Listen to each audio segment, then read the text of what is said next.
Dreamscape presents The Intruder by Daniel Hurst, narrated by Rosie Ackerman, Raphael Corkill, and Chris Devon. Prologue. The sound of the woman screaming was muffled and barely audible above the rumble of the speeding engine. But the driver knew it was there, because he had forced that woman into her current form of imprisonment only a few minutes ago, before continuing his journey down these lonely country lanes. Despite the drama he was orchestrating, the man behind the wheel was calm as he pressed his foot down on the accelerator and approached a bend in the road. But he didn't slow down for it, and his body leant into the curve as he rounded it before he straightened up again and increased his speed still further. While that corner had been comfortable for him, he wondered how it had been for the woman in the trunk. She would be rolling around and possibly bumping her head, or at least her knees and elbows. But that was none of his concern. Nor was he concerned about the other passenger he had in this vehicle.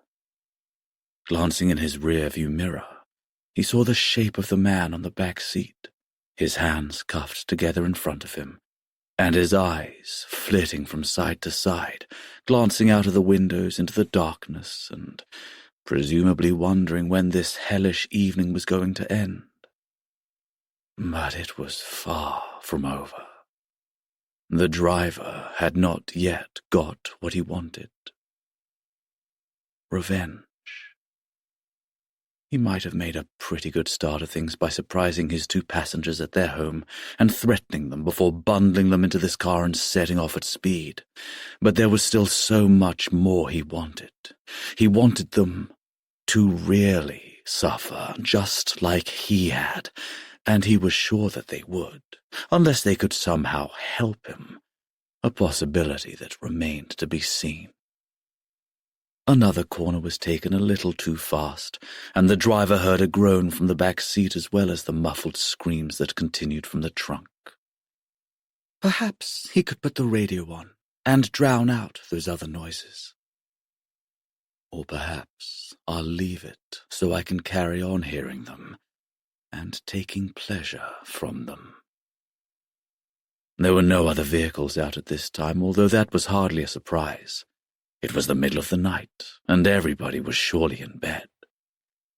The few homes that the solitary car passed certainly looked dark and quiet, and nobody inside them would have ever suspected that a crime was occurring right underneath their noses. This wasn't a part of the country known for its association with criminals, but there were plenty of laws being broken around here tonight, as there had been in the recent past. Blackmail, fraud, trespassing, assault with a deadly weapon, speeding, and there might be something else to add to that list soon. Murder. But that still hung in the balance. For now the car powered on as the driver gripped the wheel tightly, and the handcuffed man wriggled in vain frustration. And what of the woman in the trunk? Well, she kept screaming to be let out. But would she get her wish and be set free? And more importantly, is that what she deserves? Chapter 1. Earlier that day. Maria. Nobody likes waking up to the sound of screaming. It's disconcerting, not to mention alarming. But it's a sound I know well, and as I jump out of my bed and rush towards the distress piercing the early morning stillness, it's hard to believe that I was sleeping peacefully only a moment ago. A quick glance at my bedside clock tells me it is not even 5 a.m. yet, although I could have guessed that from the lack of sunlight coming through the curtains. If all had gone well, then I would have slept for another hour at least before my alarm was due to stir me from my slumber and signal the start of a new day. But who needs an alarm clock when you have a 6-year-old daughter who suffers with night terrors. Reaching my daughter's bedroom while doing well not to bump into any walls or door frames in my sleepy state, I rushed towards my youngest in her bed, already uttering words designed to calm her down. "Penny! It's okay. Mummy's here, shh now," I soothed. "It's just a bad dream. Come on, what's the matter?" I sit on the edge of her bed and grab one of her hands, not simply to comfort her, but also to stop her from lashing out at me, as she has sometimes been known to do if she hasn't quite woken up from whatever nightmare is tormenting her. But she is awake, and as the screaming stops, a faint whimpering replaces it, before she's trembling in my arms as I hold her vulnerable body and kiss the top of her soft hair. "It's okay, darling. Everything's going to be okay," I say, repeating a mantra I have said many times to her and my other child, Edward, who is 3 years older than his sister and has thankfully passed that stage where he wakes up in the night and needs one of his parents. Edward is sleeping in his own bedroom, or at least I hope he is, although I wouldn't be surprised if all the noise coming from his little sister's room has woken him. But I'll go and check on him in a moment. For now, Penny is getting all my attention. "Do you want to tell me what it was?" I ask, inviting her to share with me the cause of her distress. In the past, her nightmares have consisted of monsters under the bed, dragons at her window, and some weird flying thing that she struggled to describe, but which she told me had got stuck in her hair, causing her to insist that she urgently needed a haircut as soon as she woke up. But it seems that today's bad dream will remain a mystery. Penny just shakes her head while remaining snuggled in my chest, so I let her know that she doesn't have to tell me if she doesn't want to, before suggesting that she have a go at falling back to sleep. "Will you stay with me?" Penny asks as she rests her head back on her pillow, and I tell her that I'll stay, so she can close her eyes and feel safe again. I give it 10 minutes before I hear her soft, breathy snores, and now I can relax because my little girl is at peace once again. Until the next nightmare.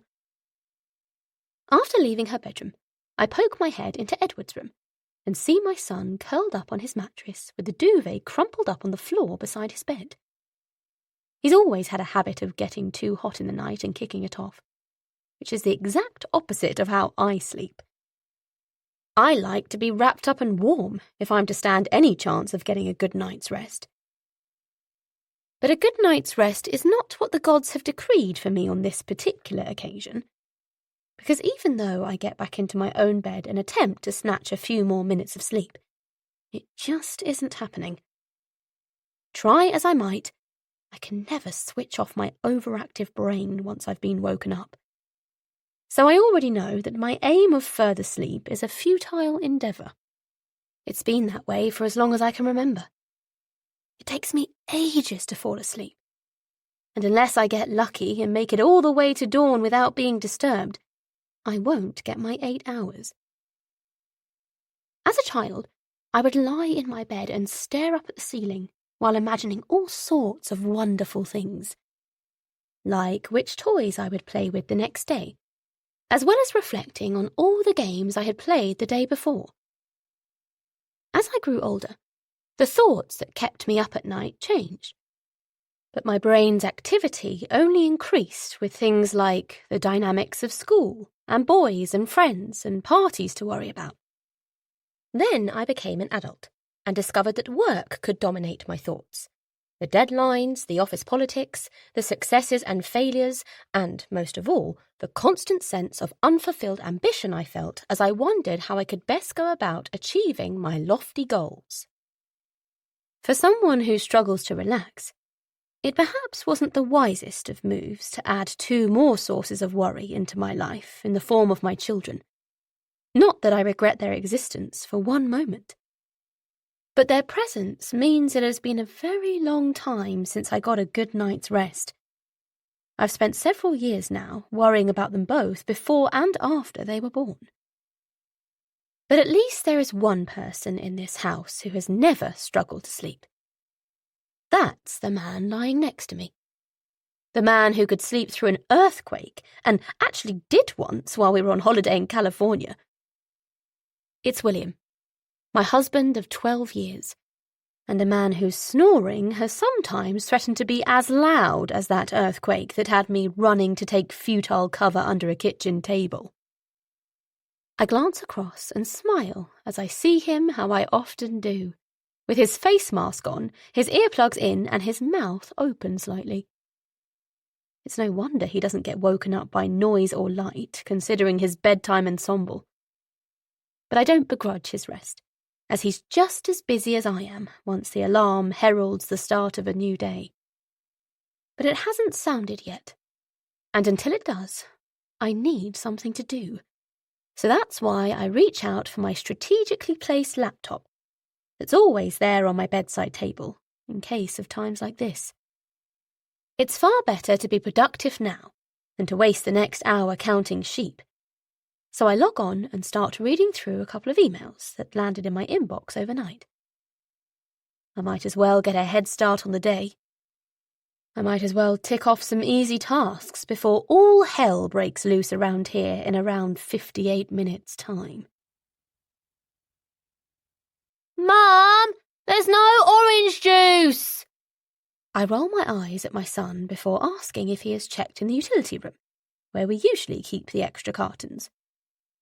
Of course, he hasn't, so he stomps off to check now, with his white school shirt hanging untucked over his black trousers and the tie around his neck still very much a work in progress. Did you find some? I ask when he returns, but he just grunts in reply before pouring himself a glass of juice while managing to spill a good portion of it on the kitchen table.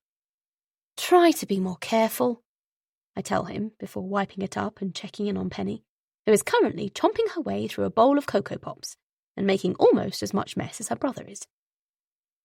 This is breakfast time in the Gallagher household. It's crazy, it's chaotic, and it's routine. But it's also Friday, which means it's the last day of getting my two little ones ready for school before the respite of the weekend. William, can you come and give me some help? I call out as I struggle to make us our regular cups of coffee while ensuring our children aren't flicking milk at each other or spilling sticky juice all down their clean uniforms. Never fear, Daddy is here, William announces as he breezes into the kitchen, his own uniform immaculate. He has always prided himself on his appearance and doesn't like to be seen looking anything other than his best. The bespoke suit he has picked out from his sizable wardrobe today is one of the 3 he had tailor-made as a treat to himself for his 40th birthday last year. And he looks $1 million in it, which is apt because it cost a small fortune to have it cut to his exacting requirements. But that's my husband. He's a man who enjoys the finer things in life. As well as his Geeves and Hawkes suits, he has a box of Honduran cigars in his study that only gets opened on special occasions.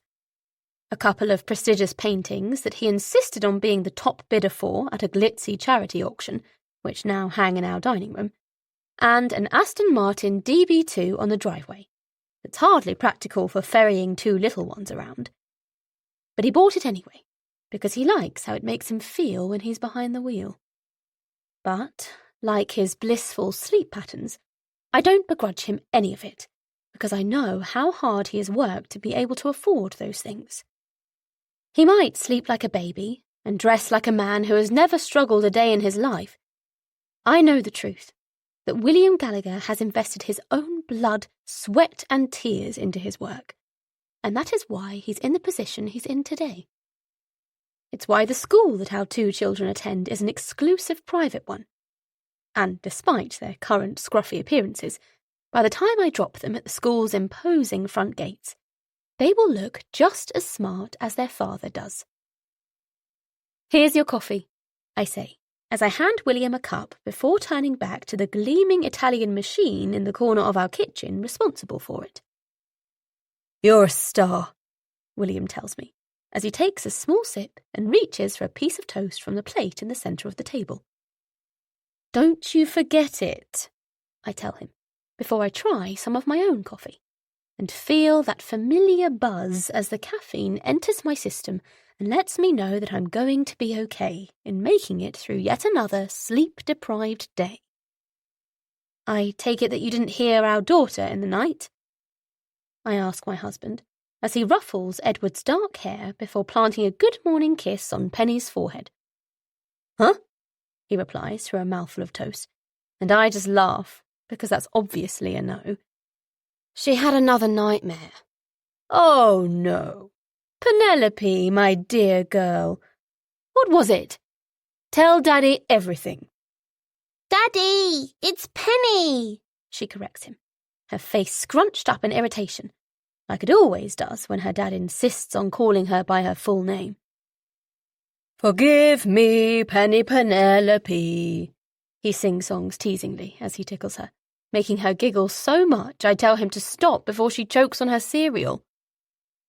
He continues to joke around with our kids while I complete a few of the more mundane tasks of parenthood, like filling our children's lunchboxes and asking them where they left their rucksacks when they arrived home yesterday. It's not that William is happy to see me do all the work around the home while he does the fun stuff. It's just that our expertise lies in different areas. I've always been more of an organiser, which is why I like to be the one in charge of things in the morning, whereas he plays the part of the morale booster, keeping spirits lifted so that our children don't get crabby, and I don't get overwhelmed when the size and quantity of the day's tasks are threatening to overwhelm me. William takes on that role in many ways, from playing with our children and keeping them occupied so I can get things done without worrying about them, to making me laugh and calming me down whenever he can tell that I'm starting to get stressed. The two of us work well as a team, and that's good, because it's not just in the home where we have to work together. It's in the office, too.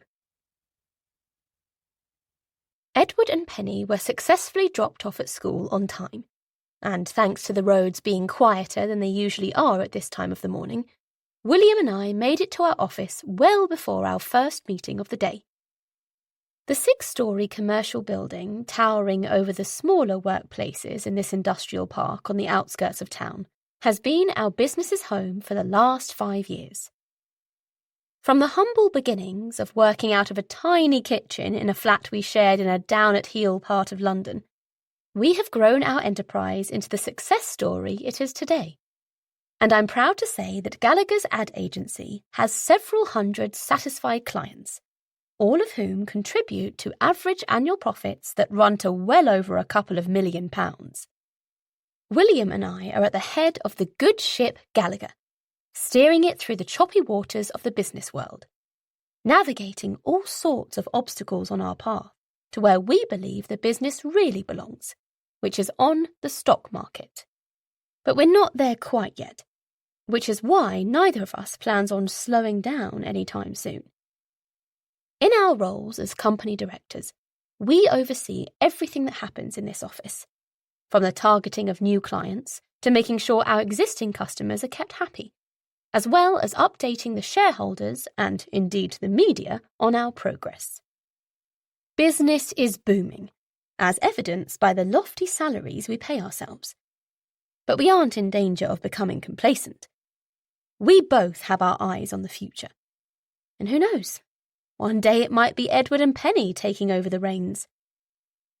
We started this company to create a better future for ourselves. But now we have children, the focus is on ensuring they have everything they ever need as they grow. That's why William and I are always first at the office, and why one of us is usually the last to leave. Our business is everything to us. I like to think it is everything to our employees too. And just to make sure, I always go around the office and wish everybody a good morning before the more formal meetings commence. We're one big happy team here. And that's important because a unit is only as strong as its weakest link. There are no weak links here. This is a well-oiled, efficient machine.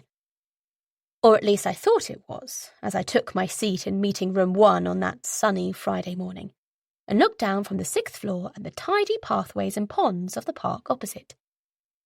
Little did I know that somebody was standing in that park at that precise moment, looking up at this office and holding a very different opinion about what went on here. An ex-employee. An ex-employee we had been compelled to let go 6 months ago. An ex-employee who was difficult at the time. An ex-employee who is still holding on to a grudge. Chapter 2. David. I've been standing in the shade of this oak tree for over an hour already. Unbeknownst to the 2 owners of Gallagher's burgeoning ad agency, I got here way before their ridiculous car pulled up. A fact that would surely irritate them if they knew about it, given the inordinate pride they take in always being the first ones through the door at work. But, in reality, I know that the couple wouldn't simply feel irritation if they knew I was here. They would feel surprise and shock, quickly followed by a desire to call security and have me removed. That's because, as I stand amongst the trees, out of view of any of the 41 employees on the other side of the gleaming office windows, I'm acutely aware that I'm no longer welcome here. As has been the case ever since the day I was given an hour to clear my desk and hand in my security pass. All thanks to an investigation into wrongdoing that found me guilty. After which, the dynamic Gallagher duo had no choice but to regrettably terminate my employment. But there's just one problem with that. I'm innocent. And that fact has led me here today, to this part of town that was once a place I visited with pride. Landing a job as a junior account manager with an advertising agency like Gallagher's was a big deal for me. While it wasn't my first job, it had been my first one in this particular industry. After spending my 20s bouncing around in roles as varied as bartender, telemarketer, and even a short, immeasurably dull stint as a lifeguard at a local pool, it might have seemed like I was suffering from a distinct lack of direction as my 30th birthday approached. I probably couldn't have argued against that assumption either. But then I saw the advert online seeking hungry and ambitious candidates for a number of newly available creative sales positions. Before I knew it, I'd hit the apply button and not thought too much about it until I was summoned to this office with several other candidates for an interview. And it was there that I first met William and Maria Gallagher. I'm guessing it was a surprise to all of the prospects in the interview process to come face to face with the owners of the company at that stage. We all presumed we would be interviewed by somebody a little less senior than the actual owners. But we were wrong.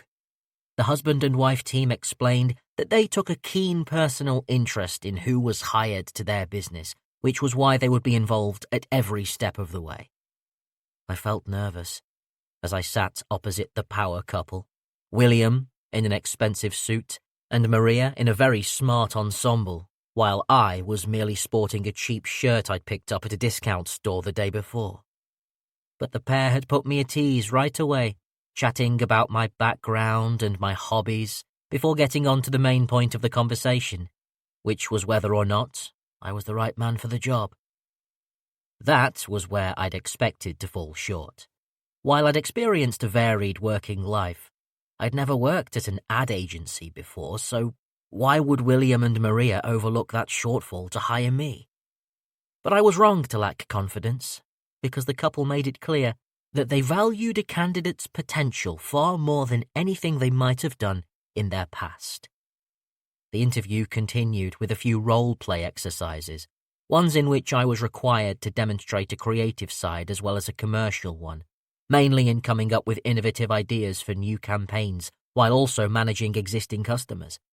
I let go of my anxieties and did the best I could before the interview concluded with a firm handshake from both William and Maria as they told me they would be in touch to let me know either way. I thought that would be it. As I left the Gallagher office that day, pulling off my pathetic tie and untucking my cheap shirt, I never expected to be in this part of town again. That was until I received the phone call that told me I'd been the candidate who had most impressed. After returning with a new suit and a spring in my step, I went about committing myself tirelessly to making my job a success. Having met William and Maria and learning that hard work, discipline, and creativity were the backbone of their own achievements, I tried to model myself on them, arriving to work early, staying late, and doing whatever I could to keep impressing those who had given me this chance. And my efforts had been well received, for the most part. Right up until the moment I was summoned into a meeting with the HR manager and informed that a complaint had been made against me.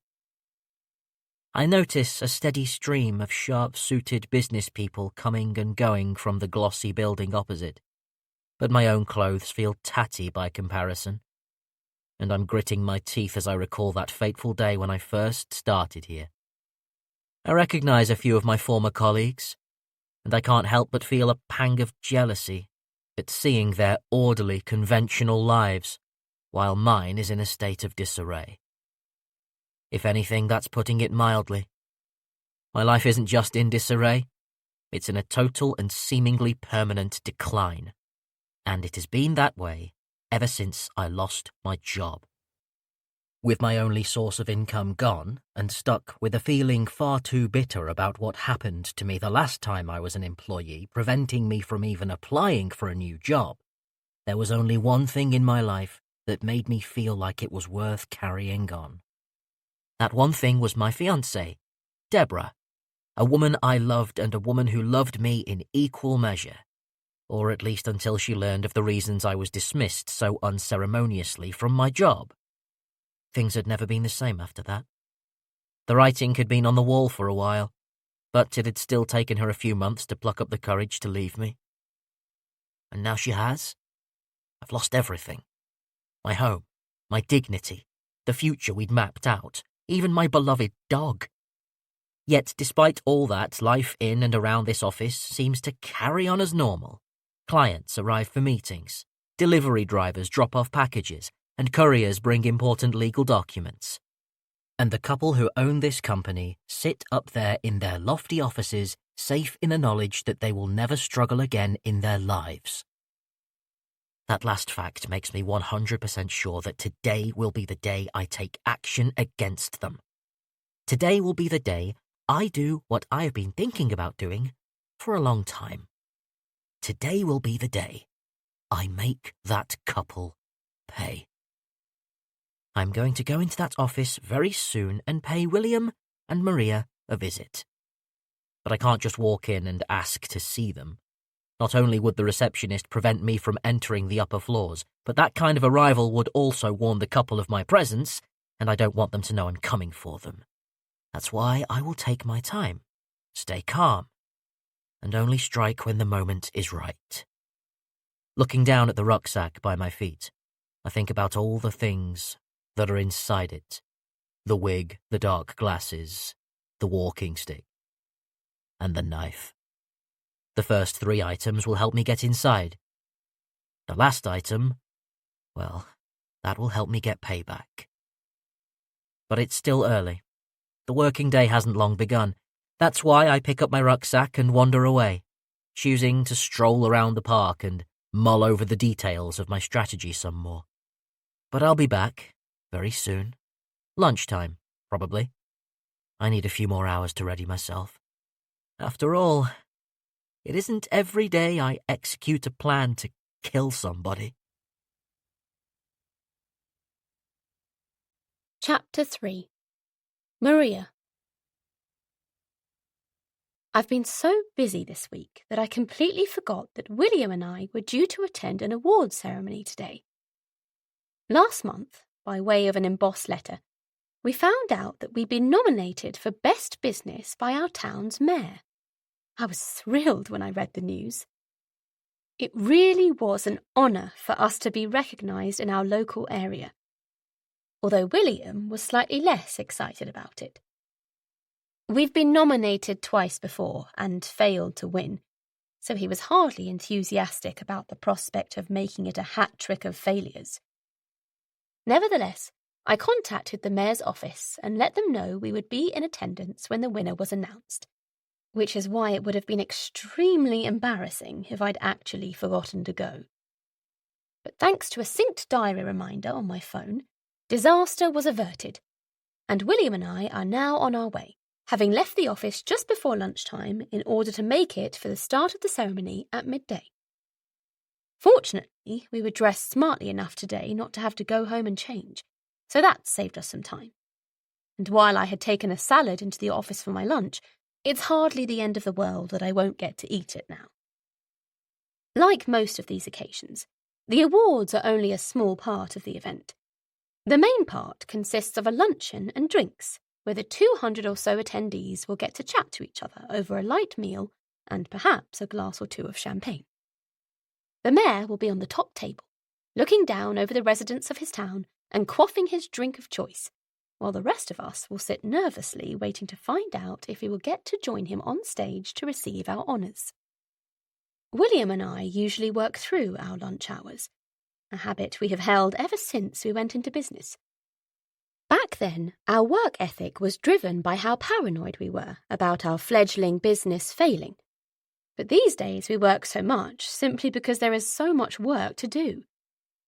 But we're allowing ourselves this rare break today in order to show our faces here, although William is still mumbling about this potentially being a massive waste of time and source of considerable awkwardness if we come up short again. I gently remind him it's the taking part that counts, before suggesting it's good for us to network with other local business owners. There is no telling what opportunities that might lead to in the future. I must do a good job of persuading him that being here isn't such a bad idea, because he stops complaining as soon as we walk into the hotel hosting the award ceremony. Or perhaps his smile is more down to the fact that he has just been handed a very tall glass of champagne. I guess I'll be the one driving us back to the office.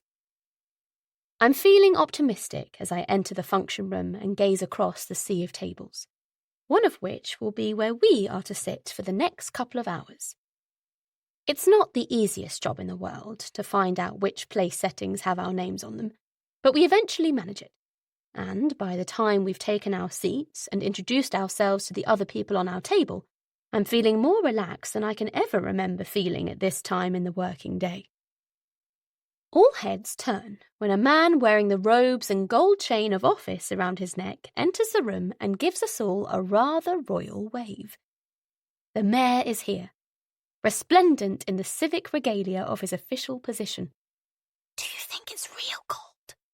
a young woman at our table whispers, as we all swivel to admire the mayor's heavy chain as he takes his seat and the event commences. I enjoy a lovely lunch of salmon fillet, lightly steamed vegetables and a crunchy bread roll, while William has a Spanish chicken stew washed down with enough wine to make it clear that I really will have to do the rest of the driving, not to mention work, this afternoon. Then, once all the plates have been cleared away, the glasses topped up again, and a selection of minor awards have been met with gracious applause, it's time. It's time to find out who has won the main award. A hush falls across the room as the mayor once more picks up the microphone and makes a couple of pretty bad jokes that we all laugh at just to be polite.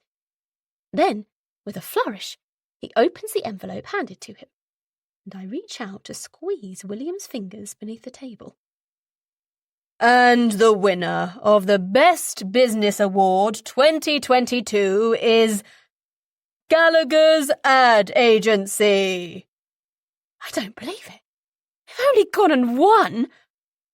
William looks almost as shocked as I am, but there's no doubt he's thanking his lucky stars that I persuaded him to come here today. He hugs me tight, and we get up from our seats to make our way through the packed room in the direction of the man holding our engraved glass award. I feel myself blushing with so many pairs of eyes on me. But William confidently strides up onto the stage with his hand outstretched, ready to greet the mayor and accept the award.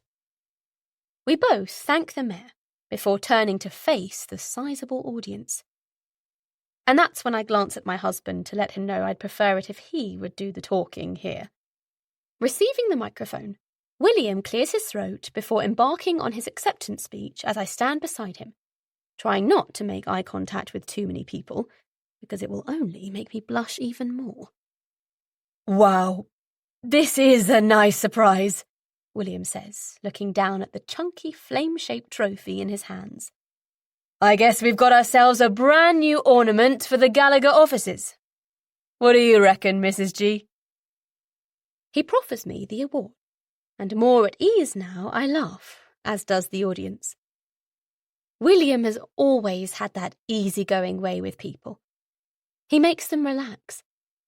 I wish I were as calm and cool as him in moments of pressure, but I do my best work out of the spotlight. My husband, though, is very much a man who shines brightest when under it. "This is an incredible honour," he continues, his tone more serious now. "When Maria and I started our business, we had no idea if it would even be something the two of us could make a living from. So to stand here today as the recipient of the Best Business Award is truly remarkable. Thank you so much for those who voted for us, and commiserations those of you who were also nominated. But I have to say, you would have all been worthy winners. It's truly a privilege for us to have been mentioned in the same breath as you all." That's my man, being humble and acknowledging others. In his 20s, he might have been a little cocky, but now he's in his 40s. He is mature enough to accept such an award with grace and self-deprecating humour. "You know, it was my wife who convinced me we should be here today," William admits. "We very rarely leave the office during the day, and if it had been left to me, then we would probably have missed this, which would have proved to be a big regret and a big mistake. But here we are. So how about a few words from my beautiful, amazing wife and business partner, Maria?" I feel my breath catching in my throat as I realise William is handing the microphone over to me. And as I take it, I've absolutely no idea what I'm going to say. I wait for the applause to die down, which buys me a few precious seconds. But then the room is quiet again, and everyone is waiting for me to speak. Thank you," I begin, nervous and unsure. "Like my husband just said, it really is an honour for us to win this award." I pause, aware there's something missing. "But it's not just us, of course. We can't thank our brilliant team enough." For a moment, I glance out at the room. And, like William also said, we now have a treasured ornament for our offices. Or maybe we'll just put it in our dining room at home. I'm relieved when I get a laugh. I essentially stole William's joke. But I don't care, because it seems to have worked. Now I just need to quit while I'm ahead. So I wrap it up. "Thank you again for such an honour. Now, where's that champagne tray?" I hold up the award as the audience smiles and raises their glasses. Cameras flash. Then we make our way off the stage to more applause. We finally get back to our seats, and I feel the tension leaving my body as I examine the newest member of our table. The trophy that confirms we really are the current holders of this town's Best Business Award. We all make our way into the bar area, and as William and I mingle with other attendees, I'm really enjoying myself. I revel in the glow of victory, forgetting all about work deadlines and how busy I am as a mother. The two of us get talking to a couple who run their own florist shop on the high street, and I let them know that not only have we heard of their business, but we've also used it several times, most recently ordering a beautiful bouquet for a friend who had lost her partner. We then get chatting about all sorts of things before the subject of television comes up, and William mentions that we are avid fans of true crime documentaries. The couple excitedly share that they love that genre too, before confessing that they often compete with each other to come up with the perfect way of committing a murder and getting away with it. I laugh at that until William admits he's already planned the perfect murder. Or at least my murder, anyway. Maria here is deathly allergic to peanuts, so I wouldn't have any trouble sprinkling a few of them into one of her meals, and hey presto, she's gone, and I can simply wipe away my tears and inform the police it was a mistake on the part of the local takeaway. The couple laugh, confident that William is just joking, and I laugh too, although not before giving him a friendly slap on the arm to remind him that killing me is definitely off the menu. Then the conversation moves on to more mundane topics, like how we each target new customers for our respective businesses. And while it's all still interesting, the crowd is starting to thin out, and it's not long before I suggest to William that we think about heading back to the office. William seems like he would rather stay and keep exploiting the free bar, but I convince him to say his goodbyes, and we leave the hotel, the award in our possession and a big grin on our faces as we make our way to our car beneath the bright sunlight of a lovely Friday afternoon. Chapter 4. David. This is it. It's time. I'm going to do it. I'm going to go into that office and confront William and Maria. I am finally going to make them suffer like they made me suffer. It will be nothing more than they are owed. My disguise is on, and I know I will be able to get past reception and make my way up to my former boss's offices. And that's where I will give them their big surprise. I'm experiencing a potent mixture of excitement and dread as I step out of the trees and make my way inside the boundaries of the industrial park. This is such a plain, uninteresting place. Nothing truly newsworthy ever happens here. Sure, some business deals get conducted along with plenty of backslapping and handshakes to signal a job well done, but nothing that would be deemed important enough to grace the front pages of the town's newspaper, let alone the national papers. But all that is about to change. By the time I'm done, what has happened here will be making headlines around the country and, who knows, maybe even the world. The thought that my name could be on people's lips in foreign lands seems very bizarre to me as I keep moving, slowly and deliberately, playing the part that my disguise demands, even if I'm not actually in sight of anybody just yet. I've never been one to court attention, but I'll be getting a lot of it soon. Okay, so most of the attention will be coming from the police, but there will still be plenty from others. Old friends, old partners, old classmates. They will all hear about what happened at this industrial park and shake their heads before most likely going on to say something along the lines of how they couldn't believe the person they had once known was capable of such a thing. And they would be right. The person they had once known could never have done what I'm about to do now. But that person is long gone, and in his place is a heartless shell, devoid of anything but a single desire to right a wrong. As I get closer to the office, I think of something that almost makes me stop and turn around. It would take a lot at this point for me to consider changing my mind, but that's exactly what it is. It's the thought of my parents, and how they will react to the news that their son has turned into a murderous villain. Will they still be capable of loving me after today? Probably not. But then again, maybe it's true what they say, that a parent will always love their child, no matter what despicable acts they are responsible for. All I know is that I'm certainly about to put that to the test. But I won't stop. My mum and dad will be free to process their pain, anger, and guilt however they see fit. Just like I am free to process mine, in my own way. And my way involves death. Specifically, the deaths of William and Maria. Chapter 5. Maria. I wave to a few of the people from the award ceremony as I drive out of the car park while William sits beside me. He's examining the trophy and still grinning from ear to ear about it. Anyone would think you've won an Oscar, I say to him, chuckling at how pleased he is with it. It's only a chunk of engraved glass. But it's what it represents, William tells me with a hiccup. Which is what guzzling fizzy bubbles all afternoon will do, I suppose. It represents how far we've come.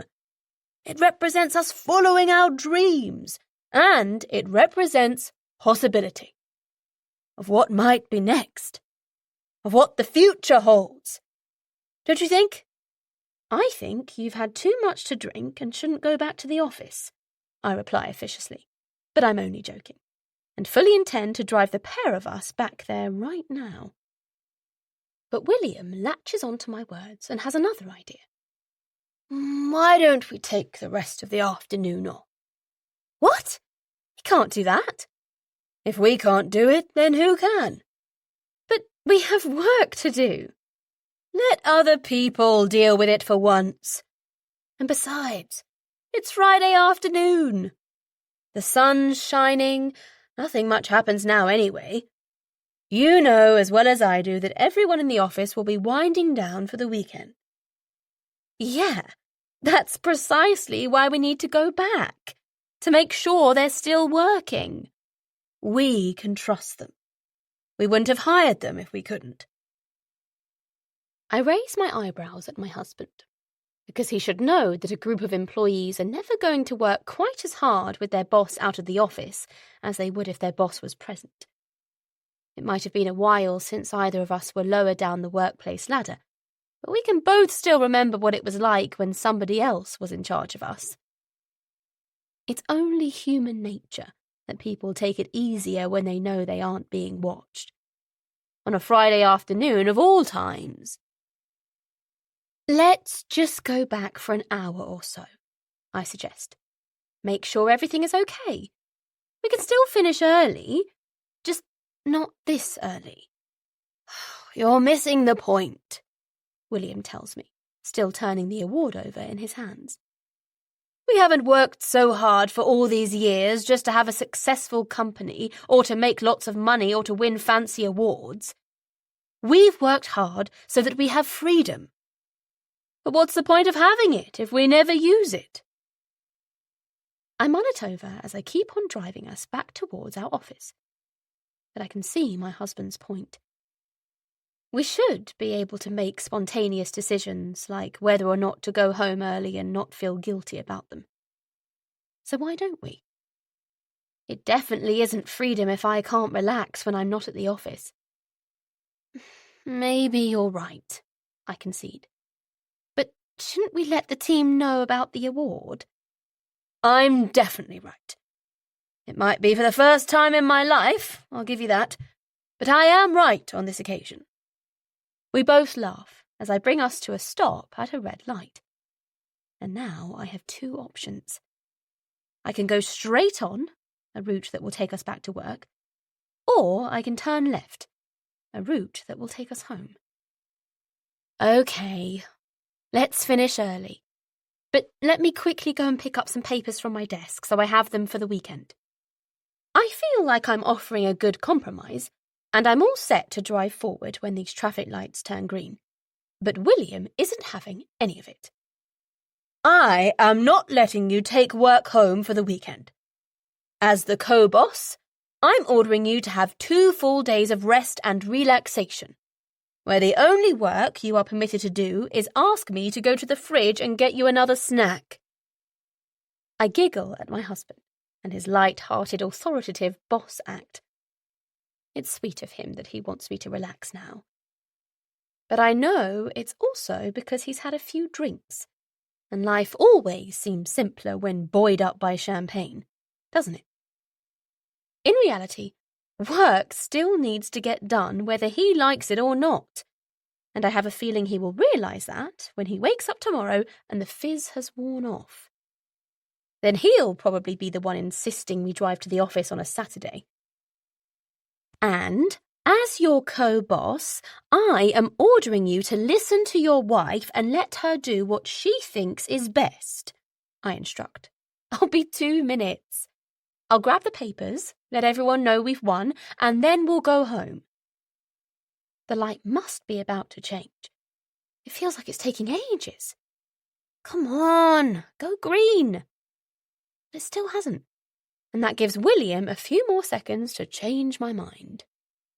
If you go to the office, then I won't tell you what I was planning for this evening, he says. What?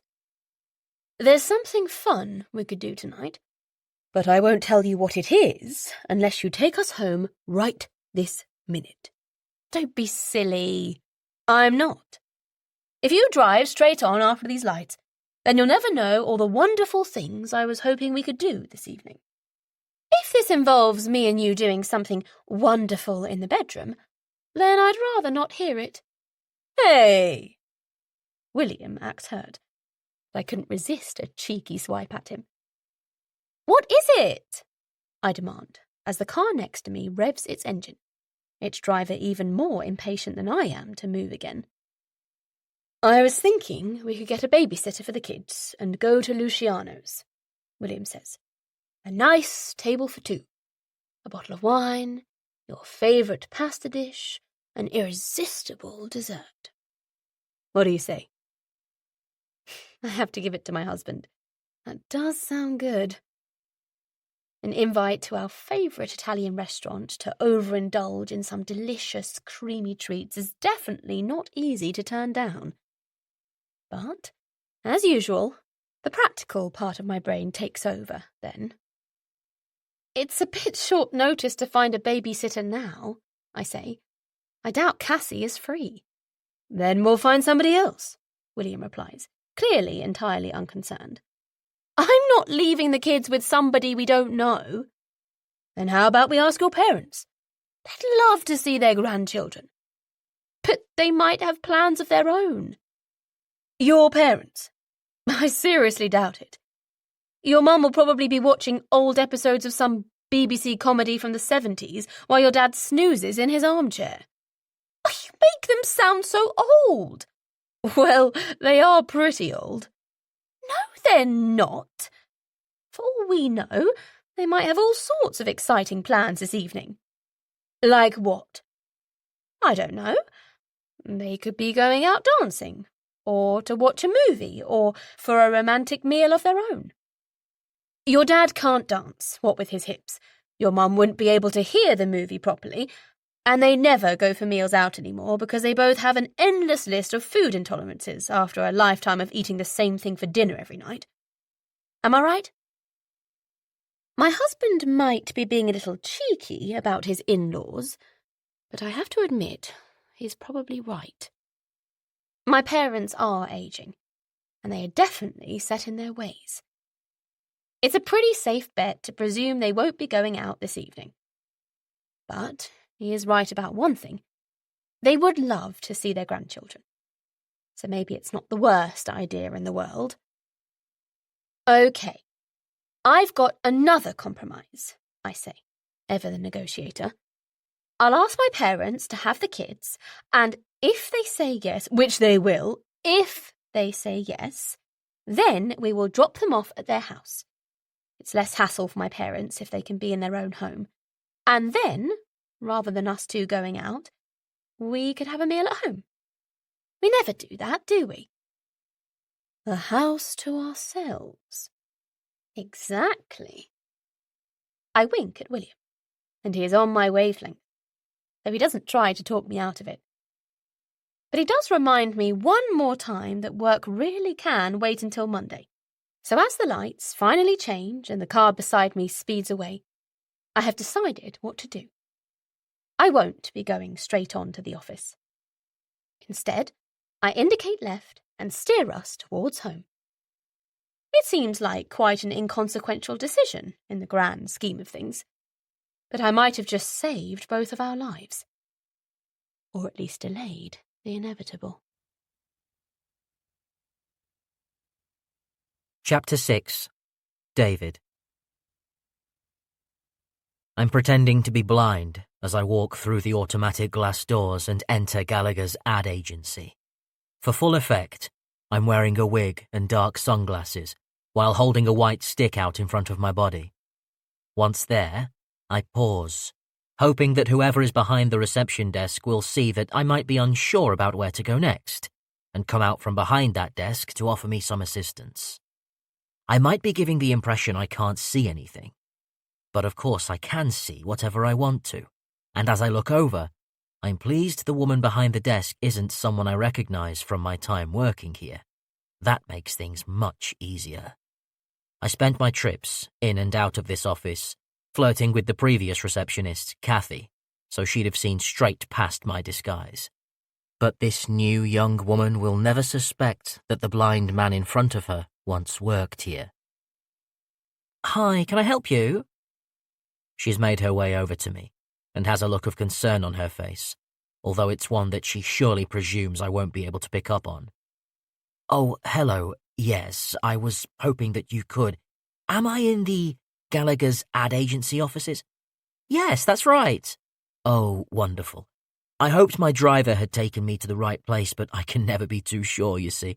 My eyes aren't my biggest ally these days." A sympathetic expression is on the receptionist's face now, which is exactly what I'd been hoping for. "Well, I can assure you that you are in the right place, sir. Do you have an appointment?" "No, not quite.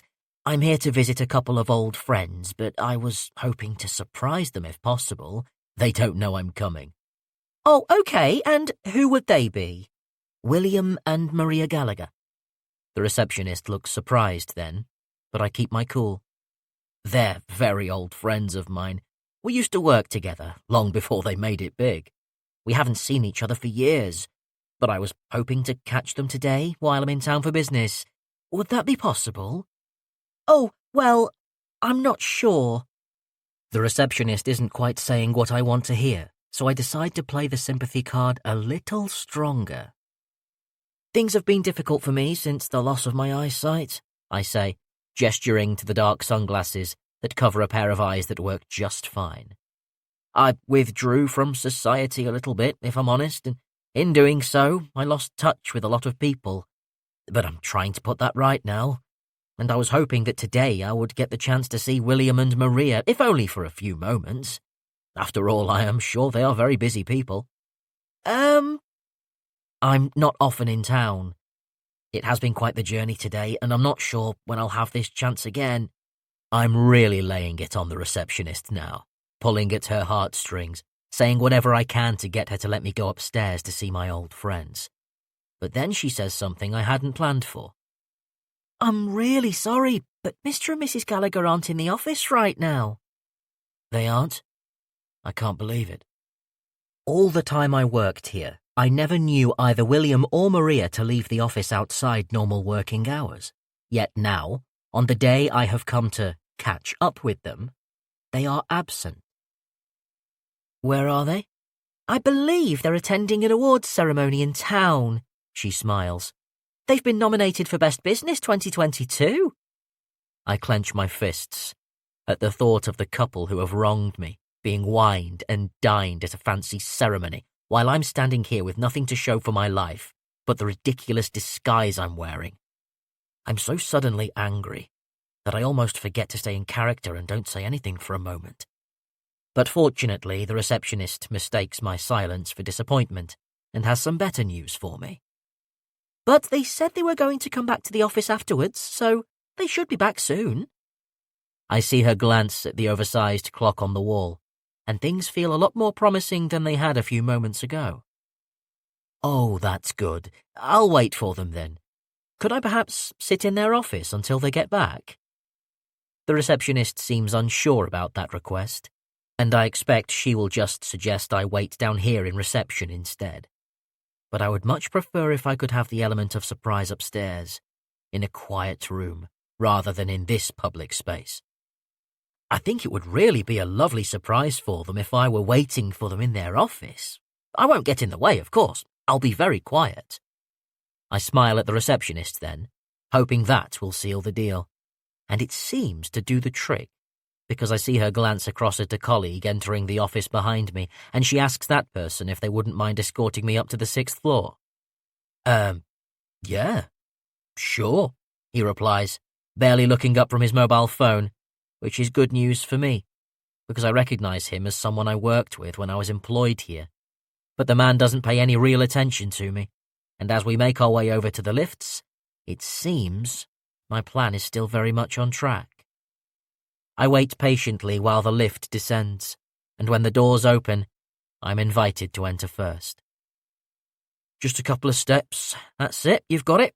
You're in, my old colleague says, clearly trying his best to be of help to the person he's escorting. Thank you, I reply before the doors close, and we begin our ascent.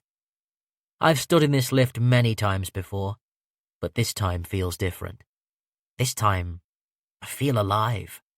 That's because I'm not on my way to my desk or some boring meeting like I used to be. I'm on my way to do something life-changing. The lift reaches the 6th floor, and I'm once again verbally directed before I'm taken to William and Maria's office.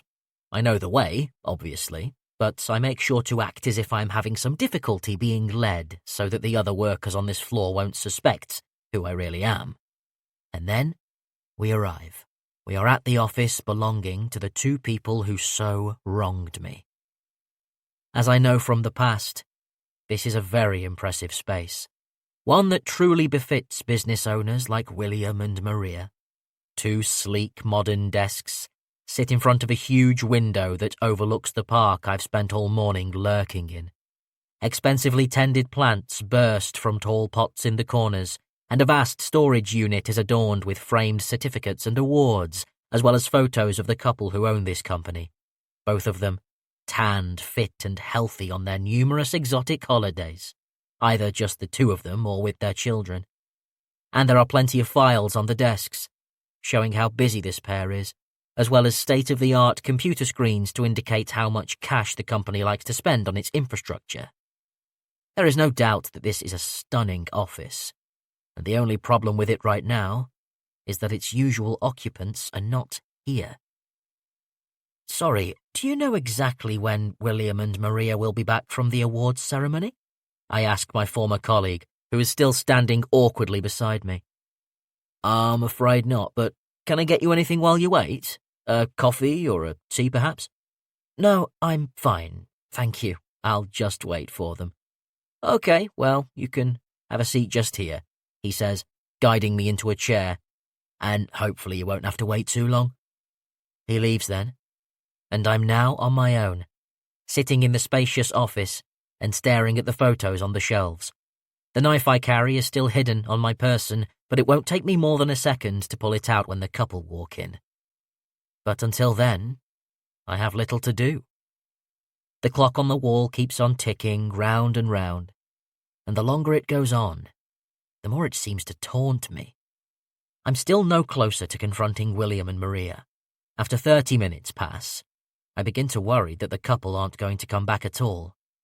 And as it reaches 1 hour, I realize they almost certainly aren't. I can't believe it. What are the odds of them breaking their usual routine like this? It's as if they have been blessed by fate, forever destined to never be in the wrong place at the wrong time, immune to anything negative that might harm them. That is the exact opposite to my own experience of life. I have nothing but bad luck wherever I go, and today only seems to prove that point further. William and Maria still haven't appeared, but some of their workers are clearly starting to take advantage of their boss's absence, as I look through the glass that separates this office from theirs to see people logging off from their workstations a little earlier than usual and heading home for the weekend once they're confident that they won't be getting in trouble for it. That's when the door to the office opens again, and the ex-colleague who showed me up here apologizes profusely for the delay before saying he's sorry, but he's just got word that William and Maria will not be coming back to work today after all. Oh, that really is a shame, I say, biting down hard on my tongue, because what I really want to say is laced with profanity that will make the man in the doorway blush. Perhaps you could come back on Monday? They'll definitely be here then. A whole weekend of having to wait. No, that just won't do. I shake my head. There has to be a better option. A quicker option. I'm afraid that I'm only in town today. I really don't want to miss them. Would it be possible for you to give me their address so I could visit them at home? Oh, I'm not sure. They will be very happy to see me, I can assure you. We go back years. It's just I can't quite remember where they live, and I'll need to give the address to my driver so he can take me there. I give my best pathetic smile and a sad tilt of my head. Would that be okay? The man in the doorway dithers a little more before he is finally of some use. Not sure I should be giving out their address, but if you're an old friend... I nod encouragingly, hardly daring to speak. It's the house at the top of the street on the new development. Meadows Lane, it's called. Your driver won't miss it. It's the biggest one on the street. Amazing place. We all went there last month when William and Maria held a staff barbecue. What a brilliant day. Their garden is massive. You should see the views. His voice trails off, as he realizes he has just recommended a nice view to a person who doesn't have the benefit of sight. Ah, yes, Meadows Lane, I remember now. Don't worry, I'll find it. You have been very kind to me today. What's your name? Jonathan. Well, thank you, Jonathan. I'll be sure to pass on to William and Maria how helpful you've been. Jonathan likes the sound of that, and he grins widely as I stand up and carefully make my way out. We go down in the lift together before separating in the reception area. As I leave the office and relax a little once I'm no longer required to play a character, I think about how my plan has been forced to change. There would have been some delicious irony in killing William and Maria, in the place where the couple effectively killed me. But hurting them in their home won't be such a hardship. Striking them where they feel really safe is an enticing prospect. And as I re-enter the park and remove my wig and glasses, I know that I will no longer be needing a disguise. Not now I have their address. Now I can pay them a visit without the need for deception. Now they will know exactly who is holding the knife as it plunges into them. So it's goodbye to the office and goodbye to the place where things started to go wrong for me. I didn't fail to notice it on the way out. The meeting room where my world had been turned upside down half a year ago. How could I forget it? It's not every day that an innocent person is accused of something terrible. Chapter 7. 6 months earlier. David. I'm halfway through my tuna sandwich when the phone rings on my desk. Typical, I think, as I put my food down and use a napkin to wipe my mouth.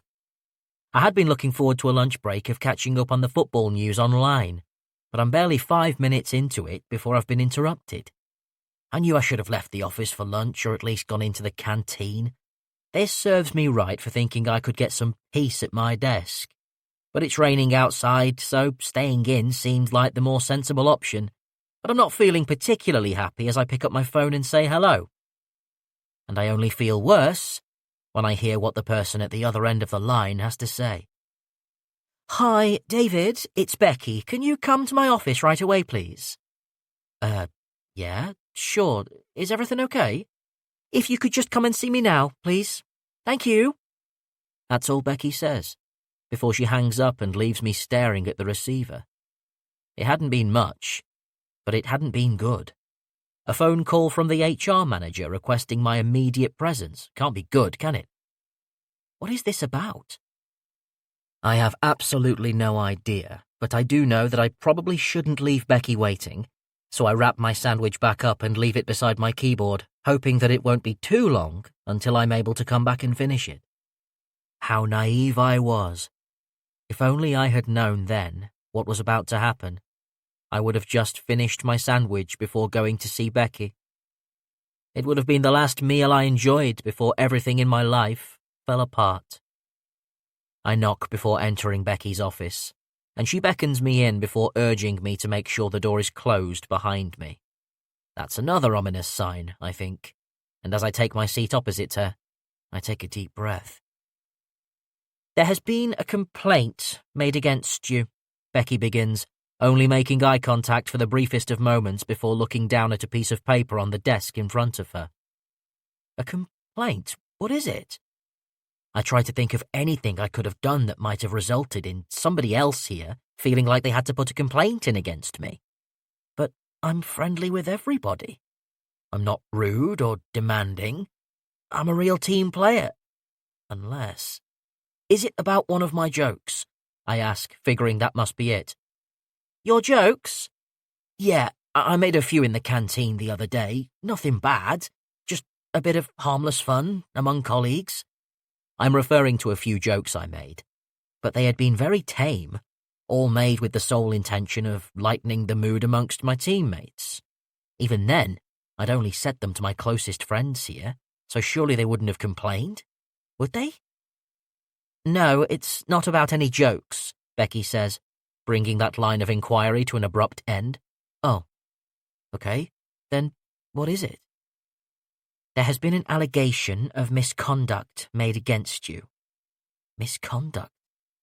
What do you mean? Becky hesitates for a moment before answering. Sexual misconduct. I can't believe what I'm hearing. You're joking, right? I'm afraid not. Sexual misconduct? What are you talking about? Who has said that? Adelina. I think of Adelina, an attractive woman in her early 30s, whom I have always been on friendly terms with, and whom I once asked out for a drink, but she's someone I've definitely never crossed any lines with. Adelina? What did she say? She said that you forced yourself on her at the staff party last week. She said what?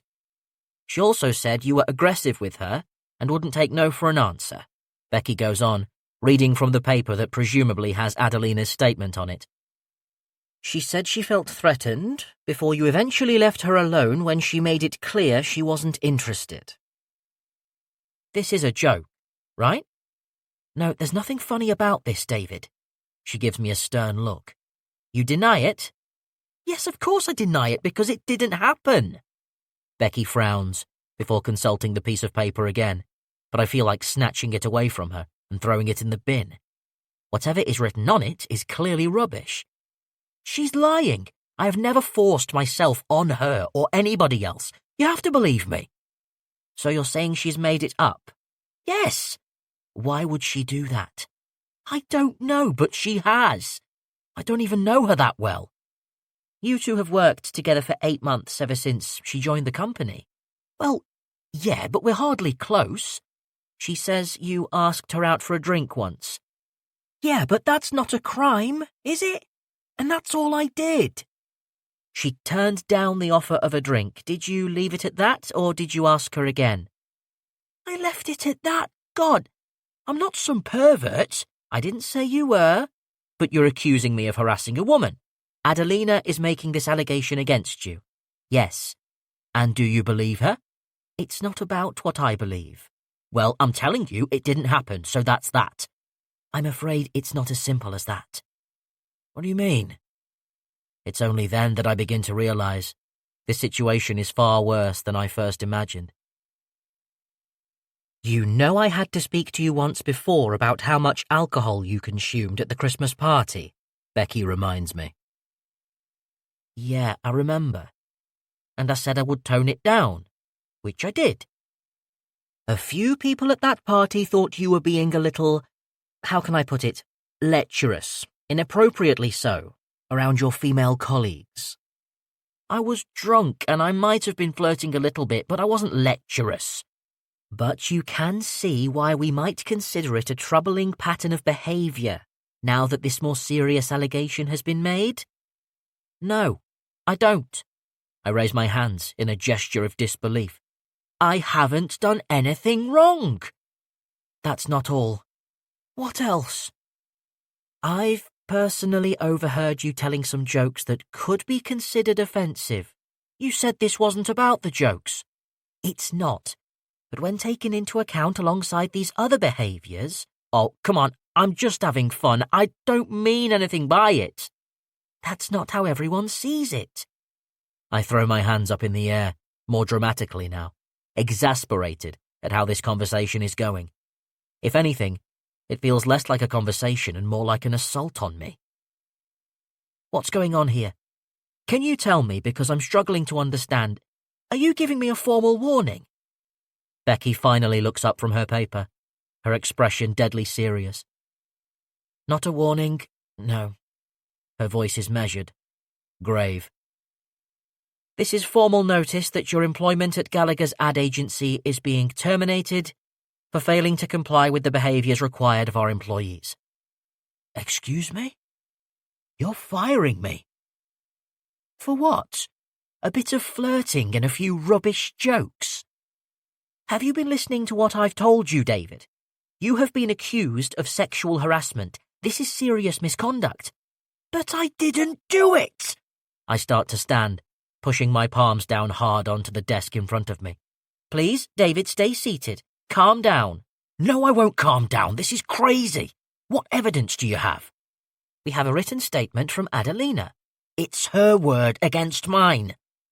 And we have a pattern of behaviour that could be deemed concerning. It's not a pattern of behaviour. I just had a little too much to drink at a party one night, and I might have made a couple of jokes that could be considered slightly sexist, but I didn't harass anyone, and I have certainly never forced myself on anyone. Mr. and Mrs. Gallagher would like you to read and sign this. Becky opens a drawer beside her desk and takes out another piece of paper. Then she slides it across, allowing me to scan it quickly. What is it? It's the termination of your employment. They would like you to sign it so we can process it and both parties can move on. I'm not signing this, because I didn't do what you're accusing me of. If you sign it today, then William and Maria have agreed that they will provide you with a reference that does not state the exact reason you left. That will help you find another job. But if you don't sign it, then I'm afraid they will provide no reference. I advise you do as they say. No, I won't. I want to see them first. You know as well as I do, David, that they're not here right now. Because they're in Paris, on some business trip. Yeah, I know where they are, probably sipping champagne in a bar overlooking the Eiffel Tower. Well, I don't care. Get them back here so we can discuss this face to face. That's simply not going to happen. Then I'm not signing anything. Becky frowns again, before pursing her lips and letting out a sigh. David, I'm going to talk to you now not as a HR manager, but as somebody trying to help another human being. I think you should sign that. You can get the reference, find another job. It doesn't have to be any worse for you than it already is. Trust me, you don't want the real reason for your termination being revealed. I can guarantee nobody will hire you after that. But this isn't right. Aren't I entitled to a fair hearing? I should get my say too. William and Maria have considered all the facts, and they have decided to take this accusation very seriously. Based on what? The word of some woman I once asked out for a drink? No. Based on the fact that they were also present at the staff event in question, and what they witnessed backs up Adelina's claims. What? I'm stunned. Not only am I being accused of something I didn't do, but my bosses are on the side of my accuser. This isn't right. I know it in my bones. Something more is going on here. It has to be. Why else would they want an innocent man to lose his job? I'm racking my brains, turning over my options as I sit here in the HR office, while Becky tries to persuade me to just sign the form and move on. I consider all the things I could possibly do. File an unfair dismissal claim, for one. I surely have a case. But when I raise that idea with Becky, she just shakes her head sadly and says that it wouldn't get far because Adelina not only has credibility, but she's backed up by credible witnesses in William and Maria. I could get a lawyer and fight this, but it is unlikely I would win. And not only would everyone know what I had been accused of then, but I would also be known as the employee who sued his former bosses, guaranteeing no other boss would ever want me. Not to mention the fact that I haven't exactly got the financial resources for a prolonged legal battle. So that's why, after another hour of arguing, complaining and pleading, I signed the papers, signalling the end of my time at Gallagher's. Then I leave the HR office and clear my desk, chucking my unfinished sandwich in the bin before bidding the briefest of goodbyes to those nearest to me.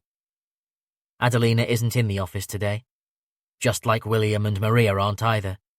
How very bloody convenient, I think, as I take the lift down with my scrappy box of possessions and slam my security pass down at reception. But because I haven't seen any of them today, I know I will be seeing them again eventually. I just don't know when. Chapter 8. Present Day, Maria. I have to say, this Friday night is shaping up to be far better than I thought it would be when the week began. It's usually at this point, after 5 grueling days of work, that I arrive home exhausted and irritable, but also well aware that the jobs aren't over yet. There is the children's dinner to make, and trying to satisfy the appetites and ever-changing dietary requirements of 2 little ones is a full-time job in itself. Then there is the charade of getting them washed and ready for bed. A task that can be fun when they are being cute, but that can also be a nightmare when they are being difficult. Once they are settled, that's the point when William will suggest a glass of wine. But I'll have barely made it halfway through the first glass before I feel my eyelids dropping, and before I know it, I've fallen asleep on the sofa. That's about as wild and fun as my Friday nights usually get. But this Friday night is different. After eventually coming to the joint decision to go home straight from the awards ceremony for a quiet night in, just the 2 of us, I called my mother and asked if she could be so kind as to have Edward and Penny at their place tonight. As expected, she was delighted to have the chance to spend time with her grandchildren, before telling me that she thought it was an excellent idea for William and me to have a night to ourselves, because, in her words, we work far too hard and should take time to enjoy each other's company on occasion. I passed that sentiment on to my husband after I got off the phone with my mum, and he took it as her suggesting that enjoying each other's company involved something a little sexier than just having dinner together. But I don't like to think of my mum in that way. She is far too proper to be making suggestive remarks about sex. Besides, our parents never had sex, did they? They just opened their front door and there was a baby waiting for them, dropped off by a stork. At least, that's what I like to imagine.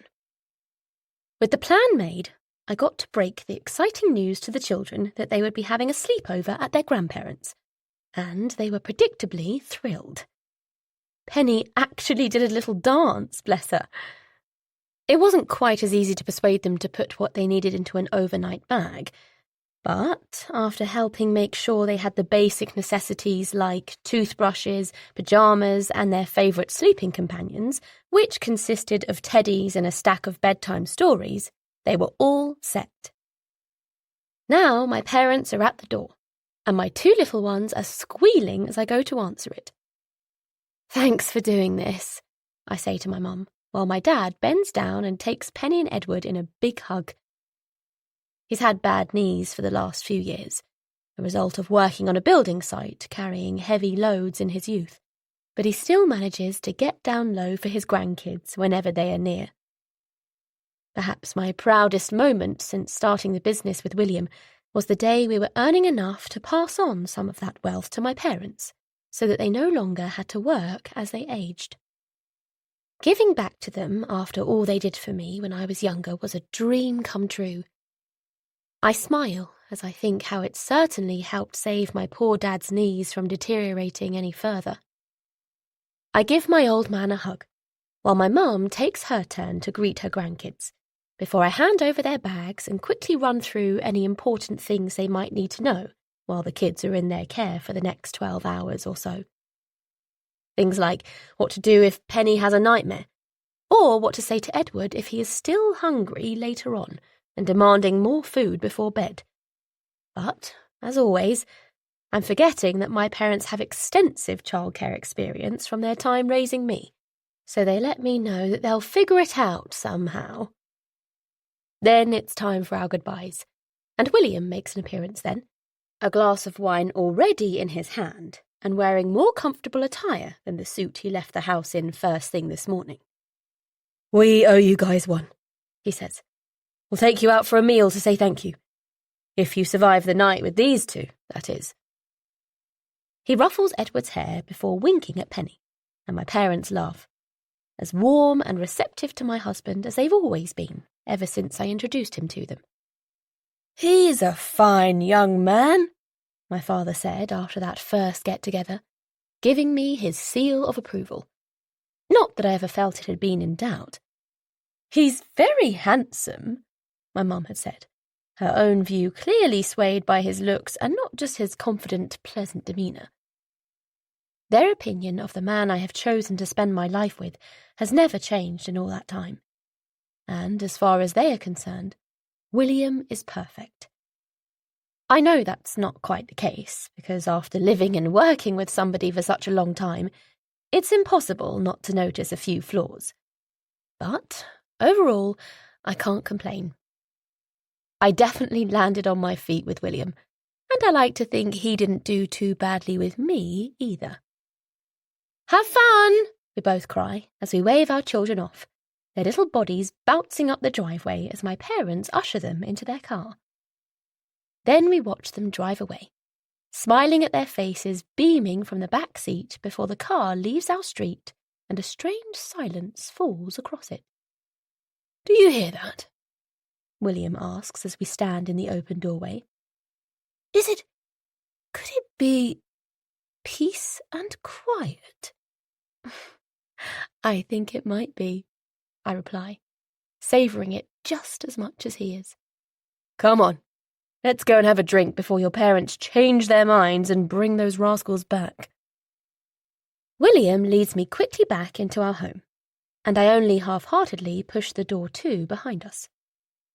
Right now, my focus is on making sure we have a delicious meal to accompany the lovely wine we are savouring, and the pair of us get to work on preparing a dish. William chops onions and peppers, while I cook the chicken and, hey presto, it's less than 30 minutes later when we are sitting down to a Greek-style meal of chicken gyros with pita breads and tzatziki. "We really need to go back to Santorini this year," William muses as he tears off a bit of his bread and dips it in his sauce. "It's just a shame we can't go to that adults-only hotel we went to just before we got married." "The one with the hunky waiters?"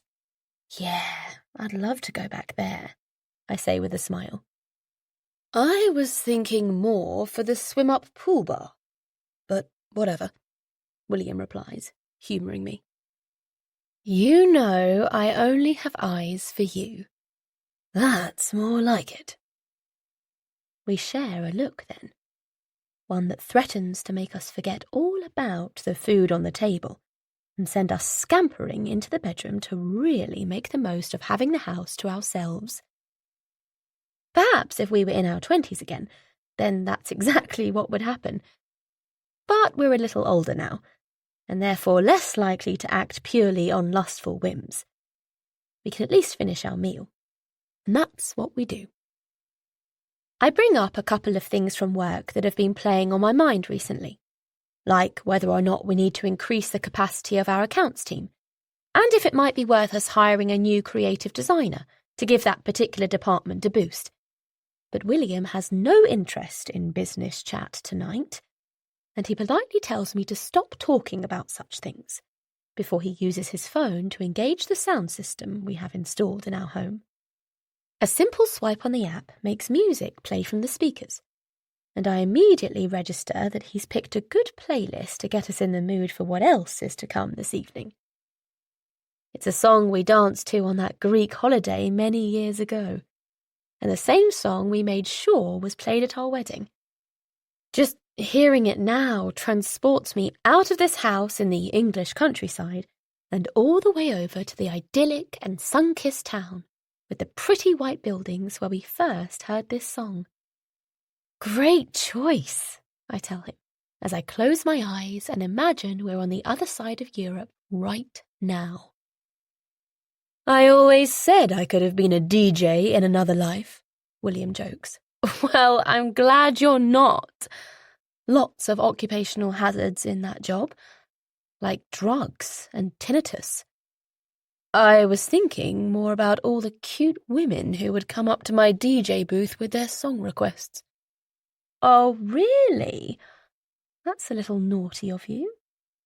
But of course, if I were a DJ, I'd be waiting for you to come and your request. You'd be the only girl I'd want to see. We share another look, and this time there is no chance of either of us going back to our food. We're only hungry for each other now, and as we leave the table and meet in a passionate clinch, a part of me wonders if William is going to suggest we get down to business right here. But then he breaks off from our kiss and scoops me up in his arms, sweeping me off my feet, and I giggle like I'm a blushing bride again. He carries me out of the dining room and into the hallway in the direction of the stairs. And while I tell him to stop being silly and to put me down before he damages his bag, he tells me he is fine and keeps holding me aloft as we ascend. I glimpse the front door as we go up and notice it's not quite locked. But I'm not going to spoil the mood. I'll just come down and sort it after we're finished in the bedroom. I know I'll be back downstairs anyway to clear away the dinner plates. But as we reach the upstairs landing and start kissing again, more urgently this time, I have no idea that the pair of us would be going back downstairs shortly for a very different reason. That front door is about to come back and haunt us. Forever. Chapter 9. David. I might have guessed that William and Maria would live in a house as grand as this one. It makes sense. They are rich, successful business people. They are hardly going to live in squalor, are they? The property in front of me is truly something special, though. Just like I was told, this is the biggest house on this new development, standing proudly at the top of the street and looking down on all of the other homes here, which are almost as nice, but not quite. Typical of the Gallaghers, I think. They always have to be a little bit different. A little bit better. After waiting for the sun to go down before I make my way up the street, I glance in at a few windows as I pass, just to see if people are home and whether or not they might prove to be a problem later. I have work to do, and the last thing I want is to be interrupted by a nosy neighbour who has come to check on a disturbance like William begging for mercy or Maria screaming for help. But some of the homes seem to be empty, an idea backed up by the lack of any vehicles on the driveway, and I figure that most of the people who live here are out, enjoying their Friday evening. But William and Maria are home, and that is all that matters. I can see the car on their driveway, as well as several lights on around their property as I enter the grounds and find myself a good hiding place in amongst the bushes by a side fence. I watch from there as an elderly couple arrive, and the front door opens before two kids appear, excited and apparently ready for a sleepover if their little bags are anything to go by. Then they say their goodbyes before joining the older couple in their car and waving through the window as they are driven away. I had anticipated that there might be children present this evening. Not that I would have ever entertained hurting them. My gripe is with their guilty parents, so I would have made sure they were safe when I went inside to confront William and Maria. But now they are out of the way, it's one less thing to worry about. And from what I can see, the couple inside the house have even less to worry about. I can see them both, through the windows, moving around in their manner, him with his glass of wine, her with a smile on her face, as she prepares a meal before they sit down and dine, talking to each other, laughing, probably flirting, and definitely having a good time. I feel like even more of a voyeur when I watch William pick his wife up and carry her out of the dining room, and while I lose sight of them then, I guess they have gone upstairs. The The passion is clearly alive and well in their relationship, and the pair are obviously making the most of being kid-free for the evening. But I am about to ruin their private party by making my presence known. The first thing I'm going to do is try their front door. It won't be a big problem if it is locked, because I've already seen a couple of open windows around the house, so I will try them next if this point of entry isn't available. But, incredibly, a gentle push on the door shows it to be unlocked, and as I breach the home, I'm almost salivating at the prospect of the shock on William's and Maria's faces when they see me. As I step into the wide hallway, I listen out for any clues as to where the couple are. The soft moaning coming from upstairs gives me my answer, and I shake my head before closing the door behind me as quietly as I can. Knowing that I have a little more time to explore my surroundings, while the couple are otherwise engaged, I note the decorative bouquet sitting on a small table by the side of the staircase, something that provides a pleasant welcome to anybody who enters this home. I find many more examples of similar classy touches as I move deeper into the house, and it's clear that at least one of William or Maria is house-proud from how tidy and orderly the place is. I consider that the couple might have a housekeeper who maintains this place while they are busy at the office, but I also remember that the pair always advocated cleanliness and orderliness in the workplace, so it could just be them who's responsible for making this place so pristine. The only evidence that anything is out of place is in the kitchen and dining room, where the meal has been prepared and then half-eaten. The plates are still sitting on the table beside the glasses of wine, while there is a pan in the kitchen with leftover chicken in, allowing me to dip my finger in and try a little of the sauce that has been made to complement the dish.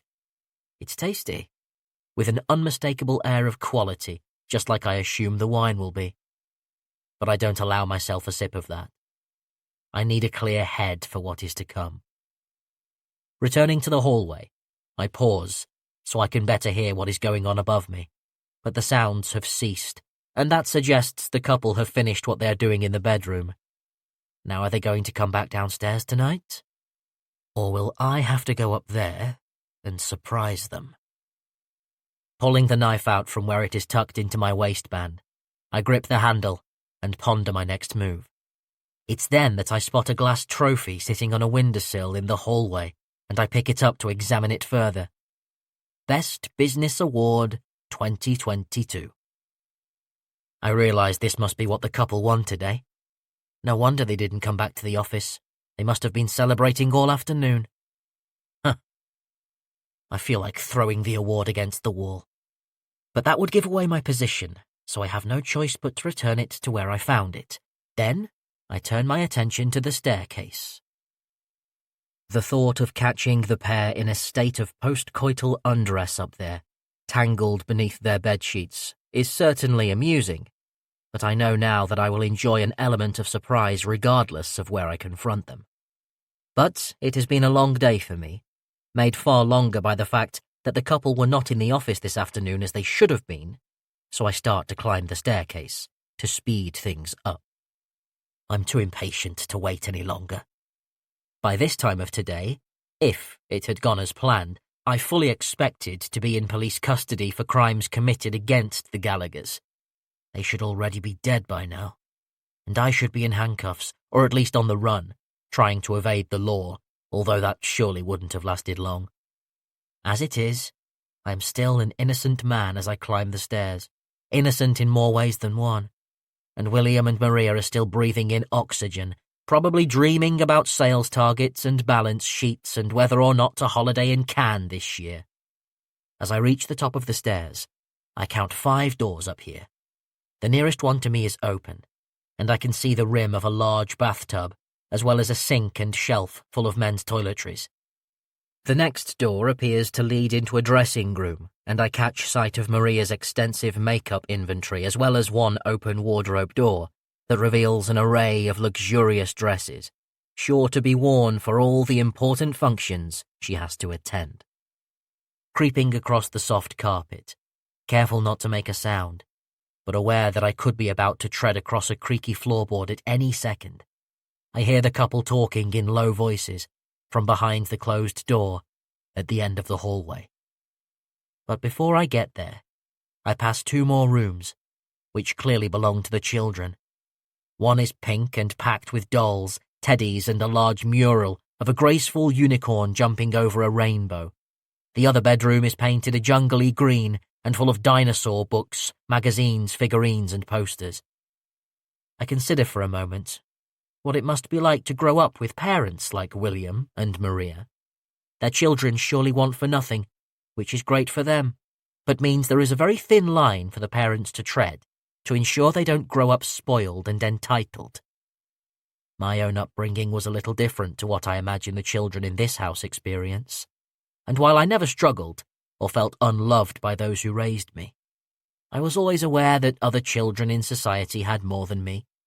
I recognized from an early age that there are different levels to life, levels that I struggled to ascend to, even when I became an adult and had more power to try to do something about what might be felt as inequalities. But then again, there is more to life than having money. Things like family and friends, treating others how you wish to be treated, making the world a better place, giving back without expecting anything in return. I know that while I'm not as wealthy as the Gallaghers, and most likely never will be, I'm a far better person than any of them. I have morals. But I also have this knife in my hand, and that means, for one night only, I am going to cease being the perfect citizen I have been all my life and do something drastically different. I am almost at the closed bedroom door when I hear the sound of footsteps approaching and realize that somebody has got out of bed and is now heading in my direction. Have they heard me? No. I've been quiet, and besides, they probably would have called out if they suspected somebody was in their home. But they are getting closer, and I know it is only a matter of time until the bedroom door opens. And then, whoever comes through it will see me and the knife in my hand. So this is it. My moment. My chance to make them pay. I hold the knife out and prepare to drive forward as soon as that door opens. One thing is for sure. Whoever it is will meet a grisly end. And then I inadvertently put my weight on what turns out to be a creaky floorboard. I can tell immediately that those in the bedroom have stopped what they are doing. There's a long pause. Did you hear that? It's Maria's voice. I hold my breath, terrified that I've just lost my best ally. Surprise. What? That's William's voice. And it was a little farther away, making me think that he's still lying on the bed while his wife almost encountered my knife first. It sounds like somebody is out in the hallway, Maria says. There's nobody here. But I heard something. It's probably just the wind, unless your parents have had enough of the kids already and dropped them back off. But I think they'd be making a little more noise than that. I wait to see what happens next. Will Maria leave the room and meet me head-on? Or will I have to go in there myself? Then I see the handle on the bedroom door begin to turn. Somebody is coming out. And I know precisely how to play this now. Chapter 10. Maria. I open the bedroom door and peer out, checking to see if anybody is there, because I'm sure I just heard a noise. What am I expecting to see? A masked villain with a deadly weapon? If so, then I have absolutely no idea what the point of me checking is, because I'd be completely helpless in that situation. But there is nobody there. Everything looks perfectly normal. So who is it? My husband asks. Are we being burgled or not? William chuckles, and I look back at him lying on the bed, clearly not finding the situation as worrying as I did a moment ago. He's basking in the afterglow of sex, and his cheeks are still flushed as he lies there running a contented hand over his chest hair. I look at his otherwise smooth, near flawless body. I would have still been lying there beside him feeling equally as smug if I hadn't needed to visit the bathroom and then heard the floorboard creak. It's probably just the house shifting, William suggests after he notices that I still look a little worried. Houses do that, you know. Yeah, old houses. But this is a new one. Well, maybe we're the ones who shifted it. William winks at me then, clearly feeling pleased with himself and the performance he just gave, and I can't help but laugh. It was good. It wasn't so good as to make the foundations move, I tell him, bursting his bubble slightly, but he knows I'm only teasing him. How about we go downstairs and tidy up, and we can finish that bottle of wine, he suggests, and I tell him that sounds like a good idea before I leave the bedroom and head for the bathroom. Turning on the light, I make my way over to the toilet, the cotton slip I put on just after getting out of bed floating against my bare legs and tickling me slightly, but in a nice way. And then I steal a glance at myself in the mirror as I pass it. That's the exact moment when I see who is standing behind me. A hand goes over my mouth before I can scream, and then the cold blade of a knife is against my throat, further dissuading me from making a sound. I stare at my horrified reflection in the mirror, the one that shows me being held captive while a man holds me tightly, his arms around my torso, my mouth covered, my neck vulnerable. And then he whispers in my ear, "Stay quiet, or I will kill you. Now, let's go and see your husband." I want to speak. I want to ask David why he is doing this. I know his name because I never forget my old employees. I could name every person who has ever worked at Gallagher's because they're all important to me. They were all part of my team. But David is more memorable than most because of how he left our company. He's the first person who left it under a cloud. But I don't say anything because I'm going to follow his rules. He's told me to stay quiet, so I will. I hope by doing so he won't hurt me. But what is his plan here? Why is he in our house? And how did he get in? I think of the front door as he leads me out of the bathroom. How I didn't make sure it was properly shut after saying goodbye to the children. How I neglected it before dinner and again before coming up here with William. How I thought everything would be okay, that we'd get away with being a little bit lax for once, because this is a safe neighbourhood. What an idiot. I've made it easy for an intruder. And now they are in, anything could happen. David pushes me onwards in the direction of the bedroom, and my bare feet scurry across the carpet as I try to keep the pace he's insisting on. I can hear William whistling as we get nearer. All is still all right with the world. He's oblivious to the danger we're in. But, just like me, he is about to get the shock of his life. "I was thinking we could take the kids to the beach on Sunday," he calls out as David and I reach the doorway. He's sitting on the edge of the bed and pulling a t-shirt over his head, his back to us. "The weather looks good. We could get ice creams. Maybe fish and chips to eat on the sea wall. What do you think?" I wish I could tell him that sounds like a lovely idea and that the kids would love it too. But I can't. All I can do is stand helplessly in the doorway. And then my captor speeds things up. "I don't think you'll be going to the beach on Sunday," David says, and William spins around at the sound of his voice, almost falling off the bed as he gets to his feet, moving more urgently than I've ever seen before. His terror is evident in his eyes when he realizes the peril I am in. And I watch the shock register on his face when he too recognizes who it is who's here in our home. "David!" he cries. "What the hell are you doing?" "What does it look like I'm doing?" David retorts. "I'm holding a knife to your wife's throat, and I'm thinking about spilling her blood all over this lovely carpet of yours." The bile surges in my throat, and I feel like I'm about to vomit. I actually think of how that would play out, considering the hand over my mouth. Would I have to choke it back? Or would David remove his hand in disgust once he realised what was happening? It might not be such a bad thing if it makes him release his grip on me. But while my nausea is strong, I don't quite bring up my dinner yet. But there's still a chance, depending on how this goes. "Why?" William asks, one hand out towards us as if he can somehow control this situation. But he can't, because the only person in control here is the man with the knife. "What do you mean, why?"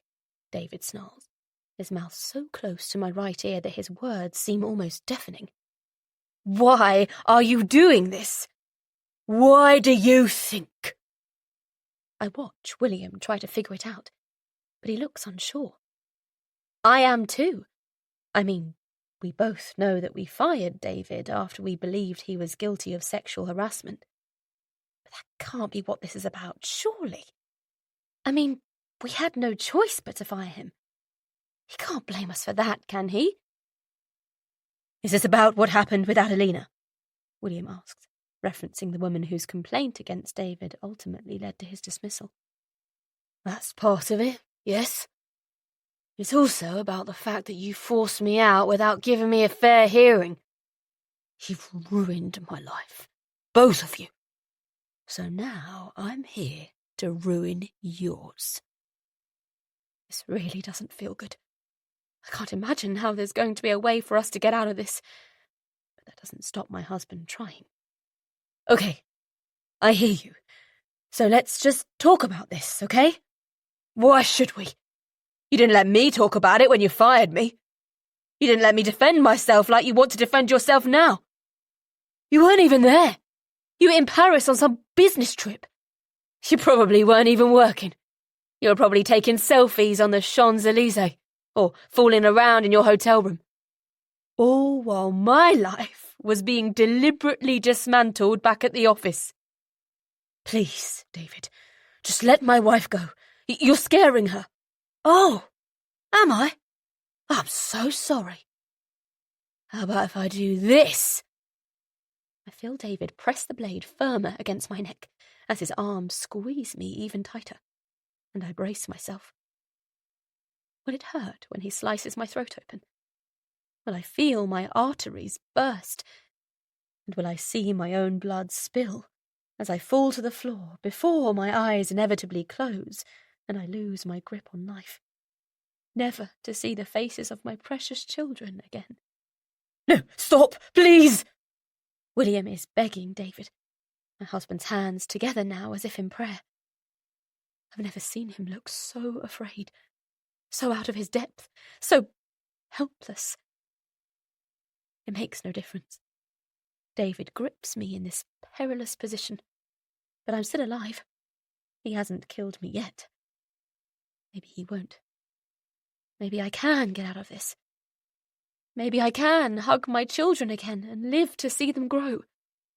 But right now it feels like I'll need a miracle for that to happen. "Why did you do it?" David demands. "Why did you ruin me? What had I ever done to deserve what you did to me?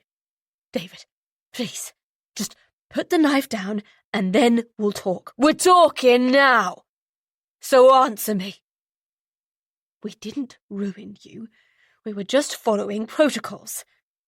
Adelina made the claim against you. You harassed her. What else were we supposed to do? We had to act. I never touched her. I never harassed her. She was lying and you two believed her. David, please, the evidence." "There was no evidence. You just made me sign that form. And then I was gone, as if I'd never even set foot in that building. As if I hadn't tried my best every single day that I was there. Do you have any idea what my life has been like since that day? We gave you a reference. We gave you a chance to get another job. We didn't have to do that. Oh, so that makes it okay, does it? That excuses you from firing an innocent employee. What did you think? That I would just move on without harbouring some kind of resentment? that I would just forget all about the injustice of it. That it would be that easy for me to start again, to explain to my partner why I had to find a new job. Really? I feel him pause for breath, his voice almost catching. It was a nightmare, and it's a nightmare that still hasn't ended for me. I'm sorry, David. I really am, but no, you're not sorry. Not for me, anyway. The only thing you're sorry about is the fact that your cosy Friday night in with your wife has been ruined. Well, that's not all that is going to be ruined by the time this night is over. David, please, listen to me. No, you listen to me. I've lost everything since that day you fired me. I told my partner what happened. I was honest with her, like a decent man should be. I told her how there had been a false claim made against me, and that I'd been dismissed without a proper investigation. I thought I was doing the right thing. But you know what she did? She left me. I'm very sorry about that. No, you're not! Stop insulting me with your lies! You're only sorry because your wife is in danger. Well, get used to that feeling, because this is not over yet. Not by a long way. That's when David removes his hand from over my mouth, relieving some of the pressure on me, although the knife is still very much in position on my neck. Then he uses his free hand to take something out of his back pocket. It's a pair of handcuffs. He wants my husband to put them on. Chapter 11. Maria. I watch as my husband reluctantly wraps the handcuffs around his wrists and then seals them shut. I hear the mechanism click before he holds his hands up to show David that he has done as he's been told. Good. Now you're going to get a little taste of what it feels like to lose control, David says. Okay, Maria, your turn. I feel my captor loosen his grip on me as he takes out the handcuffs meant for me. But with his attention momentarily elsewhere, other than the knife at my neck, I seize my chance. Throwing my head back to where I know David's head will be, I feel our skulls collide, and while it hurts me, it definitely hurts him more.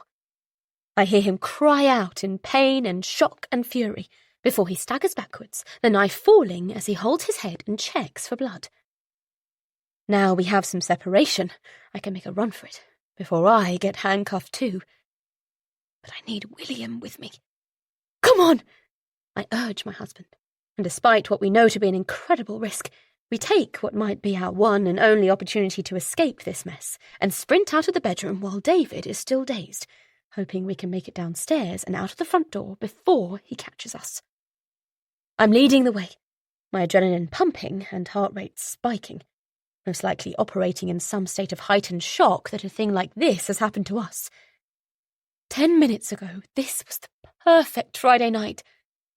Now it feels like I'm a character in a horror film, running for the exits before the lunatic with the knife can catch me and condemn me to being yet another victim who simply wasn't smart enough to get away. But this is no film. It's real life. No writer has already ordained if I will live or die. This is all up to me and the man running just behind me.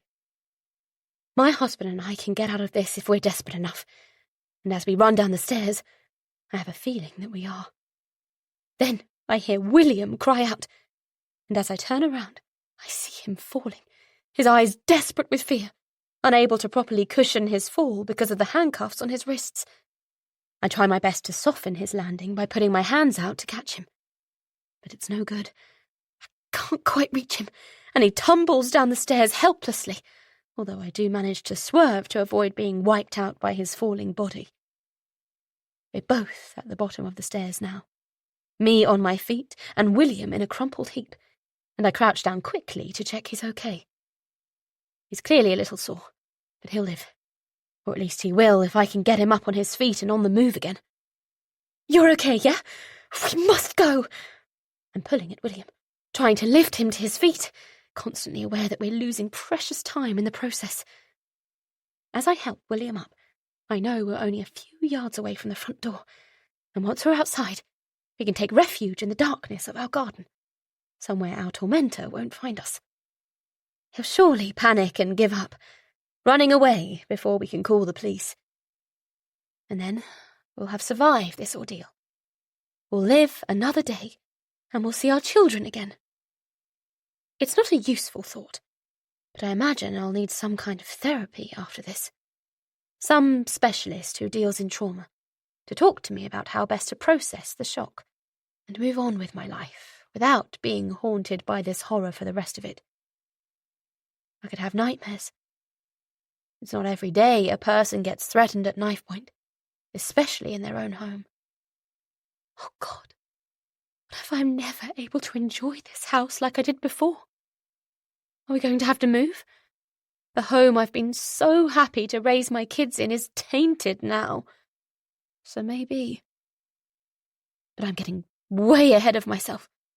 First things first, I have to make sure I live to even have the luxury of problems like those. You stupid bitch! Get back here! I instinctively glance up to see David at the top of the stairs, a smear of blood on his forehead where our skulls met with such force. He looks angry. Very, very angry. He also has the knife in his hand. Damn it!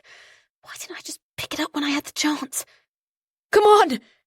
I grab William and we rush towards the door. I can hear David descending the stairs rapidly, his feet hammering as he closes the gap between us. Reaching for the door handle, I turn it and feel the cool evening air seep into this hot house. And it's a sign that we're almost free now. If we can just make it up the driveway and away from the lights of our home, David won't be able to find us. I hear William groan, and I turn to see him buckled over, as if he's been punched in the stomach. He must have turned back to hold off David while I made my escape, but without the use of his hands, he was powerless to defend himself, and now he is down again. To add to the nightmare, David now has the knife to my husband's throat. Even though I could technically get away, how am I supposed to leave the man I married? Take one step out that door, and he dies, David declares, and his voice is as chilling as if he genuinely doesn't care what happens next. Just go! William cries. Get the hell out of here! He's being brave. He's willing to sacrifice himself to let me escape. But I'm not willing to lose him. We both have to get out of here. That's non-negotiable. Stop! I step away from the open door. I won't run, but only if you tell us what you want. I'm giving David a chance here. A chance to hopefully reach some sort of agreement. A chance to end this without any real bloodshed. I want you to clear my name, David says. And even though he's in a position of power with my husband, I detect a weakness in him. It's evident that what happened to him has pushed him to the brink. And even though what he is doing here is unforgivable, I have to believe that he is not really a callous or crazy man. He certainly wasn't like this when I knew him in the office. He's just backed himself into a corner. But there can be a way out. Tell us what you want us to do. Whatever it is, we'll do it, I say, holding my hands out towards him. Don't hurt us. It's not worth it. You won't just be destroying our lives. You'll destroy yours as well. And theirs. I gesture to a studio photo on the wall of my children, and David looks at it, seeing their two young smiling faces.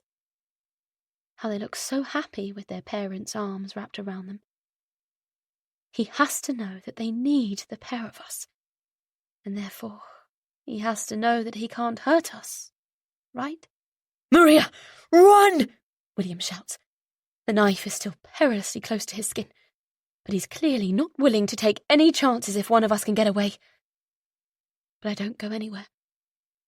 I'm starting to feel more and more confident that we can find a peaceful resolution for all this, and that won't involve me running away without my husband. "Close the door," David instructs me. "Then we'll talk." "Okay, I can do that," I tell him. And while William continues to protest, I shut the front door. I'm letting David know that I'm willing to keep this civil. "In the dining room, now," David says. And I do just that while he follows me, shepherding William at knife point. It shouldn't be a surprise, but I find it hard to understand how things can be exactly as we left them. There's food on our plates and wine in our glasses. It wasn't so long ago that my biggest problem this evening was getting the sauce just right for the chicken. Oh, to have simple problems like that again. "Handcuffs," David says, and he tosses me the pair he wanted me to put on when we were upstairs. I can't see a way to avoid us both being in restraints, so I placidly do as I'm told. David makes William take a seat at the table beside me. Then he sits down opposite us, placing the knife beside the plate I was eating from earlier. There is a brief moment of silence before he speaks again. "You know, I set out this morning with the sole purpose of killing you both," he tells us, as calmly as if we were in a business meeting together. "I went to your office first, but you weren't there. I heard you were at an awards show. How did that go for you?" William and I share a look, because neither of us is sure if it's wise to mention the success of this afternoon, but it seems we don't need to. David knows anyway. "You won, didn't you?" "Yeah, that sounds about right. Because you two always win, don't you? In business, in love, in life. Look at you. You've got it all. So, you're jealous. That's what this is about, isn't it?" William says, an edge to his voice. I wish he hadn't, though, because antagonizing the dangerous man who seems to have calmed down a little bit hardly seems like the best idea. "You're not clever or hard-working enough to achieve the things we have, so you react like this, screaming out at the world instead of taking responsibility for your actions, and realizing that you get out of this life exactly what you put into it." "William!" I say sternly to shut him up, my tone like that of a mother scolding her child. But it's no good. He's off on a rant now. Whether driven by fear or disgust, I can't quite imagine. "People like you disgust me. Can you imagine a world where everybody reacted to the cards life deals like you have done? If instead of addressing our problems by trying to better ourselves, we just grabbed a weapon and started threatening people? Where would we all be then? William, please!" I try again before glancing nervously at David to see how he is taking this lecture. Not very well, I imagine. But to my surprise, he has a smirk on his face. "Like I said, I set out this morning with the sole purpose of killing you both," he says. "But now I've realised that will be making things far too easy for you. I need you to suffer more than that. And the only way I can make that happen is to have you around, so you can feel what it's like to lose control of your life like I lost control of mine." "What do you mean?" I can't help but ask him. "I want you both to admit that you made a mistake. I want my termination to be recognised as unfair dismissal, and financial damages to be awarded, along with the significant damages to your reputation that your company will incur from admitting such a thing. And then I want you both to step down from your positions in your company, so you will know precisely how it felt when I lost a job I loved against my wishes." "Get real," William scoffs. "That's not going to happen. None of it is." "Okay. In that case, I'll just wait here until your children come home." And then we'll see how that goes for you all," David says coldly. "Wait," I say, sick with fear, cutting him off before he can say anything else about my children. And then I have a thought. It's a nasty one, but I'm desperate. If the harassment claim was false, why have you come to us? Why haven't you gone to Adelina? She's the one who accused you." "Don't you think I already tried that?" David tells me as he rolls his eyes. "But I couldn't find her. I heard a rumour that she went home to Albania after having left your company, which again is interesting because why would she suddenly quit not just her job, but the UK if she was genuinely the victim? Unfortunately, she left because, sadly, she couldn't move on from what happened while she was working with us," William interrupts. "It makes perfect sense that she would feel like she needed a fresh start, or, in her case, the familiarity of home." "That might be how somebody wanted it to look," David replies calmly, as if he has thought of every possibility. "But I know something else happened. Adelina isn't here to tell me about it. Only you two are. So that's why I'm here. And that's why you're going to tell me everything from the beginning, starting with when you first heard the claim, and how you ended up deciding I was guilty of something I didn't do." And that's when William falls uncharacteristically quiet. So I fill the silence for him. I have no choice but to recall the day when I first heard that my perfect company wasn't so perfect after all. Chapter 12. 6 months earlier. Maria. It's payday, so there's even more of a buzz around the office than usual. I never fail to notice the extra spring in my colleagues' steps at this time of the month when money has been withdrawn from the company bank account and deposited into theirs. I'd like to think that everybody has chosen to work here for their career advancement, as well as the opportunity to be in such a vibrant and positive office culture. But I'm not an idiot. I know people only really go to work for money. Which is okay, because money makes the world go round, and it certainly helps keep my company afloat. Not only is everybody moving with a little more energy today, now that their bank balances are significantly healthier, but they are louder too, chattering away at their desks or in the canteen, excitedly talking through a few of the plans they have on how to spend their hard-earned cash. I've had mentions of all sorts this morning, from people planning weekend shopping sprees to a few who are hoping to book a summer holiday soon. Of course, they're free to do whatever they like with their income, as long as they continue to put in the effort here, and they are all doing just that. The good vibes in the office are one of the factors creating my good mood this morning.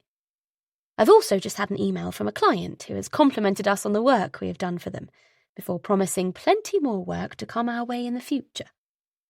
That's great news, and further proof of the productive team William and I have established here. And then, out of the blue, my day is soured by some bad news, which also comes in the form of an email. Though in this case, it is from our HR manager, Becky.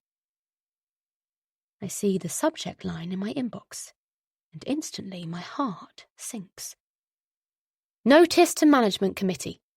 Employee complaint. With a team of 6 on the company's management committee, including myself, William, Becky, and a few other heads of department, it's not unusual for us to receive notices amongst ourselves. After all, we meet on a weekly basis to discuss anything and everything to do with the business, so we always have plenty of correspondence. But what is unusual is what this particular correspondence refers to. An employee complaint.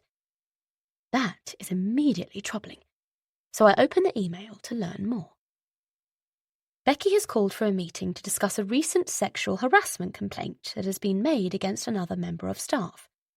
And while she doesn't name either party, because protocol requires us to only discuss that in the meeting, it is clear this is a very serious matter. Having worked so hard to not only make this a profitable workplace, but a safe one too, It seems there has been a significant breach of safeguarding somewhere. And now I am worried about what one of my employees might have suffered. That's why I waste no time in picking up the phone and calling my husband, who will have hopefully seen the email too by now and be able to shed a little more light on this. Although he's not at his desk with me in our 6th floor office, I know he's in the building, and I want to see him immediately, so I ask him to come to me as quickly as he can. He doesn't sound too troubled when he answers the phone, so I'm guessing he hasn't read the email yet. But he's on his way up, and I plan to tell him our problem as soon as he gets here. Because make no mistake, an allegation like this is a big problem for any company. I don't know the full facts yet, but I don't have to realise that this could be a disaster for us both internally and externally. Depending on the extent and the severity of the claim, we could not only be looking at a major issue in the workplace, but one that might reach further than a single isolated incident. That would be devastating to the environment here. I could see management facing a lot of questions from the staff. But if this got out into the wider world, it could give our company a bad reputation, not only within the industry, ruining our chances with potential clients, but also in the eyes of investors, affecting our future plans to increase capital and value by selling shares, by going public on the stock market. It's easy to overreact, and I'm trying not to, because while this is bad, it might turn out to be a false, unsubstantiated claim. But it's vital to take it extremely seriously, so we can get this properly actioned as quickly as possible, before things get any worse than they might already be. "What's up?" William asks casually, as he saunters into our office with an apple in his hand. I'm guessing he grabbed that from the fruit bowl in the seating area, the one I suggested we put there so our staff could help themselves to a nutritious snack whenever they felt like it. It's just one of the many benefits we like to offer our employees. But now it seems there could be a downside to working here, one that no amount of free fruit bowls could make up for. I make sure the door is firmly shut behind him before I start. "Have you seen Becky's email?" There's no point pussyfooting about.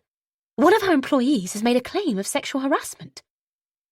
William quickly checks his inbox, and I wait impatiently for a second for him to catch up to me. But he's taking too long, staring blankly at his phone, so I spell it out for him instead. "This is a crisis. We need to have a meeting right now.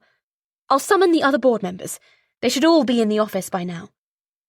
I'm just about to start calling round to gather us all together when William stops me. "Look, you're right. We do need to have a meeting about this, but calm down a little bit first." "Calm down?" I can't fathom his attitude at all. "One of your employees has been harassed. We need to know who. We need to know what's happened." "I know who it is." "What?" "I know who has made the claim. I saw Becky earlier, and she mentioned that she was going to send an email out." "Well, thanks for letting me know. So, spill the beans." "It's Adelina." I think of the sales assistant we hired, the one who was so direct and positive in her interview. I remember how we talked about her suitability for the role, but also a little bit about her personal life. Like how she had moved to the UK from her homeland of Albania a couple of years earlier, and had worked hard to pursue her dream of a career in advertising sales. She was, and as far as I know, still is, a confident and dedicated woman, not to mention one who certainly possessed a steely, resourceful spirit. Neither myself nor William needed too long to consider whether or not to hire her, because it had been obvious that she would make a welcome addition to our team, and so it had proven ever since she came on board. She always appeared happy here, and I know that her manager, Derek, one of the members of the management committee, has been happy with her performance too. So this news that she is claiming to have been harassed comes as a total shock. But my personal and professional instincts give me no reason not to believe her implicitly. "Oh my God, is she okay?" I cry. "Look, she's fine. Well, not fine, but there's no need to panic. Who's the allegation against? We'll discuss it or— William? Who is it? I cut him off. You must tell me. I can't go into that meeting not knowing if you do. It's David. David? I'm again taken back to the interview process. This time, the day I sat across a desk from David Hendricks, a polite and presentable young man who gave me a rundown of his employment history before making me laugh with his sly sense of humour. But it seems there's another side to him that not everybody appreciates. Or at least not Adelina. What did he do? He got a bit heavy with her at that staff drinks gathering last month. Tried it on. Wouldn't take no for an answer, apparently. He'd obviously had too much to drink. That doesn't excuse it. I know. And we both know that this isn't the first time he's overindulged at a work event and got himself into a bother with a colleague. William is referring to a time when David had flirted quite openly with several staff members during one of our parties. But there is a big difference between someone consensual flirting and harassment. We need to speak to him. And Adelina. We need the full story. Yes, we do, and we will. Let's speak with the other managers, and then we'll work through this properly, in accordance with our policy guidelines. And obviously, in the meantime, this needs to be kept quiet. Of course. Okay, let's have the meeting. I'll round up the troops. See you in the boardroom in 10 minutes? I nod as William walks confidently out of our office. I wish I could stay as composed as he does in times of crisis. Usually I'm much more level-headed with work issues, but this is very different. Whatever has happened between Adelina and David needs to be resolved, and quickly. We need to determine whether David is guilty. And if he is, there can only be one outcome. Chapter 13. Present Day. Maria. We followed protocols, I assure David, rubbing my cuffed wrists at our incongruous dining table conference. We had the managers' meeting, and we considered the content of the allegation before we came to our decision. A decision that was made without even speaking to me, David snarls. There's so much anger in his eyes that I wonder how this man could ever have charmed me into giving him a job. And how exactly is that fair? We didn't need to speak to you, William cuts in. Not once we'd heard what you did to Adelina. Pressuring her for sex, threatening her when she said no. You're lucky it was nothing more serious than a harassment claim. Your actions could have easily escalated it from a workplace issue to a matter for the police. Here you go again. Believing her word over mine. Whatever Adelina claims simply did not happen. She's a liar. Why would you assume my guilt without asking any more questions? We didn't need to. You had demonstrated a clear pattern of behaviour since we first employed you. My husband goes on. We all know what you were like after a few too many drinks. You went after every single woman in the office. Hell, you even dared to try it on with my wife. I shudder slightly, but can't help defending David a little here. I wouldn't say he tried it on, I say, although I know I'm not helping by contradicting my husband here. But you did cross the line with how flirtatious you were with me at our Christmas party. I admit I did consider giving you a warning afterwards, and once I'd heard Adelina's story, I regretted not doing so. Okay, so I'm a bit flirty after a beer or two, David says with a shrug, his eyes indifferent. But I have never forced myself on a woman. And I definitely didn't deserve to lose everything just because someone chose to make a false claim about me. Well, it's happened, William says, very unsympathetically. And I think we all need to move on. But unfortunately, this isn't the time for him to treat David like a simple item on an agenda. This situation requires more tact, more compassion, more strategic thinking, more... And then I glimpse a way out. Maybe William is right, or at least his methods are. Let's try to keep this businesslike. How much do you want to leave us alone? I asked calmly. Both David and my husband seem surprised at what I've just said, but I repeated. We have money, which you obviously know, and while I'm not convinced we have done anything wrong, I can see that we should have spoken to you before we let you go. That would have been the decent thing to do, regardless of whether we were in the office that day or not. So, to make up for it, how about we offer some reparation now? I pause, looking about the table as if this surreal encounter were a quotidian business meeting. What's your thinking? What are you asking for in order to leave us alone? I've never been one to believe a problem can be solved simply by throwing money at it. But maybe this is the time to change that view. But, unsurprisingly, William doesn't seem to agree with me. What are you on? My husband hisses. This man threatens us with a knife in our own home, and now you want to pay him for the honour. I'm just about to whisper my reasoning when David interrupts me. You two are hilarious. Here you are, William, the man of the house, who is so up his own arse that he can't even acknowledge he might have made a mistake with a former employee. And look at you, Mrs. Perfect, thinking you can just breadcrumb me some of your riches, and that's all it'll take to send me scurrying away back to whatever hole you think I crawled out of. You're both seriously deluded. But you, Maria, are the worst. Excuse me? I'm not some minor problem you can just make go away with a suitcase of cash. You can't pay me off. He stops, looks me straight in the eye. You can't pay me off like you paid off Adelina. I recoil from the intensity of his gaze. After everything that has happened tonight, that last sentence feels the most shocking. What are you talking about?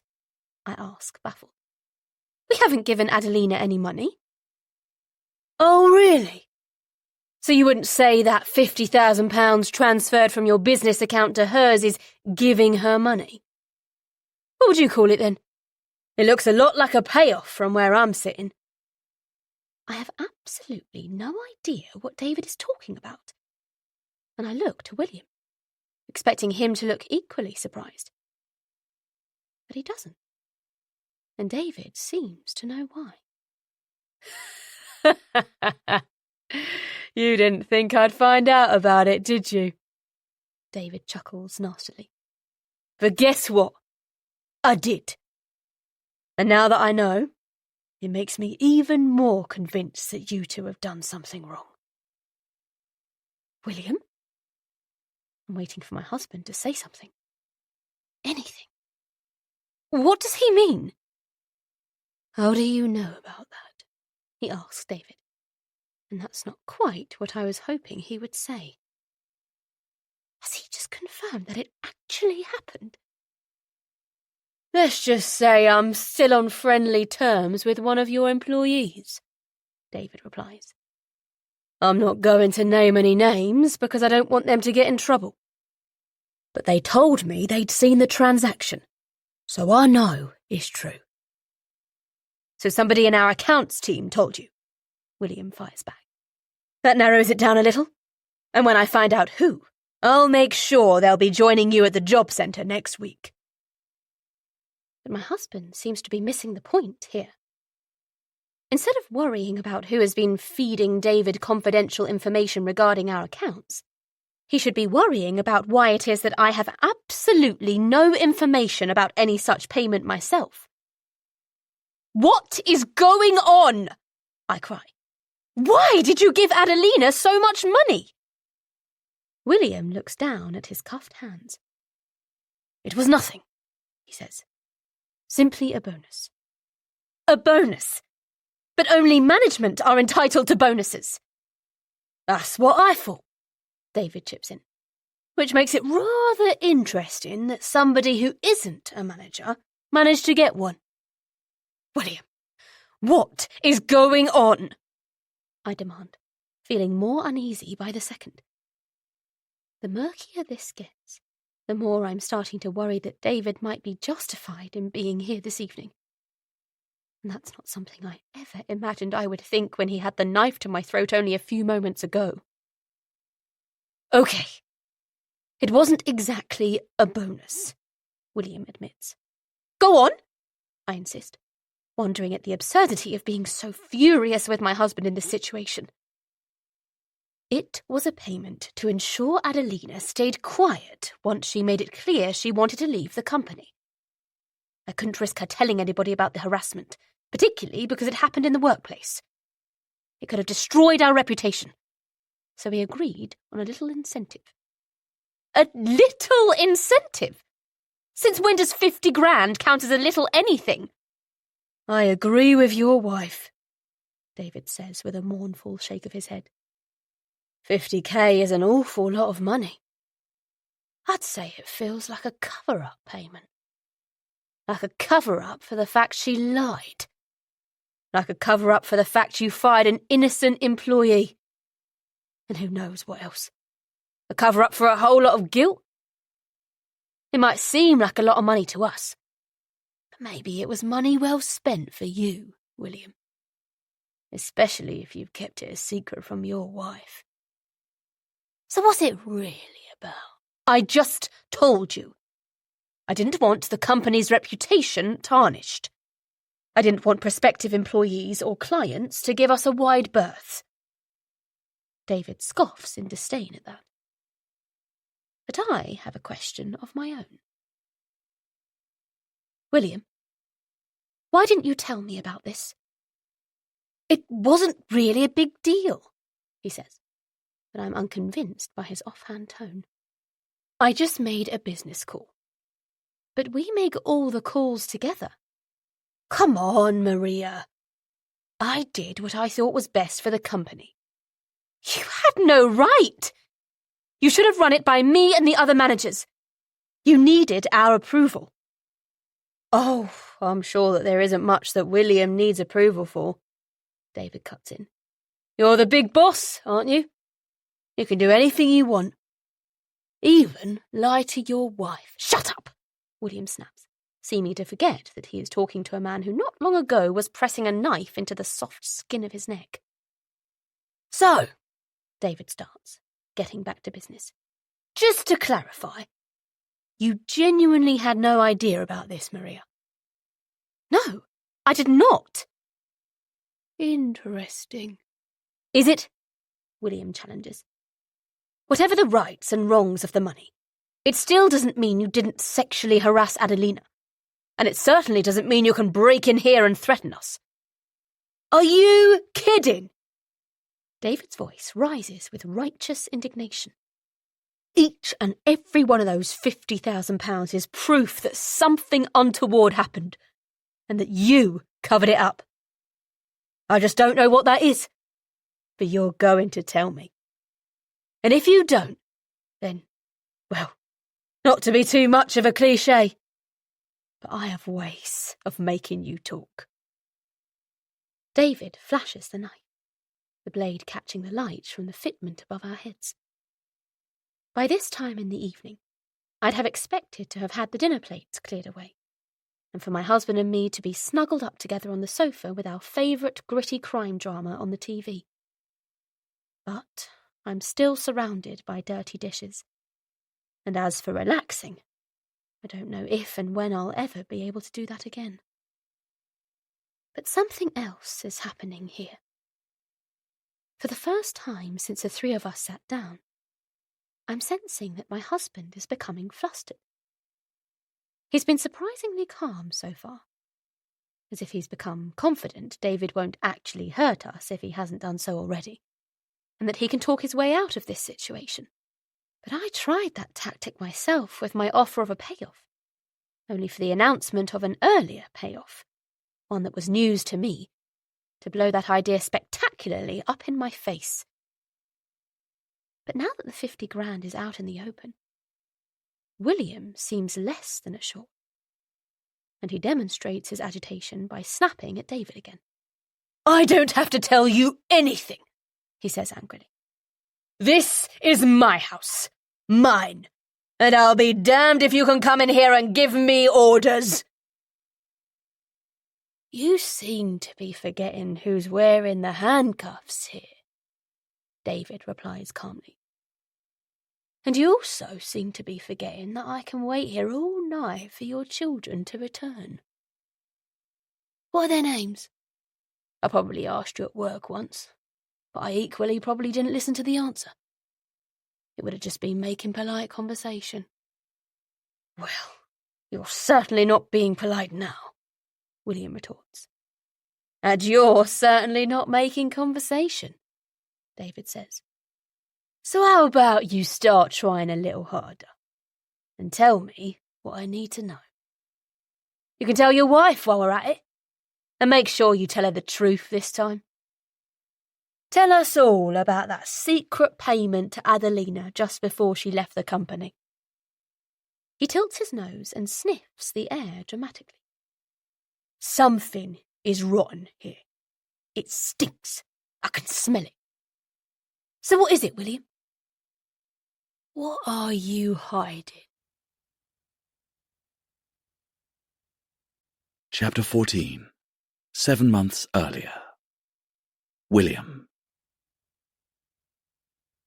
Nights like this, my business card really goes to work. It's a staff party, organised by me and funded by me, or at least it's funded by my expense account, one that I'm never shy in using because ultimately I'm the person who has the final sign-off on all the business accounts. Some people would argue that spending a load of money on food and drinks for staff might be a waste, but I see it as a necessary expense to keep morale high amongst my team. And morale is certainly high this evening. 20 members of Gallagher's ad agency are crammed into this boutique bar in a trendy part of the city, where we have spent all day completing a series of team bonding exercises. I gave a short speech to start the day off, and then we spent the morning role-playing various sales scenarios in a meeting room at an upmarket hotel. The afternoon saw us running around an outdoor assault course, firing paintballs at each other. This is something I like to do once a year with half of the Gallagher staff, while Maria takes the other half for her version of team building at another time. We can't both be out of the office at the same time. Somebody has to keep the place on its toes. Today that hasn't been me. My wife will be at home now, winding down after what was likely another busy day. But I'm relaxing. Me and my colleagues are well fed after dinner at a fantastic Chinese restaurant just down the street from here, and now we're making sure that we're well watered, all thanks to my expense account. I'm not going to lie. I love being in this position, and I don't just mean standing at the bar with colleagues beside me while I wait to order another round. I mean being the center of attention, being the one who has all the power. And make no mistake, whoever has the money has the power. Even from a very young age, I always noticed the influence money could have over people. My parents were wealthy, so my childhood is littered with memories of how that wealth could open doors for them. Those memories are perhaps what motivated me to work so hard, to build my own successful business, and line the pockets of my bank accounts. I wanted not just the money, but all the power and status and finer things in life that come with it. "Another bottle, please, there's a good man," I call to the bartender when it's my turn to be served, and before I know it, I'm entering my credit card PIN once again. It would be much easier if I could just set up a tab, but my finance manager had to persuade me that those weren't a good idea after last year, when one such tab ended up totaling well over £5,000, after a couple of cheeky temps kept ordering the most expensive cocktails on the menu. Not realizing what they were up to until the bill came meant that there was little we could do, but that was certainly a sobering night in the end. Needless to say, those temps were quickly dismissed when they failed to show for work the following day.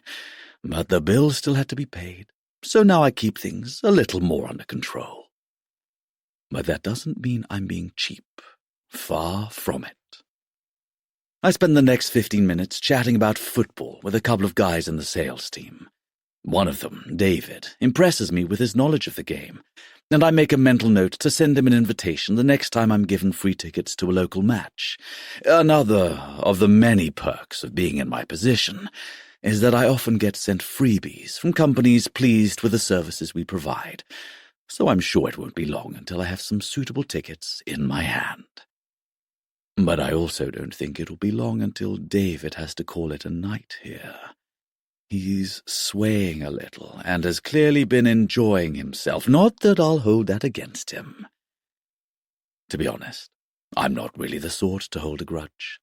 If I were, then I would already have a problem with David, after he spent far too long flirting far too heavily with my wife at our last Christmas party. Maria kept her cool, while not encouraging him by any means.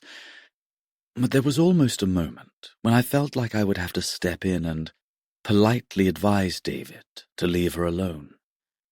Thankfully, it hadn't come to that, so my and David's relationship remains cordial. But I know he has a roving eye when he's on a night out, which makes me wonder why he is here talking to me rather than on the other side of the bar, engaging some of our prettier colleagues in conversation. "Tell me, David, how's the wedding planning going?" I ask, aware that he has a fiancée, but intrigued as to whether or not he is genuinely committed to the woman he is set to exchange vows with. "Meh, it's not really my thing," David replies with a shrug that suggests it's not his idea of fun. "Don't worry. Once you're past this, you get to the real fun stuff. Married life. If you think things are boring now, wait until you get to that stage." I'm teasing him, but I am giving him some truth too. Now he looks worried, so I lighten the mood by reminding him that just because he has a partner, it doesn't mean he can't have a little fun. "Why don't you go and talk to the ladies? The last time I checked, flirting is allowed in relationships."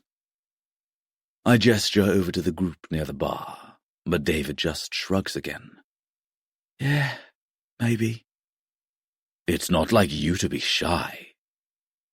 I give David a nudge that lets him know I remember some of his past exploits, and he looks a little sheepish, as he most likely worries that I'm talking about his flirting with Maria. But I don't mention that. Instead, I hand him a fresh beer and give him a gentle nudge. "Go on, have a chat, socialize, enjoy yourself," I add, as I send him on his way. Alone for a moment, I take out my phone and see that I have a text message from Maria. She tells me that she has just managed to get Edward and Penny to settle down to sleep, and now she's thinking about an early night herself. It's 10:30, so I text her back, telling her that the day has been a success and that I'll be on my way back home soon enough. As I put my phone away, I look up and see David chatting to Adelina, a colleague who has caught the eye of more than one man in the office since she started with us. She's strikingly good-looking for sure, but her softly spoken accent and direct way with words seem to make her irresistible to men. Whatever it is, she's got the wow factor, and David is certainly captivated. I watch as he says something to make her laugh, before he puts his hand on her arm for a brief moment, a light touch, but one that subtly lets her know they potentially could be closer than just two people who work together. I let out a sigh as I watched the exchange, imagining what kind of mischief David could get up to tonight, or indeed any night he wants, while I need to finish this drink and return to my homely duties. The kids will be up early in the morning. There will be hair to comb, school bags to find, and breakfast to serve before they even set off on their way to school. And then I'll be faced with another full day of work. So much responsibility, so many things to do. Oh, to be young and free again. Never mind.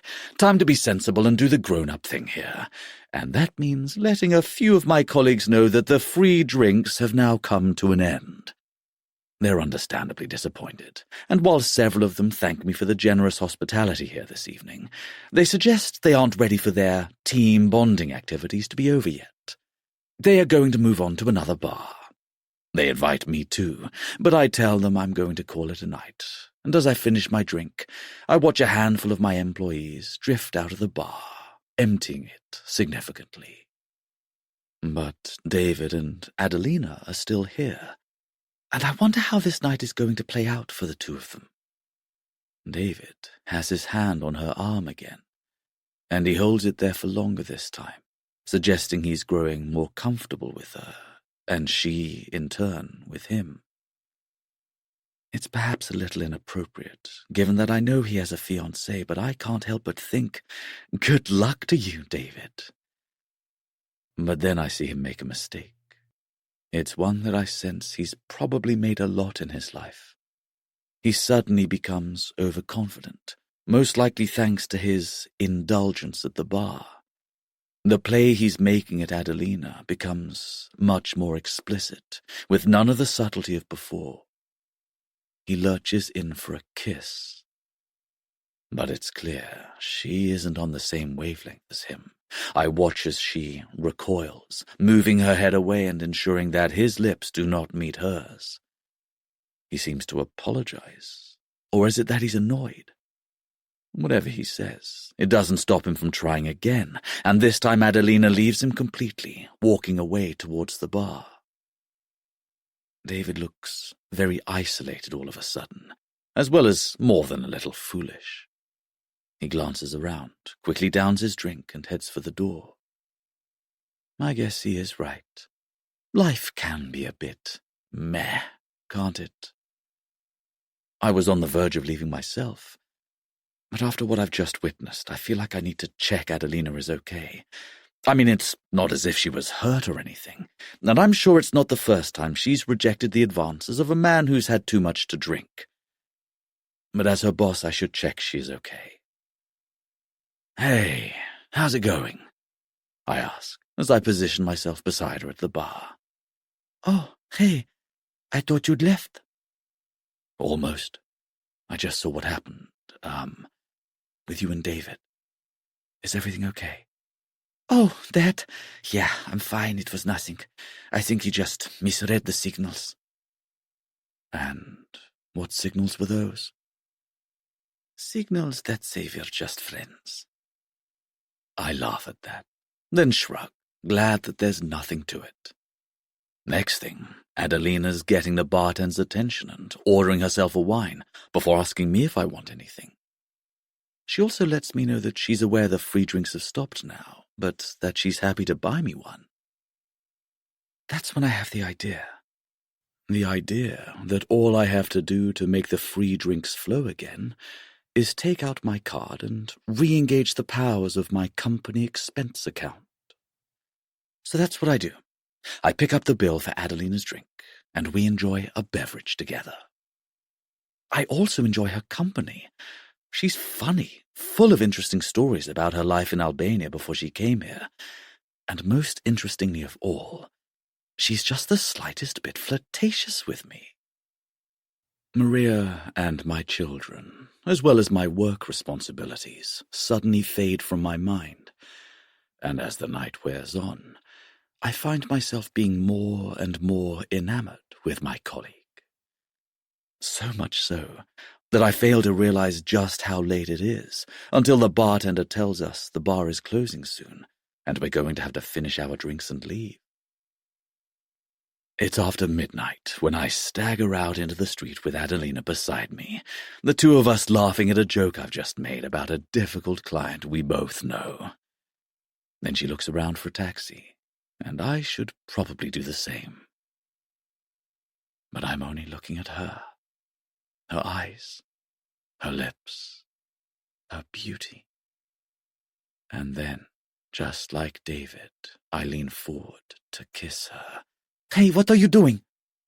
Adelina says, and she puts her hand on my chest to prevent me getting any closer. But it doesn't really work, because I'm bigger and stronger than her. So I try again, and this time our lips actually meet. "William, stop!" she cries, looking at me aghast. What's wrong? You like me, don't you? Like is not the point. You're married. Don't worry about that. Come here. I try again for that kiss, and as Adelina backs up, she bumps into the wall behind her. She has nowhere to go, and as I press myself up against her, I understand that this is the true benefit of being the boss. Forget the expense account. This is way more fun than that. This is real power. And it's a power that means I can fully expect my employee to comply with what I want. Adelina wriggles as I kiss her, and I start to move my hands over her body. She tries to push me off again, but I don't budge, and as my hands keep moving, I'm waiting for that moment when she will relent and gasp that this is what she wanted all along. But it doesn't happen. Instead, her knee hits my groin, and all the oxygen gets sucked out of me. I pull back and see nothing but anger on Adelina's face. She takes her chance to escape, and while I want to go after her, I'm still too sore and too winded to make any sudden movements. That's why I can't catch her before she disappears around the corner, and by the time I do start running, she's being driven away in the back of a taxi. "Damn it!" I say, as I stand alone on the dark city street. What have I done? Chapter 15. The Morning After. William. I haven't slept. Having arrived home in the early hours and crawled into bed beside my sleepy wife, I mumbled an apology for staying out later than planned, blamed it on a couple of colleagues who persuaded me to have one more drink, and then let her get some rest. But there was no rest for me. I've spent hours tossing and turning in the bed, replaying the events on the street outside that bar in my head. But even as dawn breaks and sunlight seeps in around the curtains, I have not been able to retell this story in any way that this is not a complete disaster for me. Adelina ran away from me after I forced myself on her. Is she okay? Did she go home? Did she go to the police? Am I going to be arrested for what happened? Is my wife going to find out that I'm not as perfect as she thinks I am? And what about my children? What are they going to hear? That their daddy is a horrible man, a man who treats women like objects? Is that what I am? The silence in this house is excruciating, and is only making my troubled mind feel more and more jangled. So I peel back the duvet and tiptoe out of bed, leaving Maria lost in the bliss of whatever dreamlike state she is in, while I endure this torturous hell of wondering what Adelina might do next. Whichever way I spin it, she has the power to destroy my life. I make my way to the bathroom, have a shave, and try to stay positive. What if she doesn't see it as such a big deal? What if she puts it down to the fact that I had too much to drink and excuses it? What if she forgives me? I am her boss, after all, so maybe she'll decide it's in her best interests not to cause trouble. The more I force myself to think along these lines, the more I convince myself everything might just be okay. But in reality, I know that I'm never really going to know the truth until I go into the office and face the music. I cringe at the thought. But if Adelina is there, then perhaps I can make a swift apology, and that can be the end of it. But if she isn't, then I'll still have no idea how she's taken what happened, and the nerves will really kick in. I need to get out of the house and into the office as quickly as possible, so I get dressed and grab my briefcase, all while trying not to wake Maria.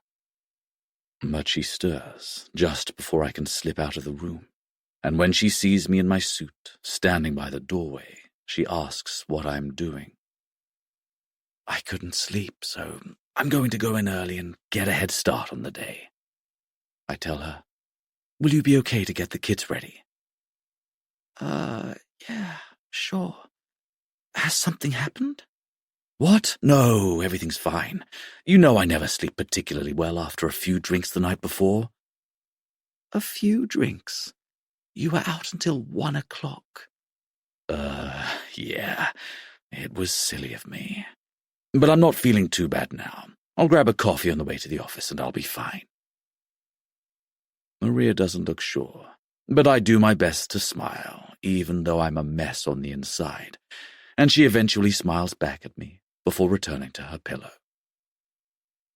I grimace when I think about what precarious position my wife might find me in at our workplace when she does report for duty later this morning, but I'm hoping I'll have been able to put out this fire before then, and with a bit of luck, she'll never know what I did with one of our employees while she was dutifully at home looking after our children. The roads are quiet at this early hour. So despite driving cautiously as I sense there might still be alcohol sloshing around my system, I make it into the office in record time. I use my pass to access the building and wave to the security guard who has been here on duty all night, before asking if anybody else is already in. Just Becky, he replies, and while I'm pleased that Adelina hasn't rushed into the office so soon, the fact that the HR manager is here might not be particularly good news. If Adelina does make a complaint against me, then it's Becky who will see it first. That's why I decide to go and see her before I reach my own office. I knock on her door and hear her voice inviting me in a moment later. Good morning, I say, entering with confidence, keen not to appear like a condemned man just yet. Oh, hey, you're in early? Becky replies with one hand on her keyboard and the other on a half-eaten bacon sandwich that she instantly looks guilty about. I could say the same about you. I'd have asked you to bring me a sarnie too if I'd known. Brown sauce, please. I smile lamely at my own joke. Is everything okay? Yeah, it's fine. I didn't sleep too well, so I thought I'd come in and get an early start before the tiredness overwhelms me later. I see. Same here. That wouldn't have anything to do with the team drinks, would it? Becky asks, and I freeze in fear that she already knows far more than she is letting on. The drinks? What do you mean? You had the bonding day with the sales team yesterday, right? I'm sure that didn't end early. Becky gives me a wink then, and I feel a bit awkward, but it also allows me to relax, because she really wouldn't have done that if she knew what had happened. Oh, right, the team bonding day. Yeah, it was fun. Not much to report. Is that the truth, or are you just saying that because I'm the HR manager? My heart rate spikes dramatically, then plummets as Becky laughs and winks again. Relax, William, she's just teasing you. Confident that nothing has been reported to her yet, I'm just about to leave her office when she, oh so casually, mentions something that is big, big news for me. Do you know if anything happened with Adelina yesterday? What? It's just that she emailed me an hour ago, asking if she could meet to discuss something that took place yesterday, and I'm afraid it doesn't sound good. Oh dear. I try to compose myself. What did she say? That she was harassed by a male member of staff. Oh, God. She's going to report me. There's going to be an investigation. I'm going to lose my place in my company, and then I'll lose my wife and kids. What? Yeah, I was shocked too. Do you have any idea what might have happened? No, none at all, I reply, hoping that I'm as convincing a liar as I need to be to get out of this awkward exchange. Okay, well, I'll see what she has to say when she comes to see me. Do you know what time that'll be? I'm not sure, she didn't say, but she must have been awake early to send me that email, so I'm guessing she won't be too long. Right, no problem. Yeah, just let me know the score once you've spoken to her. Will do. And I'll obviously have to inform the other members of the management team about the allegation as well. Will you?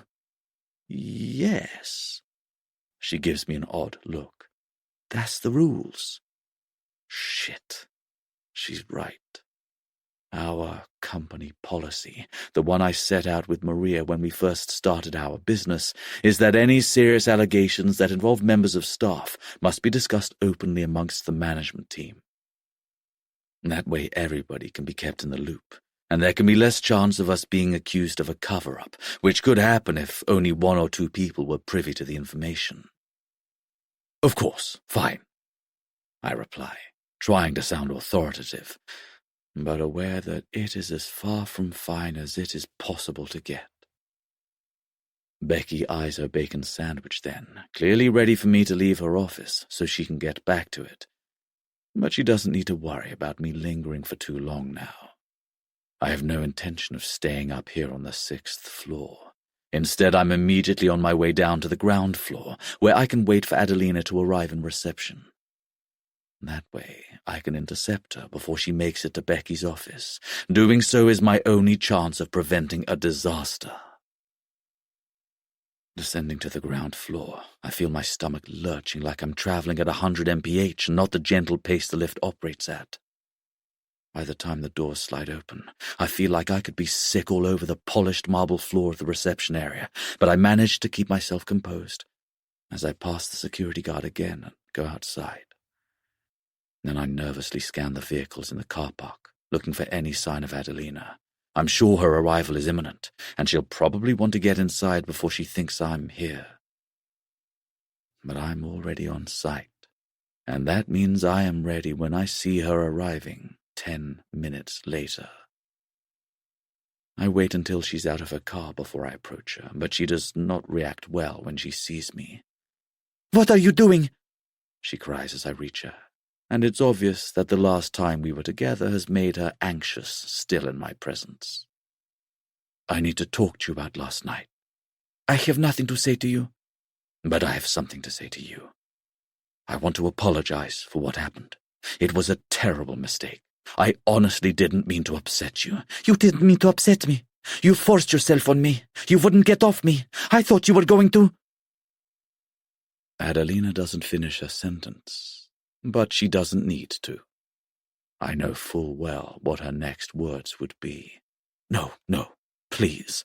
That wasn't going to happen. It was just a kiss, and I regret it. I'm sorry. I shift my tone a little. I hope you understand that it doesn't have to go any further. "You don't get to make that decision for me," she declares, and she goes to walk past me. I know she will go straight into the office and tell Becky everything, so for the second time in 24 hours, I try to stop Adelina from doing what she wants to. Wait, please don't do this. Don't report me. "How do you know that's what I'm going to do?" I'm not sure I should tell her what I say next, but it feels like I have no option. I saw Becky this morning.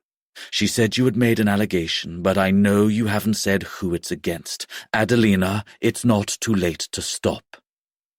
"And why would I stop?" Adelina eyeballs me. And it's very clear that a change of tactics is needed if I'm to get her to come around to my way of thinking. Persuading with just words isn't going to work. I need something else, something more tangible, something more powerful. "I'll give you money," I say instinctively. "What?" She looks a little shocked, but the curious lift of her eyebrows makes me hopeful. "I'll pay you not to say anything. Please." "Really?" Her expression has turned steely. "How much?" I hadn't thought about it, but I need to come up with a number quick. 10 grand. She thinks about it for a moment before shaking her head. "Not interested." Then Adelina tilts her chin as if our conversation is over and goes to walk past me. 20! I almost shout in desperation, wanting to resolve this before more people arrive here. That gets her attention. "You're serious?" Yes, I am. Then that just proves how much you know what you did was wrong. So thank you for the not-so-generous offer, but I'd rather let everybody know what kind of man you really are.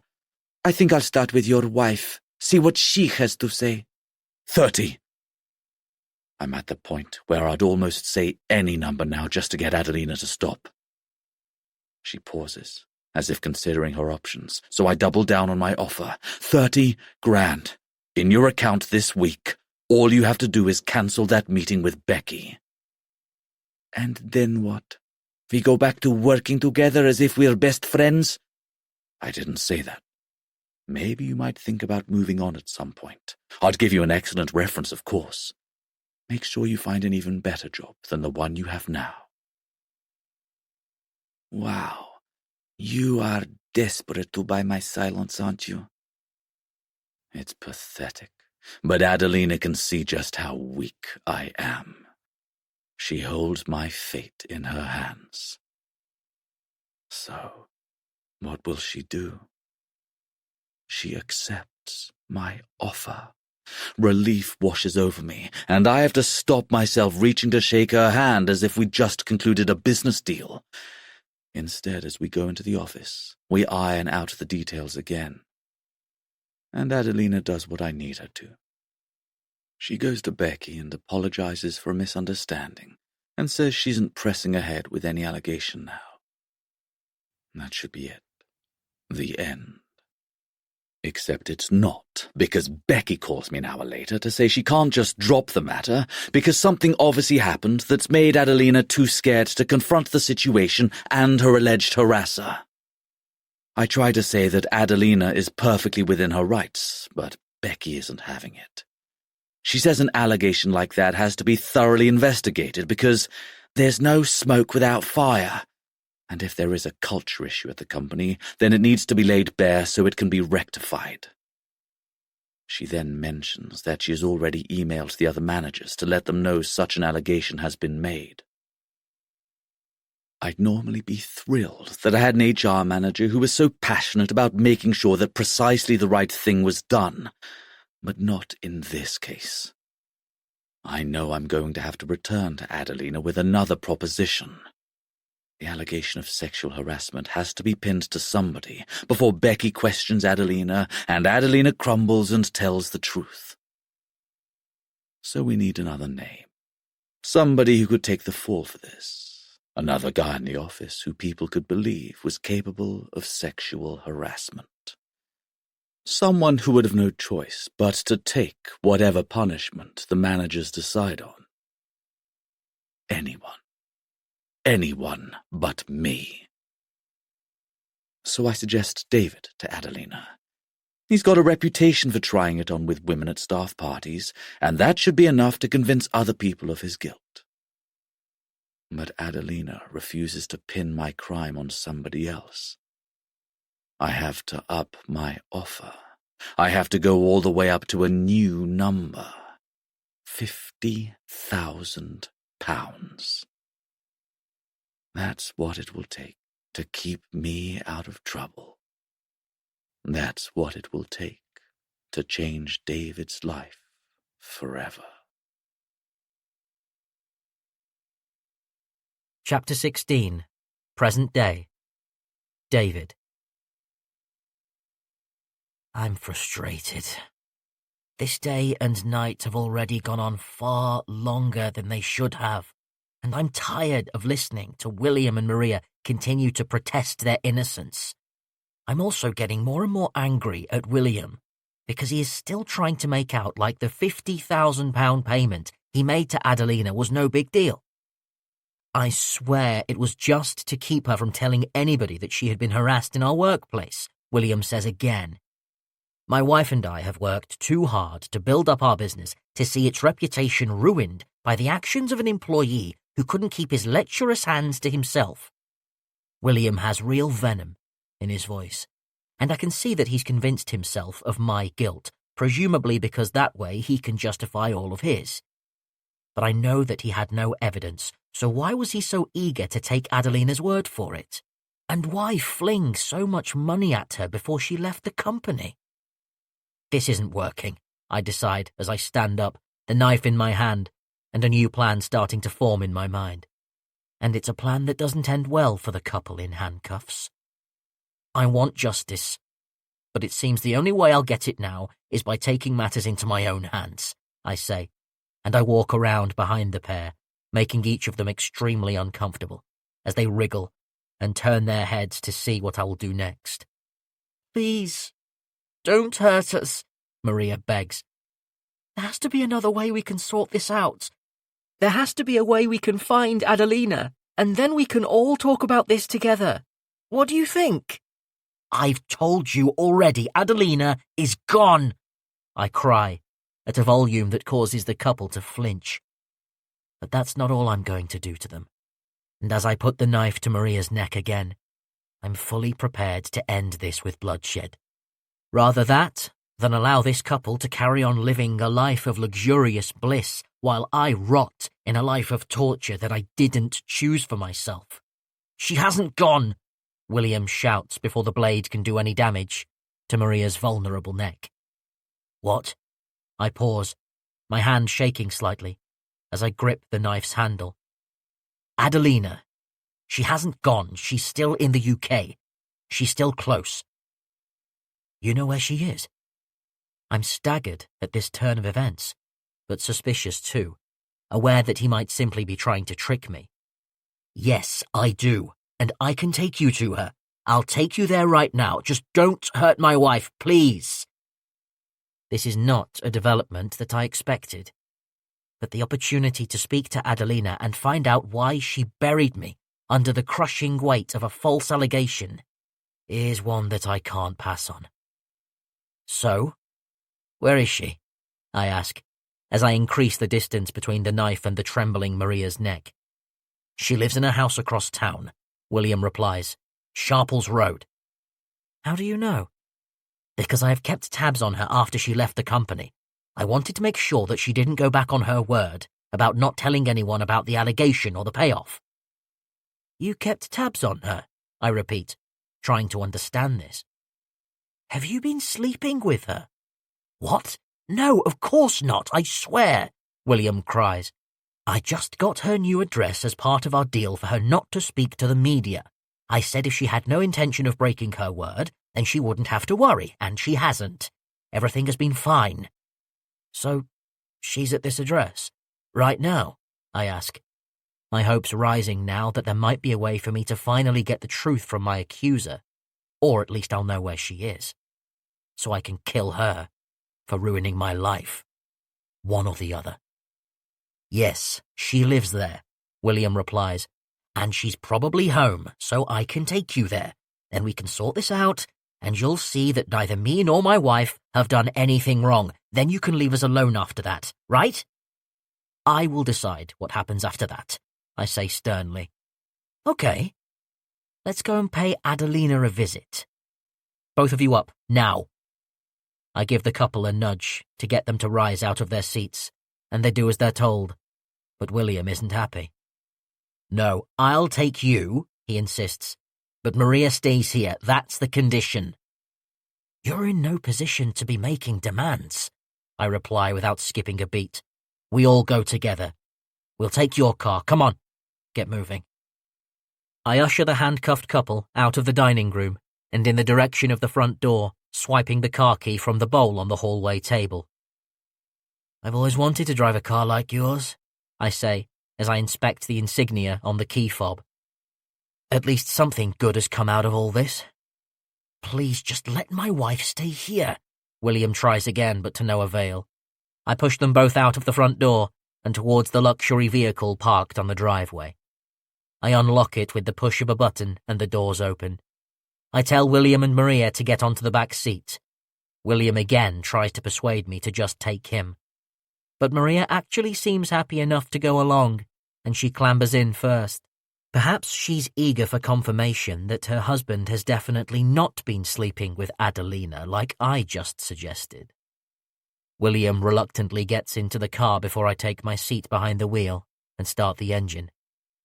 I am ready to go. Okay, you can direct me, I say to William, catching his eyes in the rearview mirror. And try to relax, you two, don't look so worried. Forget about the cuffs. We're just going for a nice drive. With that, I put my foot down on the accelerator and hear the satisfying roar of the engine.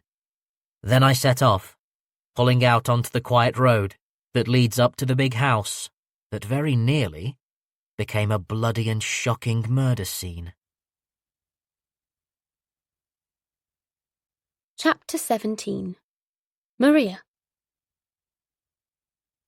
I might hate the man currently behind the wheel, but I have to give him credit for one thing. He drives this car a lot more sensibly than my husband does.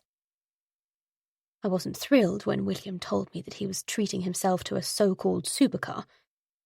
Not because I have a problem with him rewarding himself with an extravagant gift, but because I have a rough idea of the top speeds vehicles like this one can achieve. I wasn't exactly excited about the thought of him speeding through the country lanes near our house, particularly if he took the kids out for a drive too.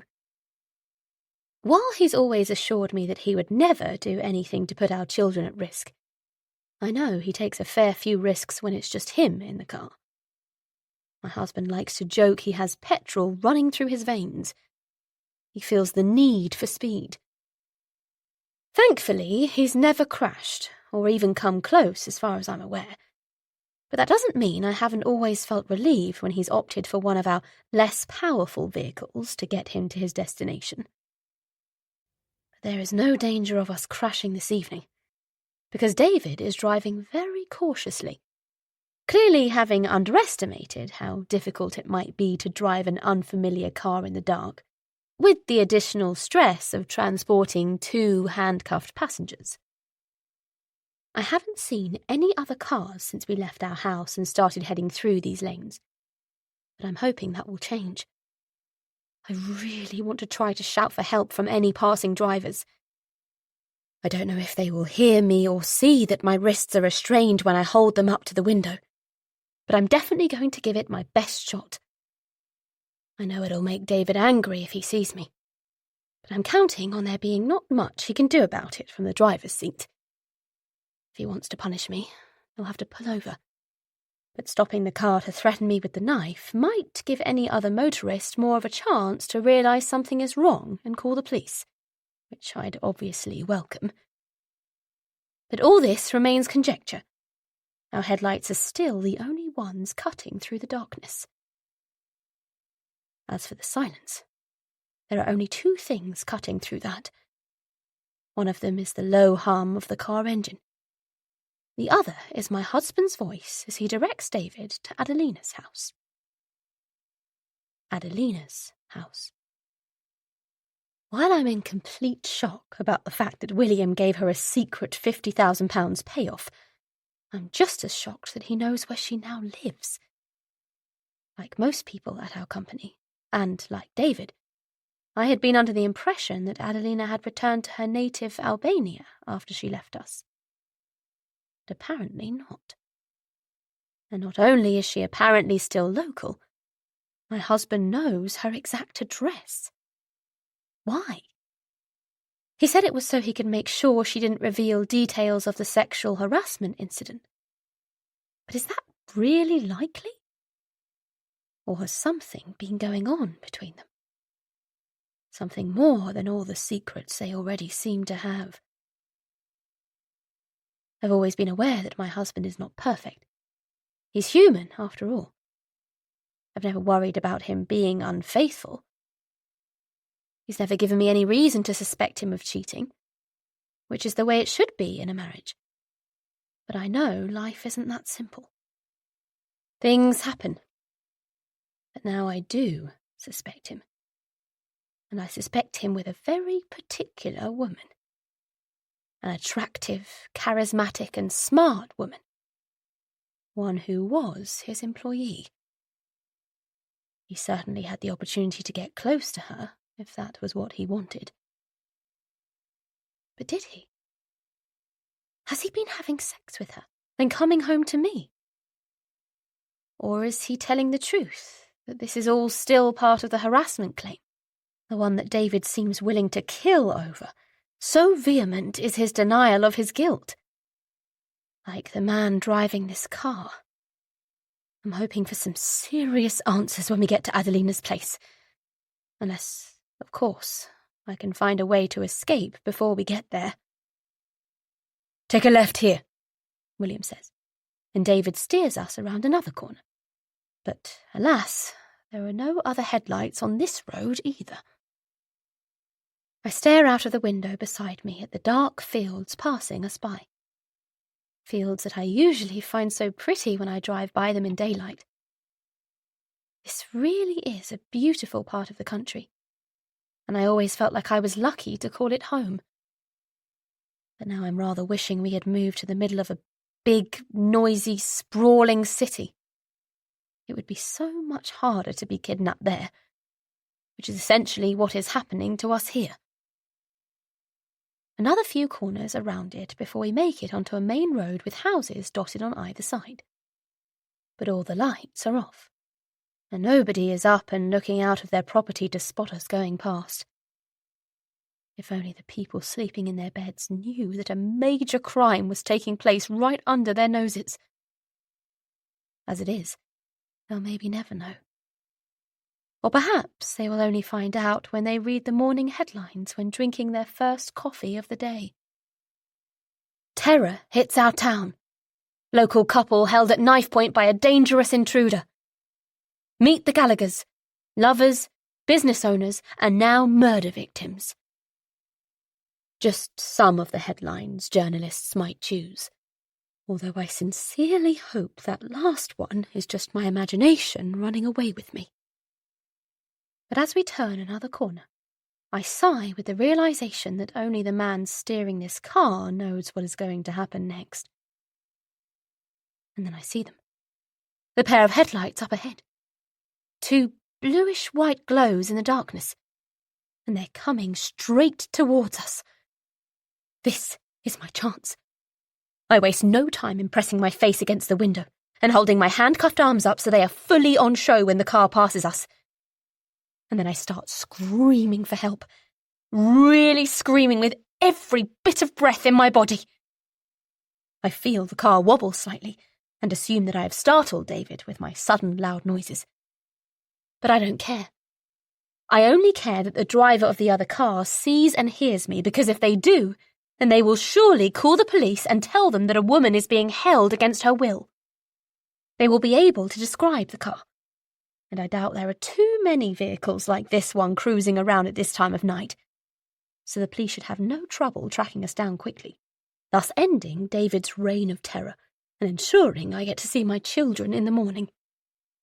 Then the dust can settle on this horrible, frightening nightmare. "Shut up!"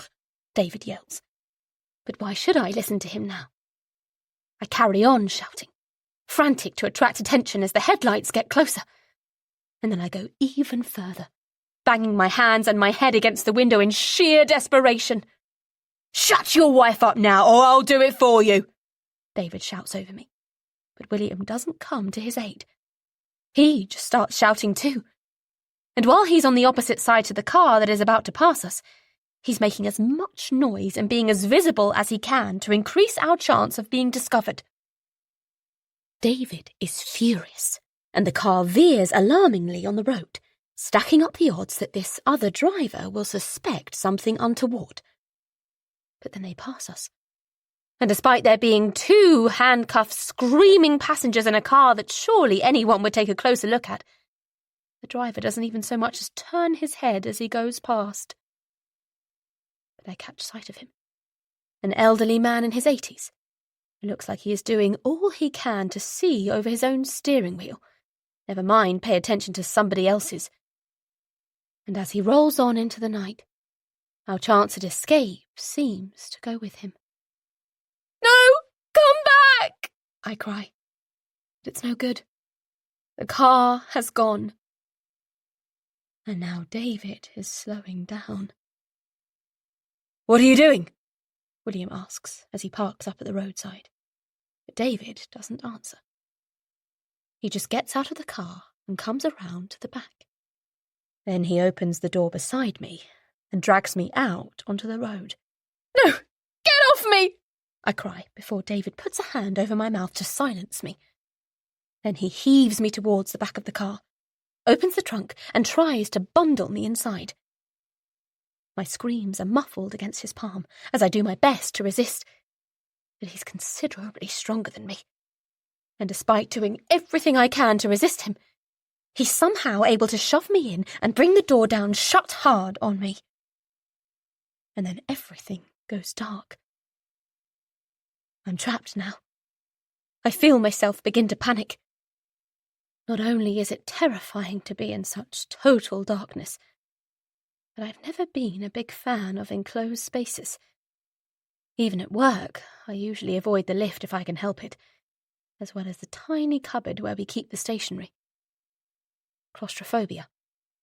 Which means this is one of the worst possible places where I could find myself. Why didn't I just stay quiet? Why did I have to cause trouble? If only I hadn't screamed, then David would have just left me where I was. Now I'm locked in here, and who knows when I'll be coming out again. I really start screaming. I beg to be let out. I beg for oxygen. I beg for my life. But all that happens is that I hear the engine get louder, and I feel the car move again. It seems he's going to drive the rest of the way to Adelina's house with me in the trunk of the car. I stop screaming when I realise no one can possibly hear me. I realise, too, that it might be best to try to save some air, because there must be a limited amount in here. But that thought only causes me to start hyperventilating, and now I really feel overwhelmed by anxiety, because I can sense I'm on the verge of a panic attack, and that's the last thing I need. It takes all my strength to keep myself from having a total breakdown, but I manage it. And despite the tears and sweat pouring down my face, I am able to return my breathing to a steadier level. I have no idea how much time has passed before I feel the car come to a stop. When I do, I hear the engine rumble off, followed by the sound of a door opening and closing. Is this it? Are we here? Are we at Adelina's house? Chapter 18. David. I hadn't planned on locking Maria in the trunk of a car tonight, but then again, I hadn't planned any of this 6 months ago. Unpredictable. That's how my life has been over this past half a year, so I'm not going to worry too much about dealing with whatever residual trauma might be left over from all these actions of mine when tonight is over. I'm just staying focused on the task at hand, and right now, that is going into the house I'm parked outside and getting the woman inside to explain why she lied about me. Peering out at the house I've been instructed to stop at, I see closed curtains across the windows, and a distinct lack of light or activity. It might appear that nobody is home, but at this time of night, the person within is most likely sleeping. But I want a little more confirmation that I'm in the right place before I knock on the front door. This is it? Adelina's here? I ask William, and he nods. Yeah, this is it. The place looks empty. It's the middle of the night. She'll be in bed. Then I guess I'd better wake her up. But before I do that, I turn and reach into the back of the car then and grab William's handcuffed wrists before instructing the man to sit forward. William struggles a little, but I work fast, unlocking the handcuffs quickly before wrapping them around the steering wheel, ensuring William is now very much stuck in place in this car. I wouldn't want you to think about trying to make a run for it while I'm in the house, I say, as William wriggles his wrists and tries to free himself. But it only confirms that he is now locked to the steering wheel, and with his wife locked in the trunk, I know that my two prisoners aren't going anywhere until I return. Okay, I'm off to wake up Sleeping Beauty, I say, as I get out of the car while ignoring William's protests. Closing the door on him, all is quiet out on this residential street. But then I hear something else. It's muffled and very faint, but I can hear it nonetheless. It's the sound of Maria, begging for help. I walk around and rest my hand on the glossy metal lid that's keeping Maria trapped, but I have no intention of opening it up and letting her out. One thing is for sure. She is certainly quieter in there than she would be out here. Turning my attention back to the dark house, I walk up the narrow pathway that leads to the front door before taking a deep breath and knocking 3 times. I don't knock so loudly as to wake any of the neighbours, but it's hopefully loud enough to wake anybody who might be sleeping in this property. That's why it feels strange when nobody comes to answer the door. So I knock again, and again, but still nobody comes. Not even a single light has been turned on inside, and that is very strange. Adelina supposedly lives here, so why isn't she answering? She can't know who it is trying to get her to come to the door, so that can't be the problem. I wonder if Adelina is staying elsewhere tonight. Or perhaps it's that Adelina doesn't like answering the door at this time of night, which would make sense as a woman living alone. Or maybe there is another reason why she isn't answering the door. Maybe it's because she isn't here at all. Maybe William has been toying with me. Maybe William has been deliberately stalling. As I turn back to the car, I see the shape of William leaning into the front seat, his hands still on the wheel while his eyes are just visible inside the dark vehicle as they stare out at me. I decide to spend a little more time looking around before going back to demand some answers from William, so I try to look in a few of the windows, although that shows me nothing but curtains. Then I make my way down the side of the house, kicking open a wooden gate into a back garden that is very small and very minimalist. It doesn't look like Adelina is much of a gardener if the long grass and massive unsightly weeds along the back fence are anything to go by. But this garden's unkempt state could be a symptom of something else beyond a lack of outdoor endeavour. It could be a sign that nobody has lived at this property for a while. And if that is the case, William really is wasting my time here. Trying the back door but finding it locked, I throw a couple of small stones at the upstairs windows to see if that stirs anybody inside. Getting no response, I give up and return to the front of the house. Convinced that there is nobody inside, I go back to question William, but when I do, I find him full of excuses. She'll definitely be in there. You can't have been loud enough. I get it, you don't want to make too much noise on the street. I'll help you. I'll wake her up. She's definitely in there. I think about letting William out to assist me, but that seems risky, and there is nothing to indicate that he'd fare any better than I managed myself. That's why I tell him that I'm not letting him out. I feel like I'm being played somewhere here. I no longer trust that William is genuinely trying to help me see Adelina. With that in mind, it is time for the knife to make an appearance again. But the re-emergence of the blade acts as the catalyst for William saying something that surprises me. And it would certainly have surprised Maria as well, if only she hadn't been locked in the trunk. Look, I swear she's in there. She's just a very deep sleeper. Oh, right. And how do you know that? I just know. How? Think about it. I don't have time for this. Tell me. Because I've slept with her. I laugh out loud at that.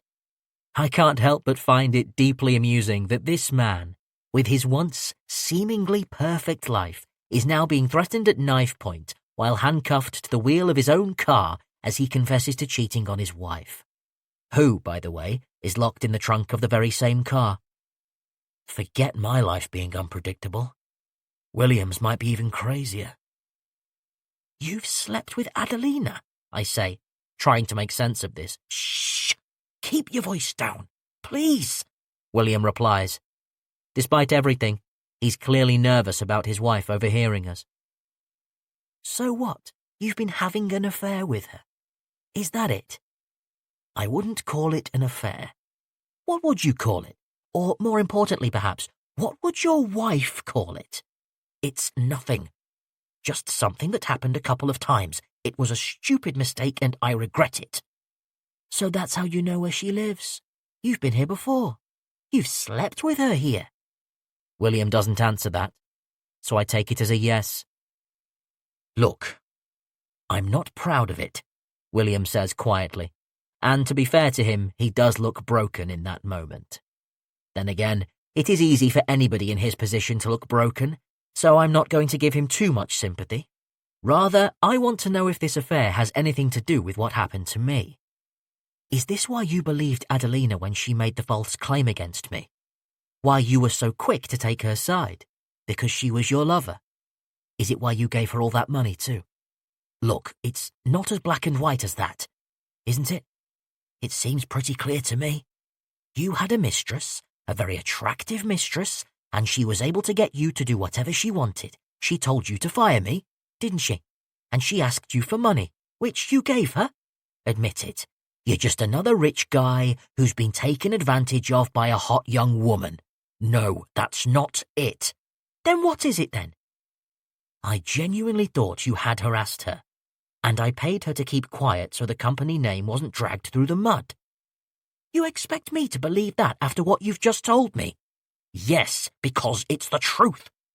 William raised his voice then, probably unintentionally, and I gestured towards the back of the car to remind him that he might not want to do that again. Careful. You don't want your wife hearing this conversation. Remember? That shuts William up, allowing me a moment to think. I guess there is still a chance that he is telling the truth, however unlikely. If Adelina did have some kind of vendetta against me, whatever that might have been, it's just about plausible that she might have made up a lie and convinced William to believe it. But the only way to start to piece this puzzle together is to speak to the woman in question. And that still seems impossible if we can't get her to answer the door. Let me come with you, William says, his voice quiet but urgent. I'll get her to answer the door, I swear. I think about it, but not for long, because I only have two options.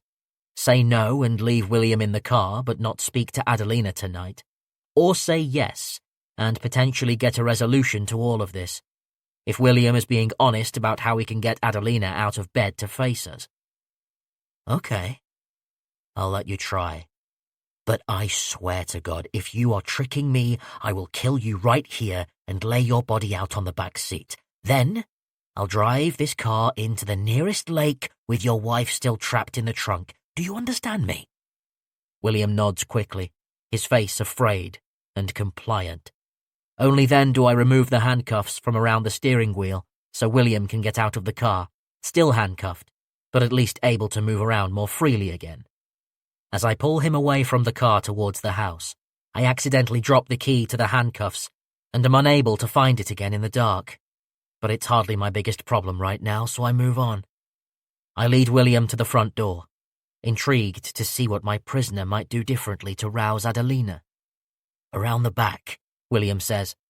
I've already tried that. Let's try again. I'm willing to give it one more go, so I march William down the side of the house, one hand on his shoulder and the other on the knife that I'm keeping raised, ready to strike if needed. Once we're in the garden, I tell William how I already tried the back door before mentioning the stones I threw at the windows. Which one is her bedroom? I ask. That one, William replies, nodding towards the upstairs window on the left.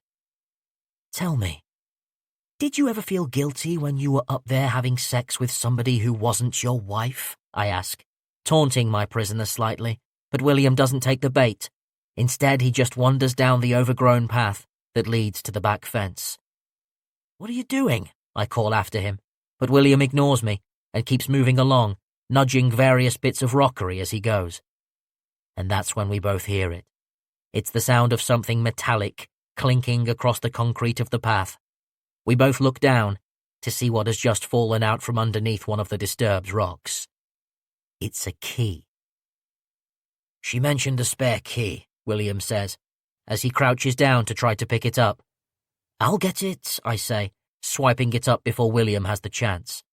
I inspect the key in my hand before asking William why he didn't tell me about it sooner.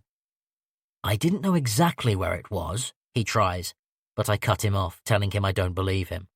That's when William admits he kept it quiet so he could get out of the car. But why? I want to speak to Adelina too, he tells me. I want to get the truth just as much as you do. I have a feeling she's screwed both of us here, not just you. I roll my eyes at that, because I'm hardly sympathetic to his plight over mine.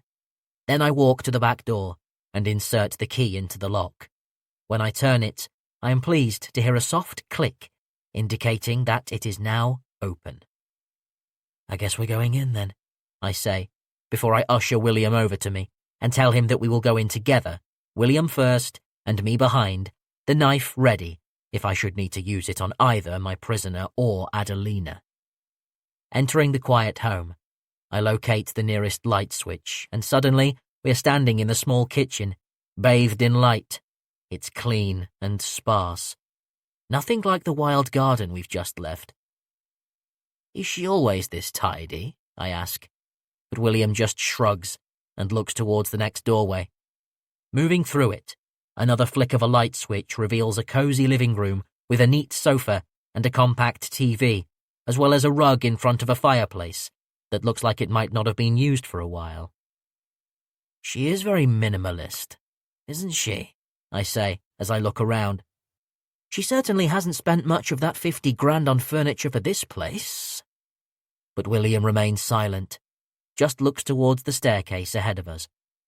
I consider calling up to Adelina and making our presence known so she can come down and meet us, but I decide it would be better to keep the element of surprise and startle the woman in her bedroom. One good thing I realize, from all my failed efforts to rouse her, is that she must surely be alone in the house. Come on, let's go up, I say, pushing William towards the stairs. And be quiet. We begin to ascend, our feet moving softly over the carpeted steps until we make it to the landing, where we are faced with 3 dark doorways. Which one is her bedroom? I ask, and William nods towards the 3rd doorway.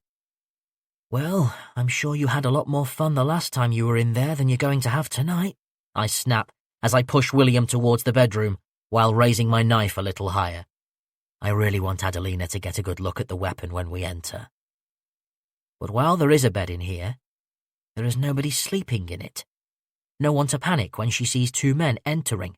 No one to scream when she sees the knife and realizes the man she set up has come back to seek his revenge. No Adelina. It's at that point that I'm suddenly knocked off balance, as William uses his shoulder to barge into me, causing the knife to fall to the floor before I can do anything about it. Then, I feel a blinding pain in my skull and nose as I realize that William has headbutted me. I stagger back out of the bedroom to try to put some space between me and my handcuffed attacker, but William surges forward again, driving his entire body weight into me, and I feel myself succumbing to sheer gravity.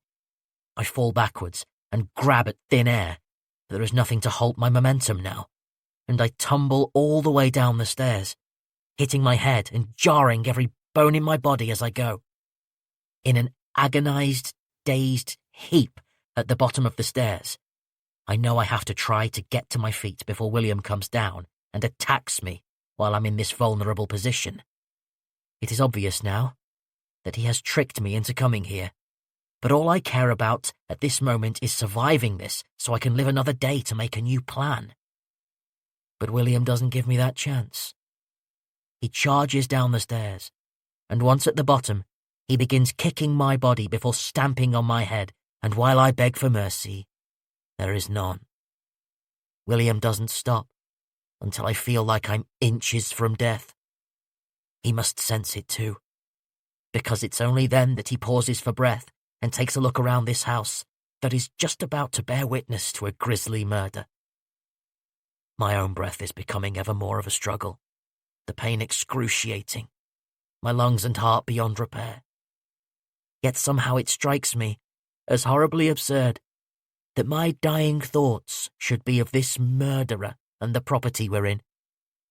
I realize it must belong to him, not to that vivacious woman I once made a fool of myself with. Chapter 19. 3 years earlier. William. The estate agent's name is Miranda, and I waste no time in checking out her impressive curves whenever she turns her back to me. I've certainly stolen plenty of sneaky glances during this 30-minute appointment, as she shows me around this small but suitable property that I'm considering putting an offer in for. "Here's the master bedroom," Miranda says as she leads me into a room with a double bed, nightstand, and a wardrobe in the corner. It's not the biggest room, but none of the rooms in this house are big. But there's a charm about its size, and while it's much smaller than the house I share with my wife, I don't need this one to be big. I just need it to stay a secret. This is nice, I say as I inspect the interior, and all the furniture is included. "That's right. Everything you see here can stay if you want it." Excellent, I say, because it will certainly save me a lot of money and trouble if I don't have to go furniture shopping once I have the keys to this place. I take a seat on the edge of the bed to assess the firmness of the mattress. The thought runs through my mind that I might invite Miranda to take a seat beside me. But that might be a little too forward even for me, so I decide against it. The last thing I need is her calling me out as a creep and ending this appointment early, thus denying me the chance to hopefully become the owner once all the paperwork is sorted out in due course. But that doesn't mean I'm not planning on inviting her out for a drink once all the technicalities are out of the way.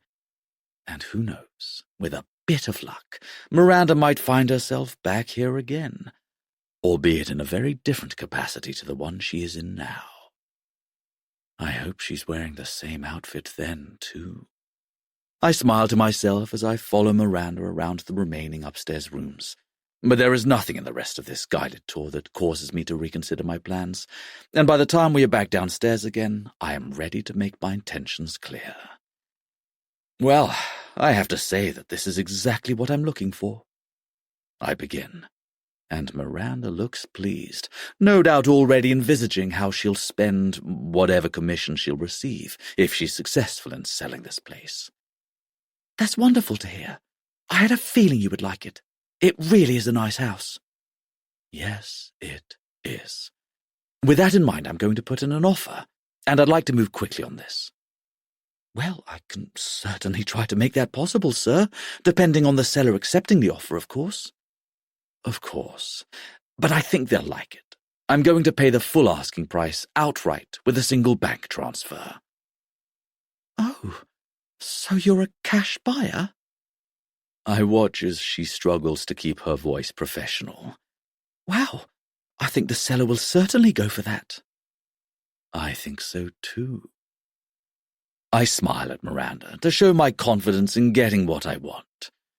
But I also want her to know that I'm not just thinking about the house we are standing in. I'm thinking about her as well. And I think she knows it. "So, will you be living here by yourself?" Miranda asks, clocking the lack of a wedding ring on my finger. The wedding ring I removed and put it in my pocket just before this appointment commenced. Possibly, although not all the time. This is primarily an investment opportunity. "I see. We do have a lot of clients who are buying second homes." Yeah, and why not if they have the funds, right? I smile again before running a hand through my hair, a gesture designed really to flash the Rolex on my wrist and impress Miranda a little more. Do you enjoy your job? I ask her, happy to prolong this conversation. I'm not due back at the office yet. I told Maria I was going for a meeting with a potential client, so she won't be wondering why I'm not at my desk beside hers. "Yeah, I do. It has its moments, but overall, I like it." Good. I think it's important to enjoy your job. Life would certainly be very dull if not, wouldn't it? And there's nothing worse than a dull life. We all need a little excitement in our day, don't we? I grin at Miranda, and she smiles back in agreement. And while I feel confident enough to make a move on this woman right here, I tell myself to hold back until the ink is dry on the deal for this house. Miranda assures me that she doesn't foresee any problems with my offer being accepted. She'll be in touch as soon as she has spoken to the seller and has some news. Then we leave the house, and as she locks the front door, I think about how I have finally ticked off an item that has been on my to-do list for some time. I've been needing a place of my own, so I have somewhere to take women back to. At the moment, my liaisons have been taking place in hotel rooms, but they always carry with them the fear that I might be spotted by someone who knows me and could pass on the news to my wife that they have seen me in the company of an unknown female. That's why I decided that buying a modest, anonymous home would be a good investment, though I'm not talking in terms of a financial income. It's an investment in my love life, the one that exists beyond my marriage, and the one that I will make sure my wife never finds out about. I'm not a bad man. I just enjoy the company of women, namely, lots of different women. I've been cheating on Maria since day one, but I'm not some monster, which is why I endeavor to ensure she never finds out. I don't want my wife to have her heart broken. Once I own this house, I will have the perfect place to spend time with any woman I like, without any need for sneaking around in hotels and worrying about Maria finding something unusual on a credit card receipt. I'll buy this house with one transfer, using the money I have been funneling out of our business into a secret bank account that Maria has no idea about. I've been clever. I thought it all through. This house is going to be a fantastic buy. Lots of good times will happen here. Now I just can't wait to get the keys. Chapter 20. Present Day. William.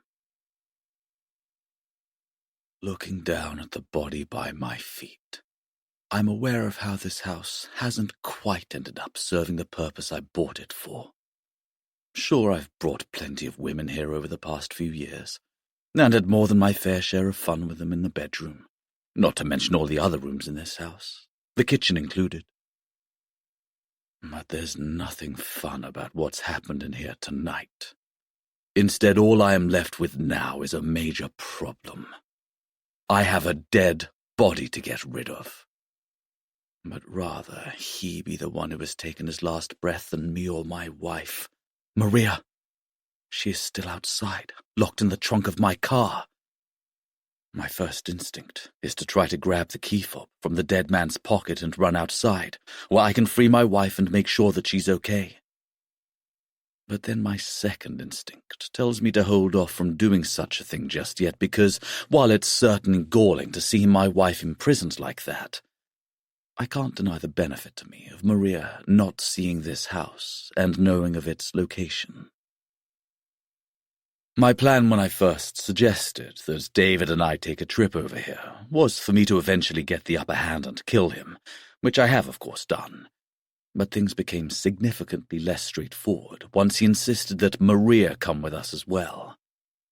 I had no desire for her to see my illicit second home, even if I was running with the lie that it was actually where Adelina lived, which, of course, was complete nonsense. But with Maria sitting beside me on the way over here, I'd been resigned to never being able to come back to this address again, as well as knowing that I was set to face uncomfortable questions about why exactly it was that I was so good at giving directions to get here. However, when my wife unexpectedly tried to attract the attention of a passing motorist, I would have welcomed a stranger's intervention to help us evade David and his sinister intentions. But her efforts simply led to her being punished further by our driver. But once Maria was in the trunk, then I knew I'd been gifted the chance to keep my second home as secret as it was designed to be. All I had to do then was figure out a way to convince David to let me explore the house with him, and once I had him alone, I knew I could take care of the rest. And so it has worked out. He's dead, I've survived, and best of all, my secrets are still safe. Well, most of them anyway. Maria is now aware of the £50,000 payment I made to Adelina, which is regrettable, but not completely damning, because I have explained it away with a reasonable excuse that I'm sure my wife will believe eventually if I stick to my story, which I fully intend to do. But she doesn't have to know about the fact that I actually lured David here to this house, that I own, under false pretenses. And she definitely doesn't need to know any of the other things that have taken place in my past, things that can never, ever come to light. There would be a lot more than my marriage at stake if that happened. Staring down at David's lifeless corpse, it's hard to feel too sorry for him. Okay, so he was pretty much innocent with regards to Adelina and the charge of sexual harassment, and he didn't deserve me pinning the whole thing on him so he lost his job. But on the other hand, he held a knife to my wife's throat, so I'm hardly going to regret killing him. He had to go, and now he has. Although just because he's dead, that doesn't mean that he isn't still a problem. What to do with his body? I have some ideas, but what matters here is the order in which I do things. I need to play this right, so that Maria doesn't know how things are far worse than she could ever imagine. To achieve that, the answer as to what I need to do next is clear to me now. I need to get my wife home. Kneeling down beside David, trying not to spend too long looking into his eyes, which are staring lifelessly back at me, I fish around in his trouser pockets for the keys to the handcuffs, but don't find them. But I do find the car keys, which is important if I'm to get out of here. It's tricky with handcuffs on, but I managed to scoop them out, and now that I have them, I can leave this house and go back to the car. Leaving via the back door that we entered the property through, after I accidentally found the spare key in the garden, I use one of my elbows to hook the door handle and maneuver it so that the door closes behind me. I'll have to come back here soon and deal with the problem at the bottom of the stairs. But until then, I need this house to appear normal from the outside for this time of day. That means the doors are closed and the lights are off. The lights. Damn it!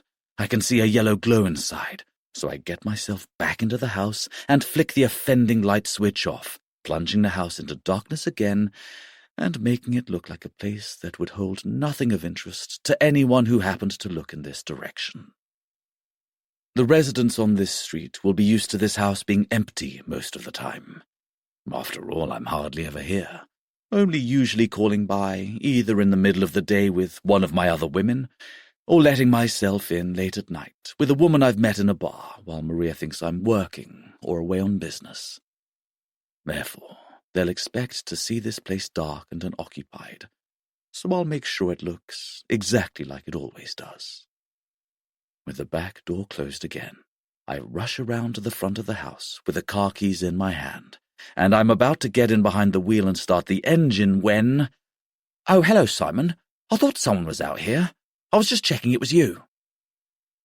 I recognize the voice behind me as belonging to Ken, a man from just up the street who has spoken to me a couple of times when he has rather annoyingly caught me here on one of my various dalliances.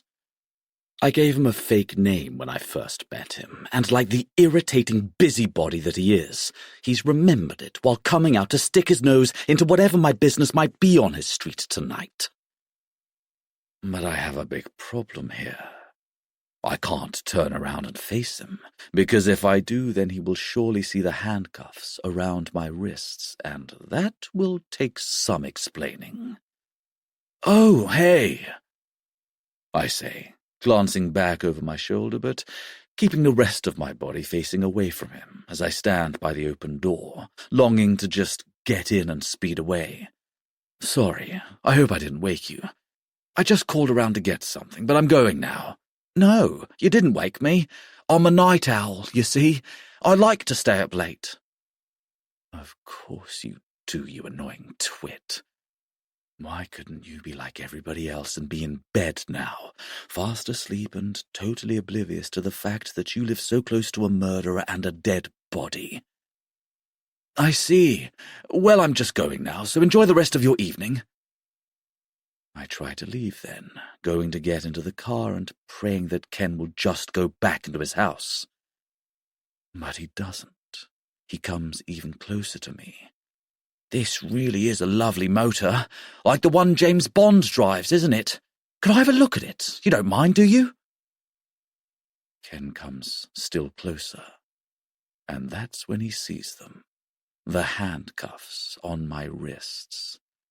And that's when his face drops, because now he can't possibly believe that my visit here this evening is about anything even remotely resembling what could be considered normal. What's going on? He asks, as he stares at the shiny chunks of metal that bind my hands together. Think fast, William. Think fast and think good. This is rather embarrassing, I say as I bow my head to make it look like I've just been caught in an awkward situation, which I suppose I have, but Ken is going to get a very different story to the truth, that's for sure. I'm afraid you've caught me at a bad moment. A bad moment? He echoes in disbelief. Why on earth do you have handcuffs on? I've been playing a game with someone, I admit, still keeping my head down to appear sheepish. A lady friend. Oh, I see, Ken replies, and although I'm sure he doesn't really see, when I look up, he seems embarrassed for me. She likes to, how can I put it, restrain me. Oh! Ken is really flustered now. He's actually hopping slightly from one foot to another. It's stupid, I know, but whatever turns her on, I guess. Right, say no more. Ken looks like he might be sweating, which is funny because I can feel a few beads of perspiration on my forehead, too. So, is she in the house now? He asks, glancing over at the dark property in front of us, perhaps imagining a very different scene from the horrors that would greet him if he went inside.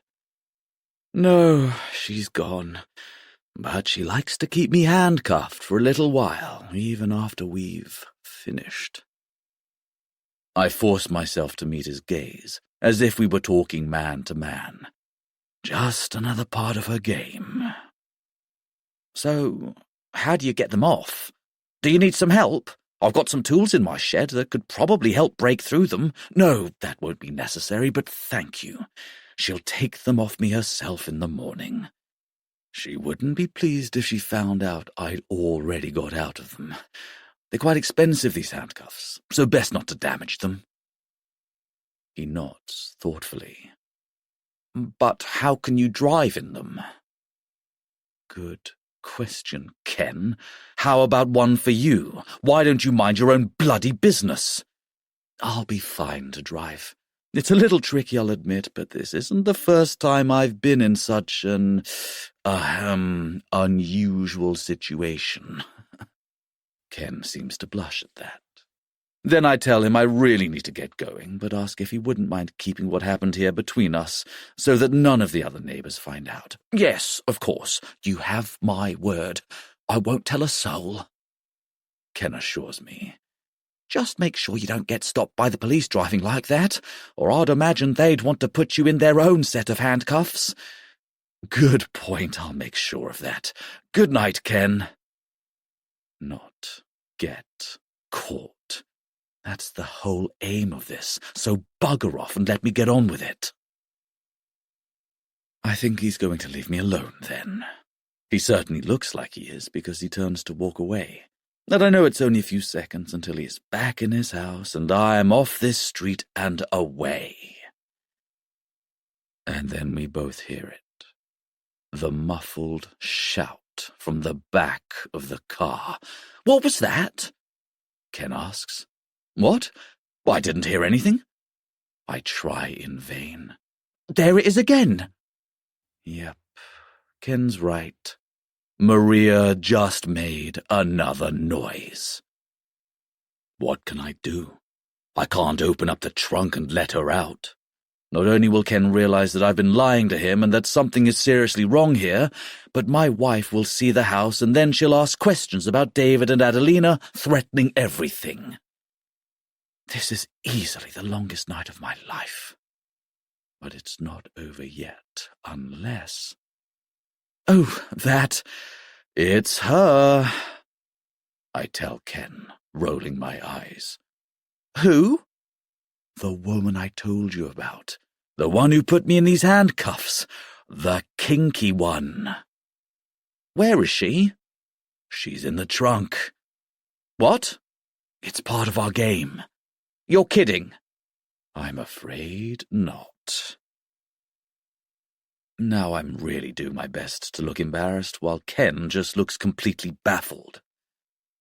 But I remind him that I've already sworn him to secrecy before I start the engine, drowning out any more noises from the back of the car. I really do have to go. I tell him, thanks for your discretion in this matter. Now, would you mind? I gesture to my door as if I want him to close it, and he actually apologizes before he does as I wish. Then I maneuver my handcuffed wrists around enough so that I can release the handbrake. And then I'm on the move, driving carefully away with my restricted upper limbs resting on the steering wheel and working extra hard to keep it on track. I stare at Ken in my rearview mirror as I depart. He's standing in the middle of the road. Then he shakes his head and goes back to his house. I think he bought it. He must think that I'm a raving lunatic, but I think he believed me. Now that's over with, at least for now, I can concentrate on what I was thinking about before he interrupted me, which is getting Maria home and then explaining to her exactly what has happened. But just like I had to with Ken, to do it I'm going to need all my reserves of charm, my full repertoire of acting skills, and most of all, my canny ability to look somebody in the eye and tell them a bare-faced lie without them suspecting that I'm not giving them the truth. This won't be easy. That's because my wife knows me better than anyone.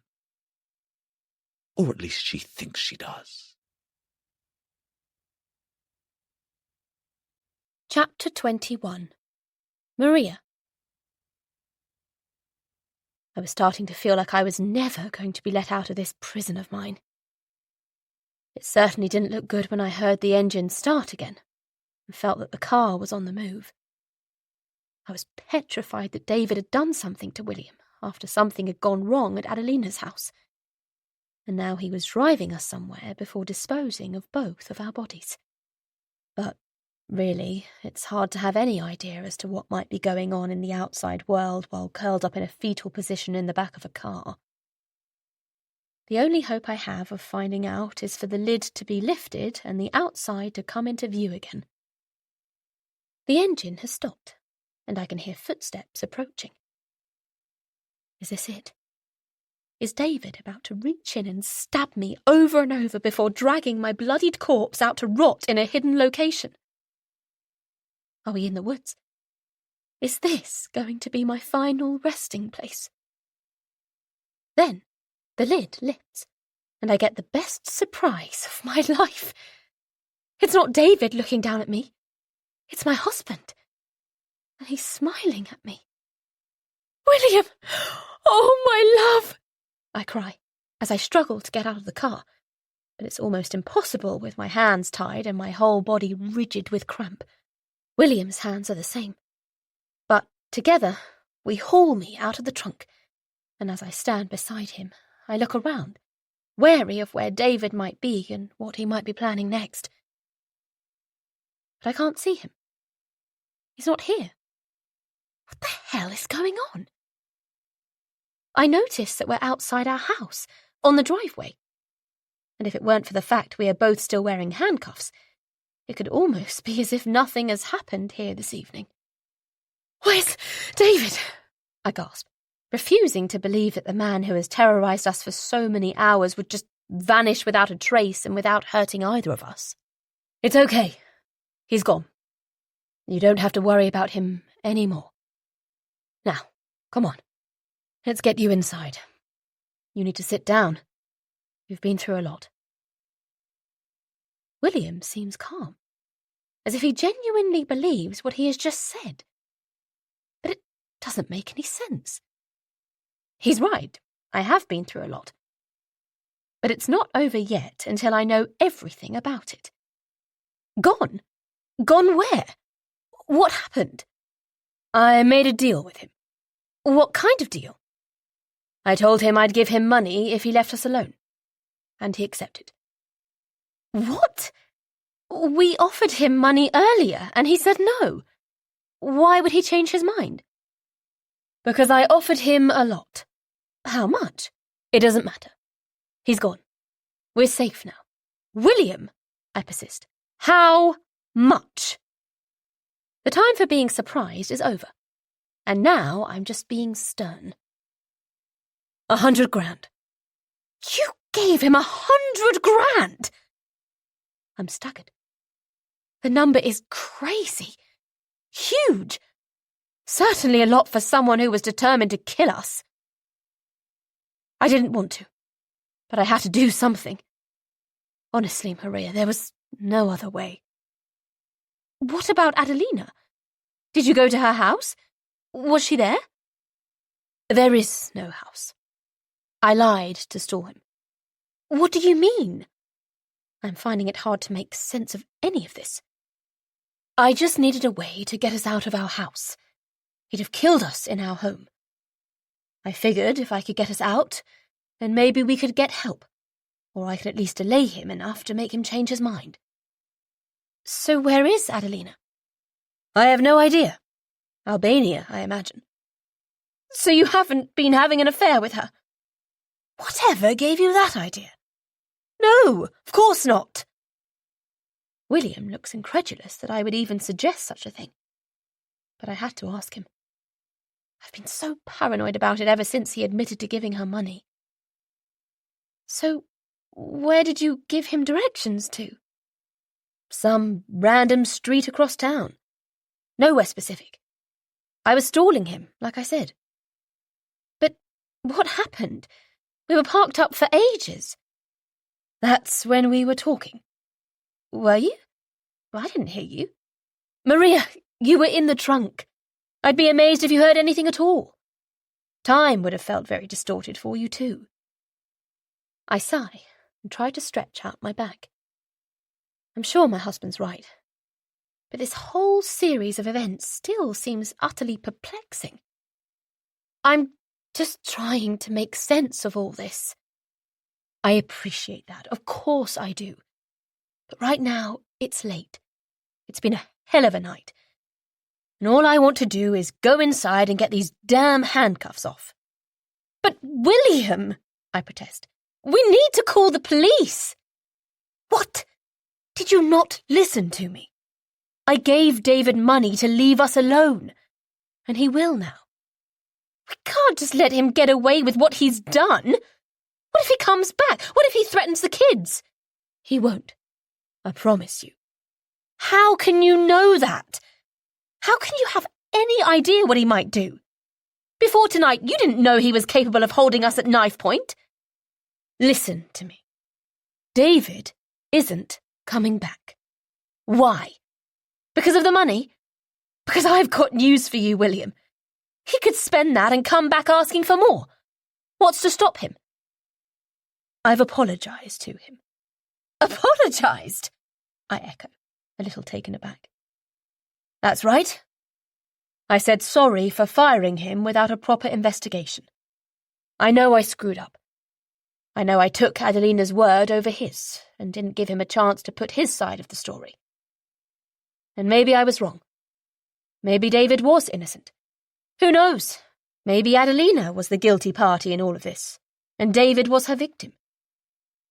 That's not what you were saying earlier. I know.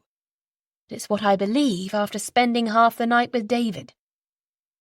I've seen how adamant he is, how desperate.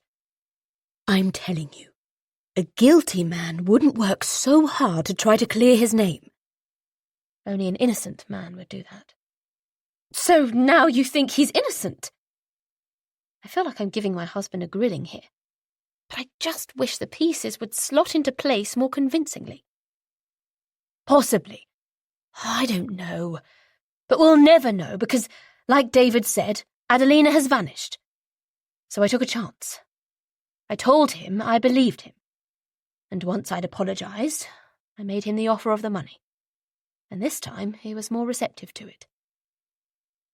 I study my husband's face for any sign that he might be lying. But I can't see any. He's always so honest with me, and I feel like he's being the same now, which is important because after spending the last who knows how long in the back of this car, I'm completely dependent on his version of events. Look, he might be innocent, he might be guilty. But you have to admit, we didn't exactly follow the rules when we got rid of him. Gallagher's is guilty of denying someone a fair hearing, and I don't want that becoming public knowledge. Just like I didn't want the sexual harassment claim leaking out either. Everything I have done has been to protect us and our company. Don't you see that? William looks so desperate for me to believe him that I almost do. But I just have a few more questions first. So, have you given him the money? What? The money? Have you already sent it to him? Yeah. I did it on the app. Which account did you use? What does it matter? I want to know. I used one of our savings accounts. Which one? One of mine. Don't worry about it. It's my money, and it's been well spent to keep us safe. But it's so much money. I'm so sorry, but I just saved both our lives, our business, and our future credibility. Can I get a little more appreciation for it, please? Okay, I'm sorry, I say, trying to calm him down. I'm just confused, that's all. You're not the only one. I'm confused too, as well as exhausted, upset, angry, in shock, you name it. I thought I was going to lose you tonight. William looks on the verge of tears now, and I feel bad for interrogating him like this. But I have one more question, and then perhaps I can settle down a little bit. So, David just left after you paid him? Yes. Did he say where he was going? No, of course not. He might worry we'd just go straight to the police with that information. And you won't do that? I told you I won't. I nod. I guess that's it, then. This really might be over. Come on. Let's go in and figure out how to get out of these, William says, holding up his handcuffs. He stomps to the front door, which luckily he finds unlocked after David thrust us out of it earlier. I'm about to follow him inside when I'm struck by something that really doesn't make sense. If David let us go after receiving the money, why didn't he take the handcuffs off William's wrists? Would he really leave them on if they had come to some sort of deal? I could ask my husband, and he might have a perfectly good explanation for it. But would it be the truth? Or does something not quite add up here? As strange as it sounds, I feel a little wary about following William back into our house. That's because I'm afraid that he is keeping another secret from me. And it could be one that is much bigger than him secretly paying off Adelina. It could involve more than money. Or am I just being paranoid? The madness and sleepless terror of the evening taking its toll. I eventually go inside and find William in the kitchen, where he is clumsily going through the drawers trying to find something. The garage key, he growls at me. Where the hell is it? In the pot on the left, where it always is, I tell him. and he tips it out and scoops it up. "Follow me," he barks, and when I do, he unlocks the garage, then nudges on the light. I watch while he picks up one of his power tools, an angle grinder he's used before for projects around the home, like constructing the treehouse he made for the kids a couple of summers ago. But now he's going to use it to get the handcuffs off, and with the grinder plugged in, he sets it down on a workbench before turning it on, and very carefully moving his wrists down in the direction of the spinning blade. "William, don't! Please be careful!" I cry, my heart pounding. But he keeps going, and there's a sudden snap of metal before he lifts his hands up and shows me that they are free. He grins widely before turning off the grinder and going in search of a less risky tool to help relieve me of my own cuffs. He finds a hacksaw and instructs me to lay my hands down flat on the bench before he starts cutting. And while it hurts my wrist a little, he soon saws through the link between the cuffs, and I am free too. "There, that's better," he says. "Now, how about we go and get a drink? I don't know about you, but I need something strong." He goes to leave the garage, but pauses when he realizes I'm not following him. "Is everything okay?" he asks, and the question about why David didn't remove the handcuffs is on the tip of my tongue. But I don't ask it. I just want to enjoy that small taste of freedom, because I know I'll soon start worrying again that more than I might ever have imagined is far from how it should be in our world. Chapter 22. William. Lying to my wife isn't something I'm proud of, but it has been a fixture of my marriage, and never more so than now. But as always, Maria has bought my lies about what happened with David yesterday, and with that problem dealt with, I have returned to the little house on Sharples Road to deal with my other problem. As all dead bodies should be, David's is in the same place that I left it, at the bottom of the stairs, and while that's good, the fact that his eyes are still open is not. I really wish they would just close, so I didn't have to feel like he was looking at me from beyond the grave. But the only way they'll shut now is if I shut them for him, and there's no way that's going to happen because it would mean having to touch his face, and I'm staying as far away from him as I can. Only one person is going to be touching this body, and that's the man I've contacted to dispose of it. The only name I have for him is the name he used on his advert. But like most things on the dark web, that secretive, murky, and mostly illegal undertow of the internet, it's fake and chosen simply to ensure anonymity and evasion of the law. T-Bone 28. I'll call him T-Bone for short. My interest in the dark web was first triggered in the office one lunchtime a couple of years ago, when I overheard two IT colleagues discussing it in the canteen. As I listened to their nerdy chat, I learnt how it's part of the internet that people access using anonymizing software, preventing anyone identifying them or tracking their activity, as they seek out what my colleagues were calling onion addresses. From what I gathered after joining their conversation by playing the part of the interested but technically challenged older guy, accessing this part of the internet itself isn't a crime. But once online in that underground version of it, there are plenty of opportunities to break the law.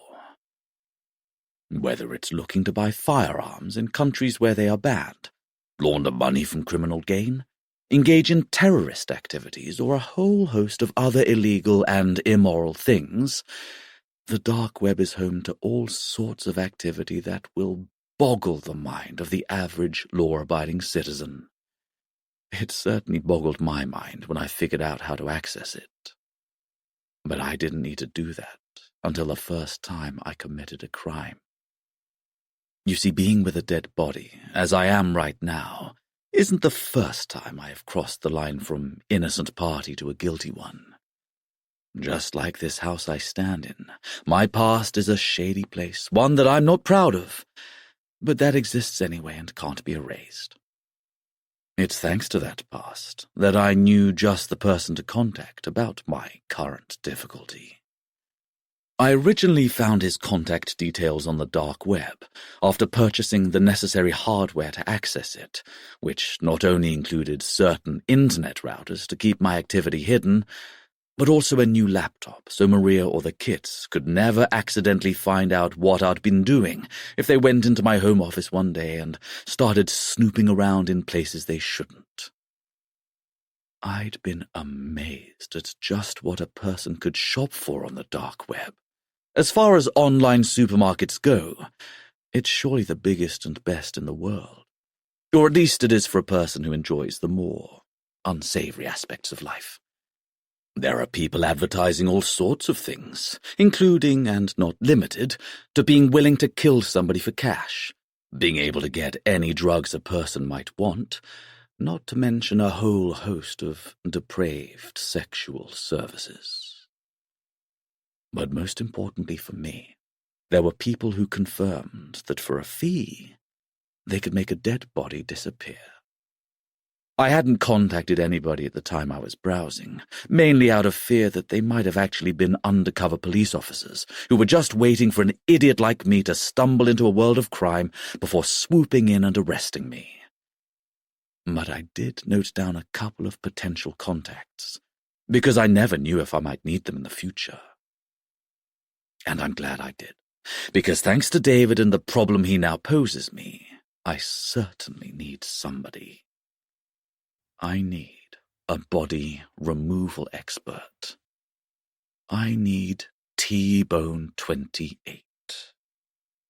It's dark outside, just as T-Bone told me it must be before he would make his arrival at the address I gave him after I contacted him earlier this morning. But as I stand by the curtains and peer out onto the quiet street, I'm still not convinced that I haven't made a terrible mistake, and that soon this street will be filled with the flashing lights and sirens of police cars as they swoop in to arrest me for my crimes. I'm praying T-Bone is who he says he is, although he's not said much in his correspondence. He just asked for the details of the body, sex, estimate of height and weight, before confirming the price, a cool £100,000, which I already knew because I'd seen it on his ads the first time I'd searched. And that's why I gave that same number to my wife as the figure I used to pay David off. She's expecting me to have given $100,000 of our money to another person. So I will. It just won't be the person I told her it was. As I wait by the window and worry about whether or not I'm going to be back in handcuffs very soon, I think about Maria and Edward and Penny, and how they'll all be at home now, my other home, getting on with their innocent, guilt-free lives, oblivious as to who the man they share a house with really is. I'm envious of their peace of mind, and the fact that they can lay their heads down on their pillows every evening without minds riddled with stress about all the things they have done wrong in this world. It sure has been a long time since I have been able to do that. The problem with doing things wrong once is that you can't ever undo them, which means the memory haunts you forever. David might be gone now, just like all the women in my past who weren't my wife have gone from my bed, but they remain stuck in my brain, tormenting me until the end of my days, whenever that might be. And depending on who this T-Bone character is, they might be ending a lot sooner than I might want. A car arrives on the street then, approaching slowly, cautiously, as if being operated by a driver who does not want to do a single thing that might attract the attention of anybody who could suspect him of being the kind of person who runs a body disposal operation on the dark web. As the car comes to a stop, I feel relieved not to see any police markings on the side of the vehicle, although I know perfectly well they could still be undercover, and they might just be waiting to come inside and see the dead body for themselves before they arrest me. But I've come this far now, so I go to open the door and welcome in T-Bone. And when I do, I see that he is not quite what I expected. He's much younger than I anticipated, at least from what I can tell from his movements, which are springy and energetic. I can't see much of his face because it's disguised with dark sunglasses over his eyes, some stubble across his chin, and a black hood pulled over his head. He looks to be wearing waterproof clothing, but then I realize what they really are, and they aren't to protect him from unexpected rain showers. They're to protect him from blood. I confirm that I am the person who contacted him and gave him this address before he asks me where the body is. I show him. Then he carries in a small crate and stares at the corpse for several moments, all of which I spend waiting for him to tell me that the game is up and that I'll now be spending the rest of my life behind bars. I really wish I could have removed that risk and dealt with this body myself. But I tried that once before, and I vowed to never do it again. But when T-Bone speaks again, it isn't to tell me that he is an undercover cop. It's to tell me that he's going to get to work, and that he'll let me know when he's finished. I don't move at first, not because I want to watch him in action, but because I'm still trying to process the craziness of the situation. But then T-Bone informs me that what he is about to do won't be pretty, and I see him remove some plastic sheeting from the crate as well as a hand saw, so I take that as a hint to leave quickly before I see things I'll never be able to forget. Leaving the hired butcher to his task, I go into the kitchen and stand awkwardly in there. I pour myself a glass of water from the tap and refresh my parched throat. I'm a bag of nerves, which I'm sure the man in the other room has noticed. But it's so far so good, because he seems to be doing what I'm paying him for. And when he calls me back in an hour later, he confirms it. I re-enter the room to find that David's body is no longer sprawled across my carpet at the bottom of the stairs. I'm guessing it is now in several pieces, all of which are wrapped and sitting inside the small black crate that T-Bone now closes by locking the interlinking lid. "You'll want to change your carpets," he instructs as he gestures at the area where David once lay. "There's some visible blood that you can clean out, but it'll be the hairs that you'll never be able to fully remove. Best replace them." I nod to show that I understand, before T-Bone asks me for the rest of the money transfer, and I take him over to where I have my laptop set up, the secret one my family don't know about. It's already connected to the dark web, and more specifically, the page where T-Bone's full payment can be made. He watches me transfer the funds, before nodding impassively, and as he returns to the crate, I can't help but wonder how often he does this kind of thing. It wouldn't take many dead bodies for him to accrue a retirement-worthy figure in his bank account. But then again, isn't even one body a body too many? I don't ask as he picks up the crate, demonstrating a strength that belies his diminutive frame, before he nods again to let me know he is leaving. Thanks," I say awkwardly. Then I ask, "What happens now? I mean with the body?" "You really want to know?" I think about it for a moment, before shaking my head. "I just want to know this won't ever come back to me." I tell him, "The only way it could come back to you is if you don't replace these carpets. But I know you'll do that because you seem like a sensible man. Goodbye." With that, T-Bone leaves, and I watch him load the crate into the back of his car before he gets in behind the wheel and drives away. That's it. It's done. As simple as that. I've discreetly and expertly managed the disposal of a dead body. Now I need to go home and get into bed with my wife. Chapter 23. Maria. Mummy, are you okay? I wake up to the sound of my daughter's voice, and when I open my eyes, I see her standing beside my bed in her pyjamas, the concern on her pale face visible, even through the gloom that tells me it's still dark outside. What? I'm fine, I tell her, instantly reverting into mum mode, in which I can't ever let one of my children know that something might be wrong with me. But my daughter is too smart to be fooled, and she lets me know why. You were having a nightmare. Another one. Penny's summation is correct. I was having a nightmare, and she's also right in that it isn't my first one. I've been having them nearly every night, even more often than my little girl recently, which is saying a lot. But after what I've been through, I can hardly pretend I'm surprised. I've been suffering from horrific nightmares ever since David broke into this house and almost killed me. Such an ordeal is clearly not something the average person has to deal with, so it's no wonder that my brain is struggling to function like it used to.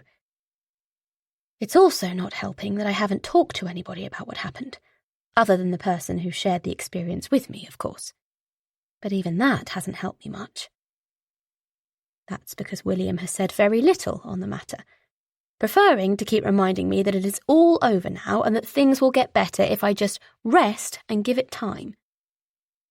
But I wish I shared his optimism, because, as far as I can tell, things aren't getting better.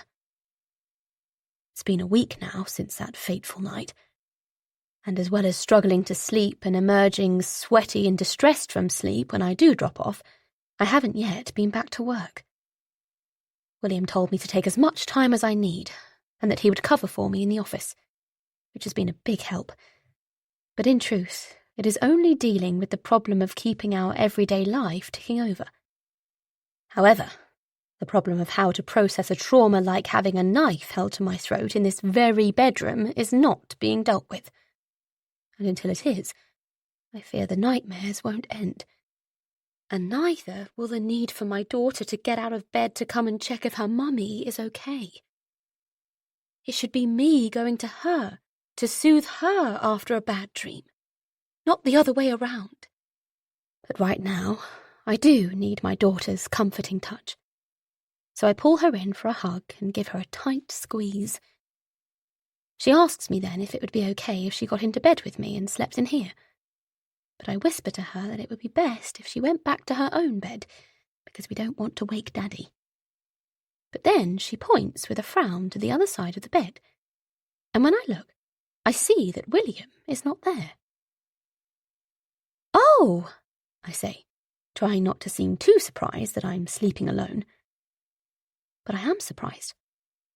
The alarm clock beside me says that it's 1:52. So why isn't William in bed? I decide to go and investigate, pacifying Penny by allowing her to replace me on my side of the bed, so as she crawls under the duvet and spreads out on what must feel like a giant mattress to her, I leave the room to find out if William is somewhere in the house. I discover him in his study, hunched over his laptop with a glass of whiskey on the desk beside him, and he startles when he sees me walk in. "What are you doing up?" he asks with a slightly accusatory tone, as if it's okay for him to be awake in the middle of the night, but not me.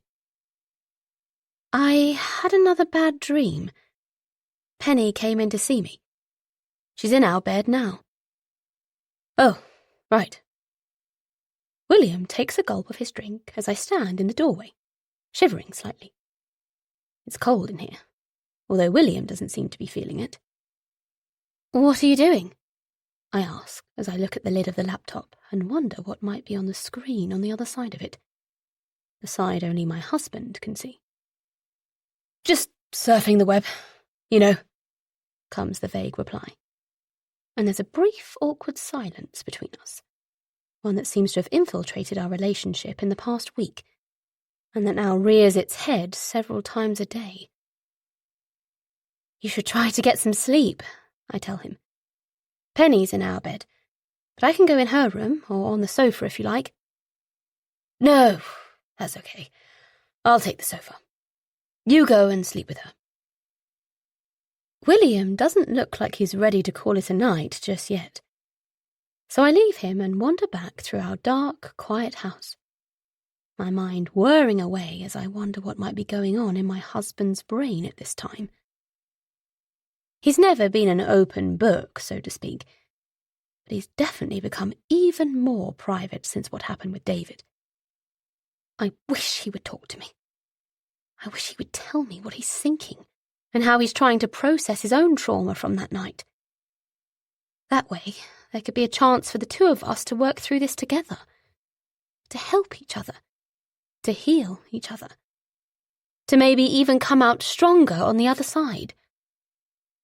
But that's not happening at the moment.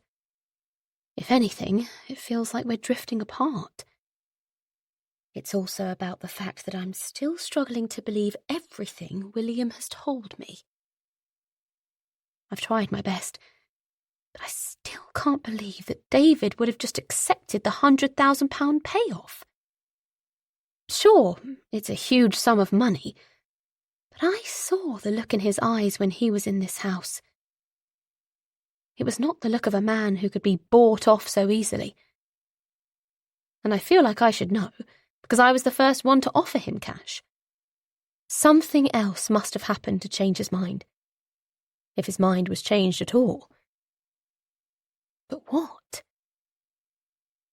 Like every other night that I've spent dwelling on this, my mind comes up with only one potential solution to solve this whole mystery, or rather, one potential person.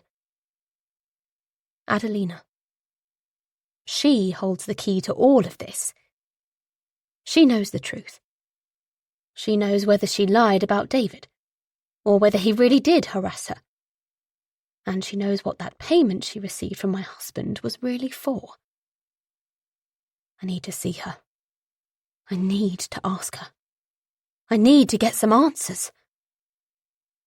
But I can't do that if I can't find her.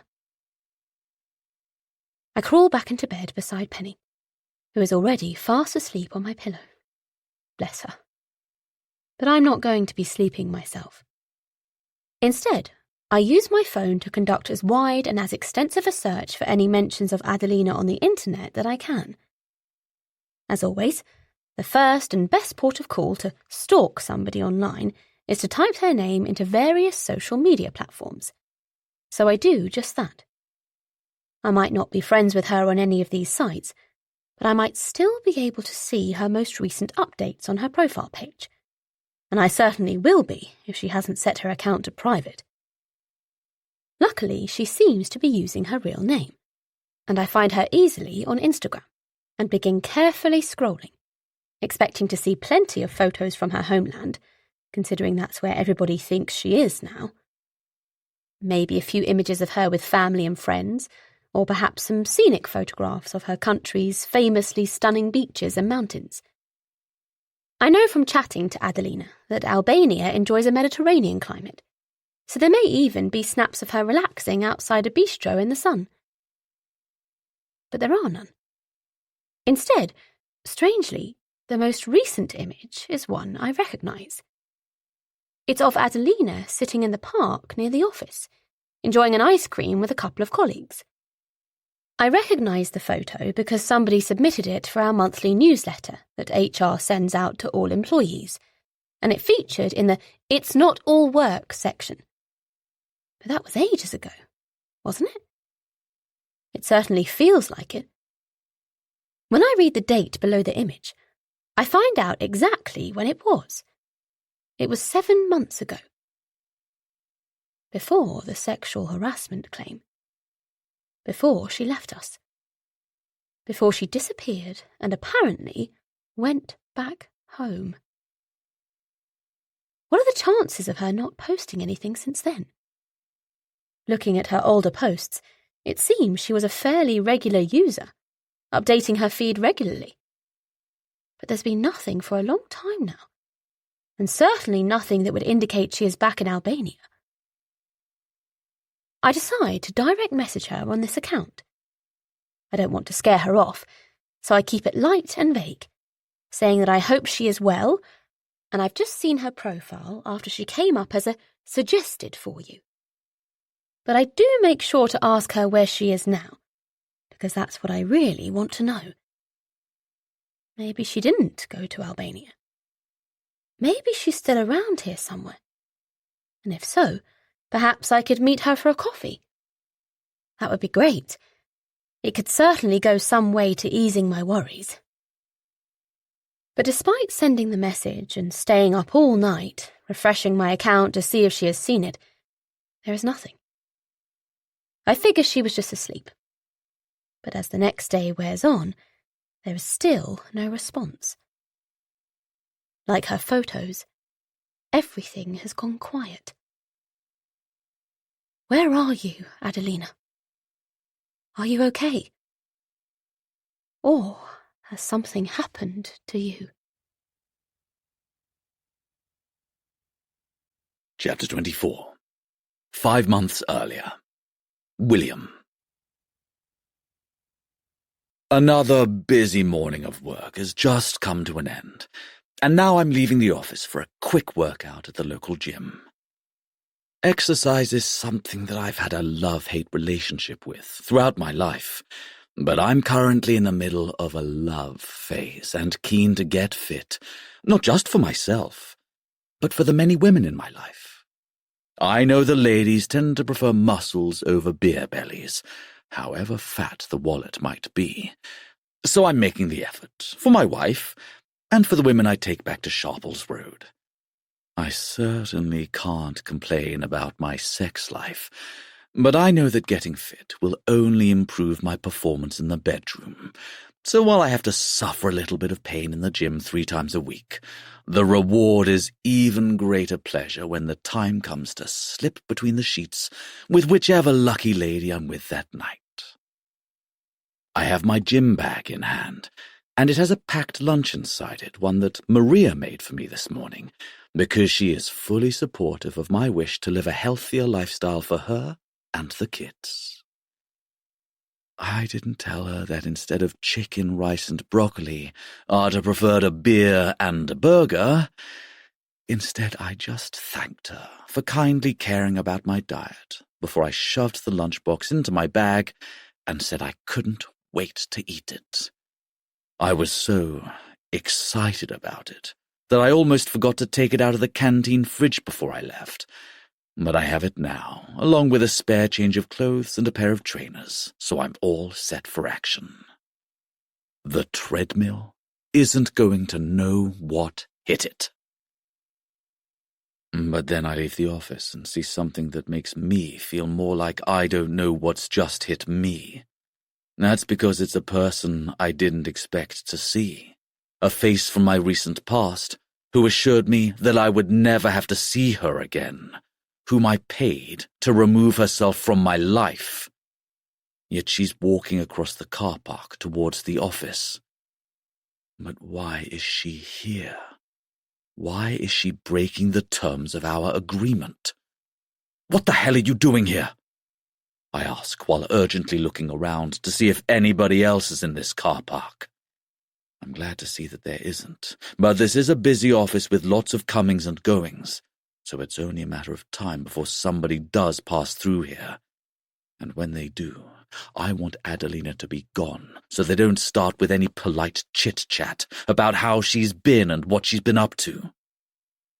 I've come to talk to you, she replies calmly. But while she is acting like everything is okay, there is evidence in her appearance that things are not quite right with her. She's lost some weight, which wouldn't normally be a problem for anybody, but she was always slender to begin with, and now she's looking gaunt. She looks very tired, too, with the dark circles under her eyes a giveaway of restless, sleepless nights. While she's not exactly haggard, she's not looking anywhere near as pretty as she did the night I first made a pass at her. Talk to me?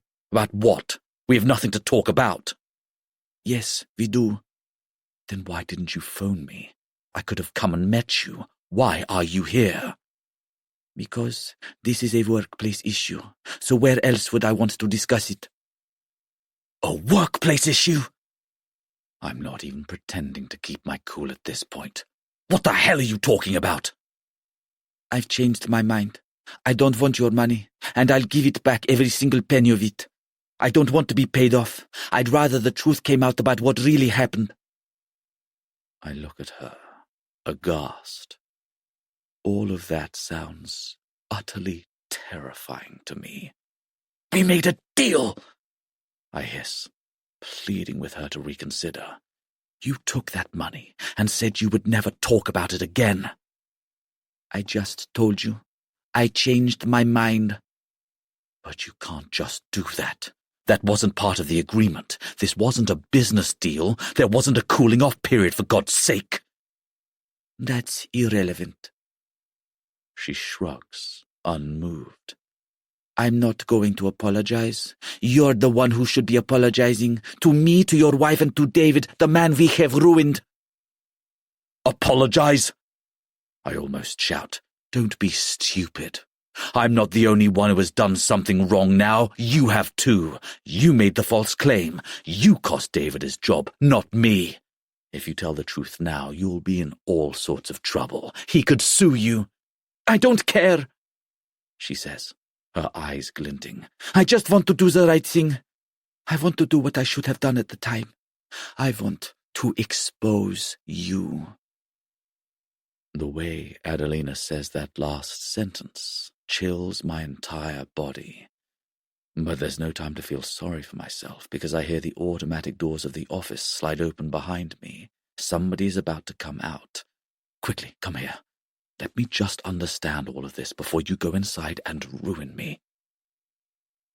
I grab Adelina's arm and lead her around to the side of the building where we are out of view of the car park. She tries to pull away, but I'm not going to let her go. Please don't do this. What can I offer you? Do you want more money? I can get it for you if you do. But you have to promise you won't come back again. I don't want your money. I just told you I'm going to give it back. Are you crazy? No, but I can't live with the guilt of what we did to David.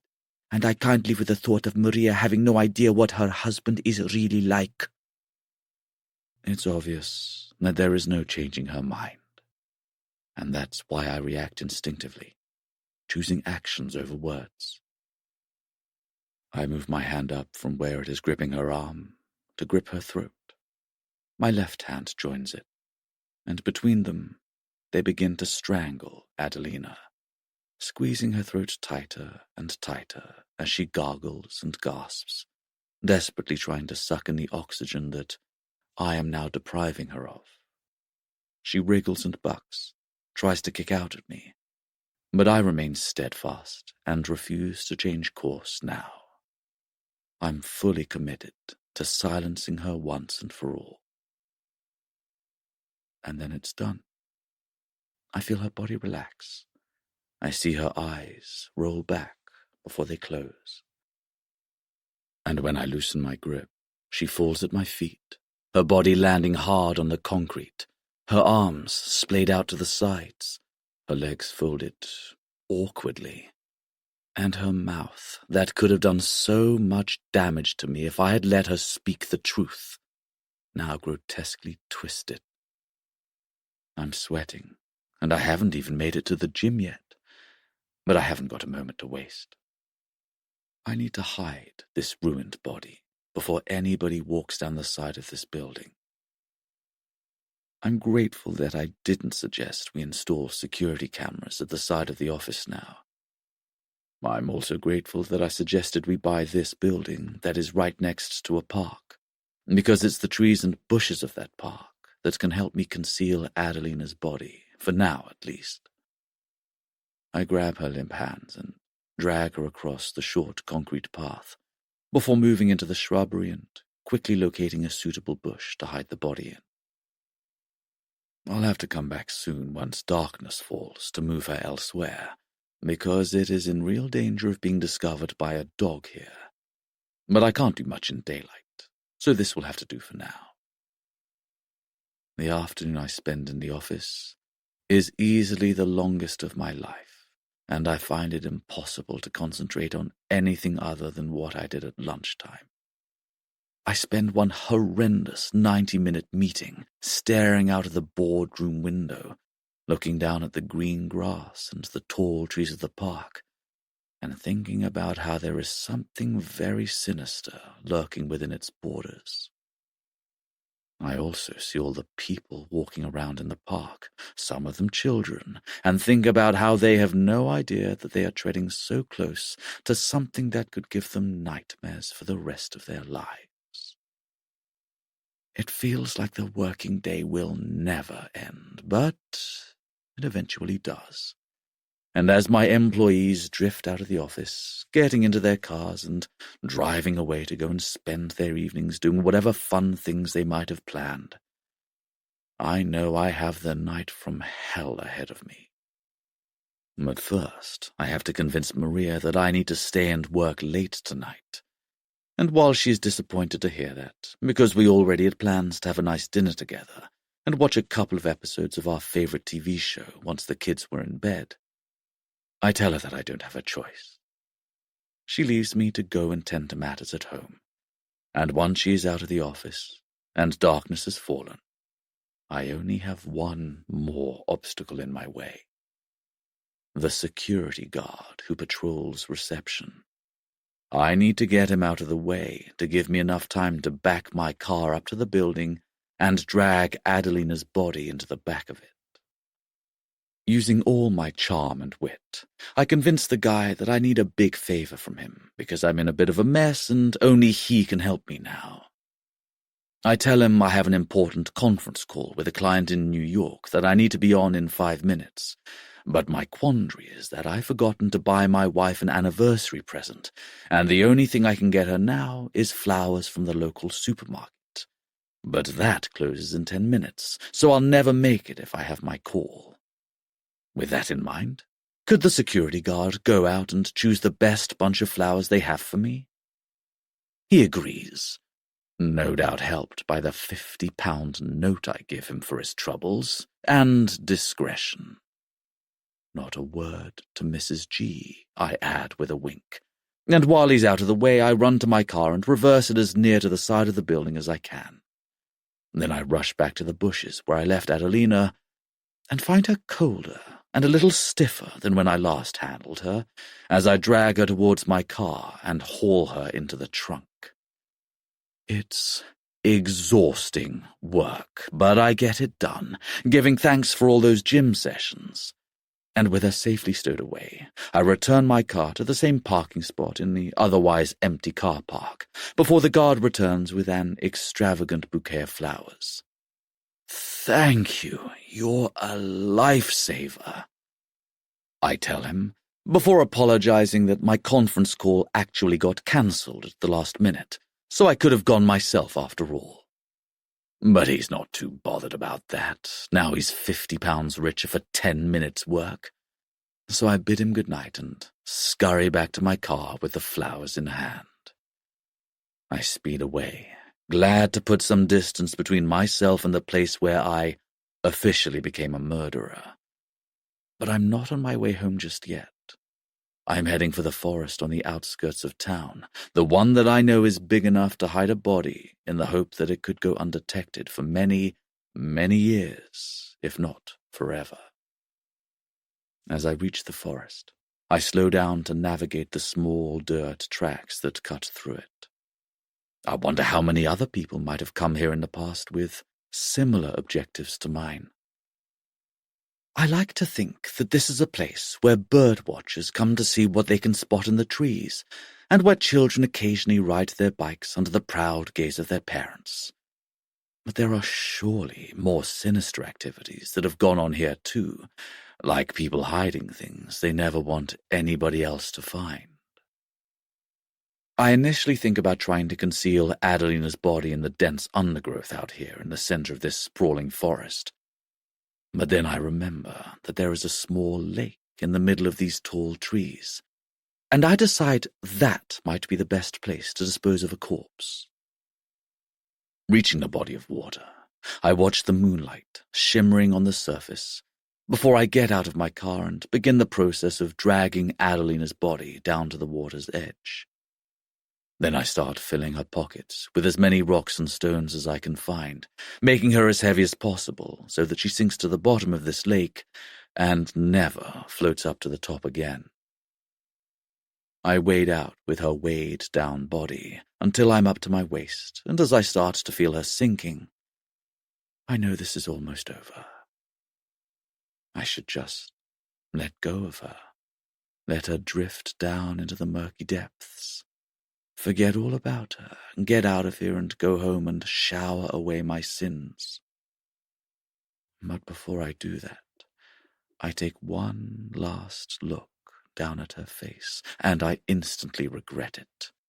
It's a sight that will haunt me forever. Just before it disappears into the water, I see Adelina's once beautiful, lively face twisted in horror. The image burns itself onto my retinas and into my brain. It's one I'll see in many a bad dream over the course of my life. But with the body settling at the bottom of the lake, I return to my car and change into the spare clothes in my gym bag, thankful that I have them, because they provide me with a much better option than arriving home in a sodden, stinking suit. Then I spend some time sitting in the driver's seat, just staring out at the lake and thinking about what I've done. It's torture, but I engage in it anyway, punishing myself because I know that I deserve it. It's hard to believe that a woman is underneath the water now, a woman who loved every minute of her life before I snuffed it out in one panicked moment. I never expected to kill somebody, nor did I ever think I was capable of it. But now that it has happened, this experience has taught me one thing. If, for whatever reason, I have to kill and cover it up again, I will get somebody else to deal with the body. Disposing of Adelina's corpse was definitely the worst part of this whole exercise. Killing was actually easy. Hiding the evidence was not. Still, hopefully, I'll never do something like this again. But if I do, I'll need help in dealing with the consequences. An expert to take the body. What's that thing the IT guys talk about sometimes? The dark web. Maybe I could find somebody on there to help me, if I need them in future. But that's a big if. I really hope I'm never backed into a corner and forced to fight my way out of it like I have done today. I eventually make it back home, where I find Maria waiting up for me. She frowns when she sees me enter the living room in my gym clothes, but I explain it away by telling her that I felt so stressed after a busy day of work that I needed to let off some steam on the treadmill at the gym.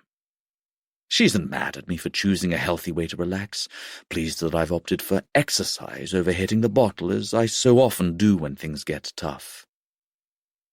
But then she tells me that she would appreciate it if I didn't stay out so late, because it's not fair to leave her to do everything around the house when she has been busy at work herself all day as well.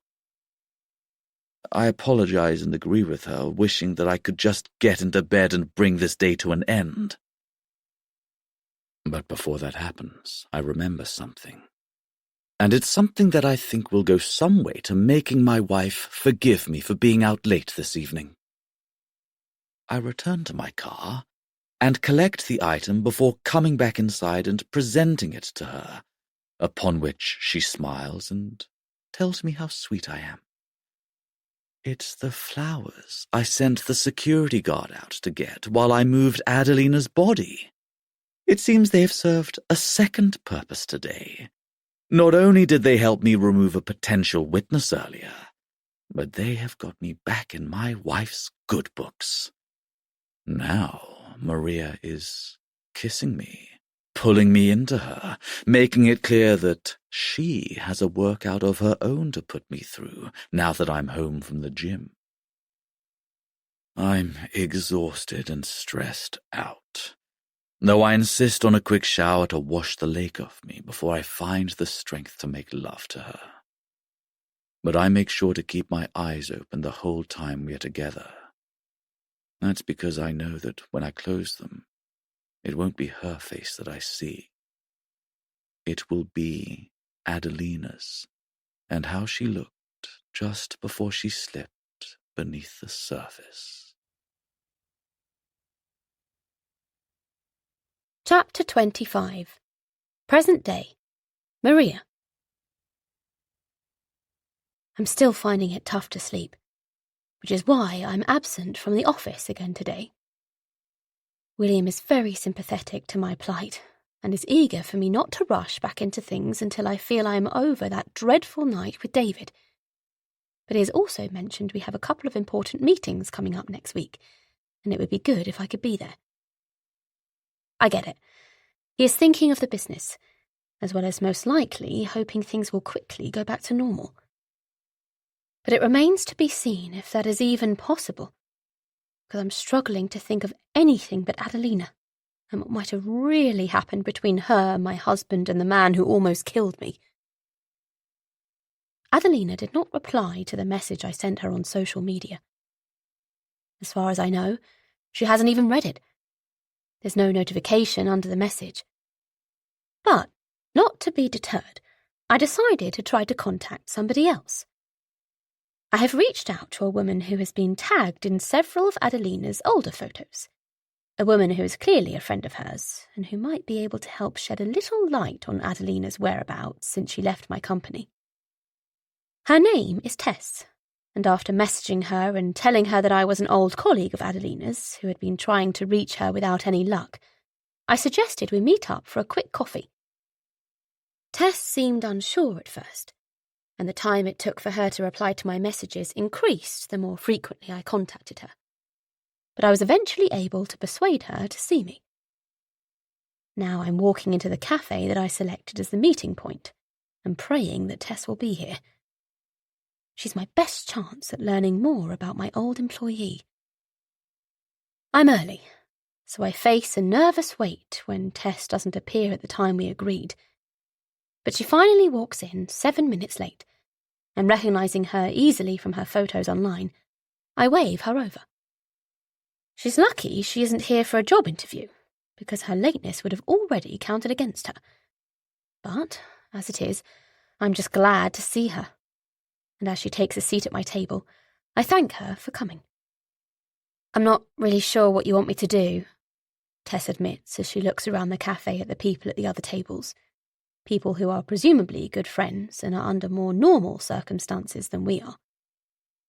I just want to talk about Adelina, I say, smiling to try to put her at ease. Like I said, we used to work together, and I considered her a friend. But I'm not sure what happened to her after she left, and I was wondering if you had some answers. You two seemed pretty close from the photos I saw. Close? We were best friends. Were best friends? Yep, but not anymore.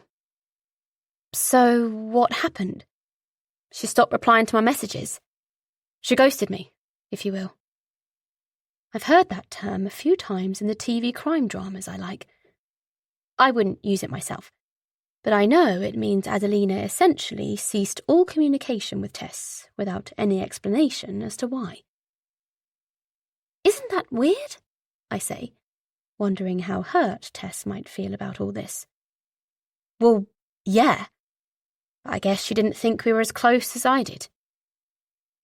I nod, wanting to seem sympathetic before prying a little further. When was the last time you spoke to her? I don't know. Around 4 months ago, I think. So she'd left her job by then? Yeah.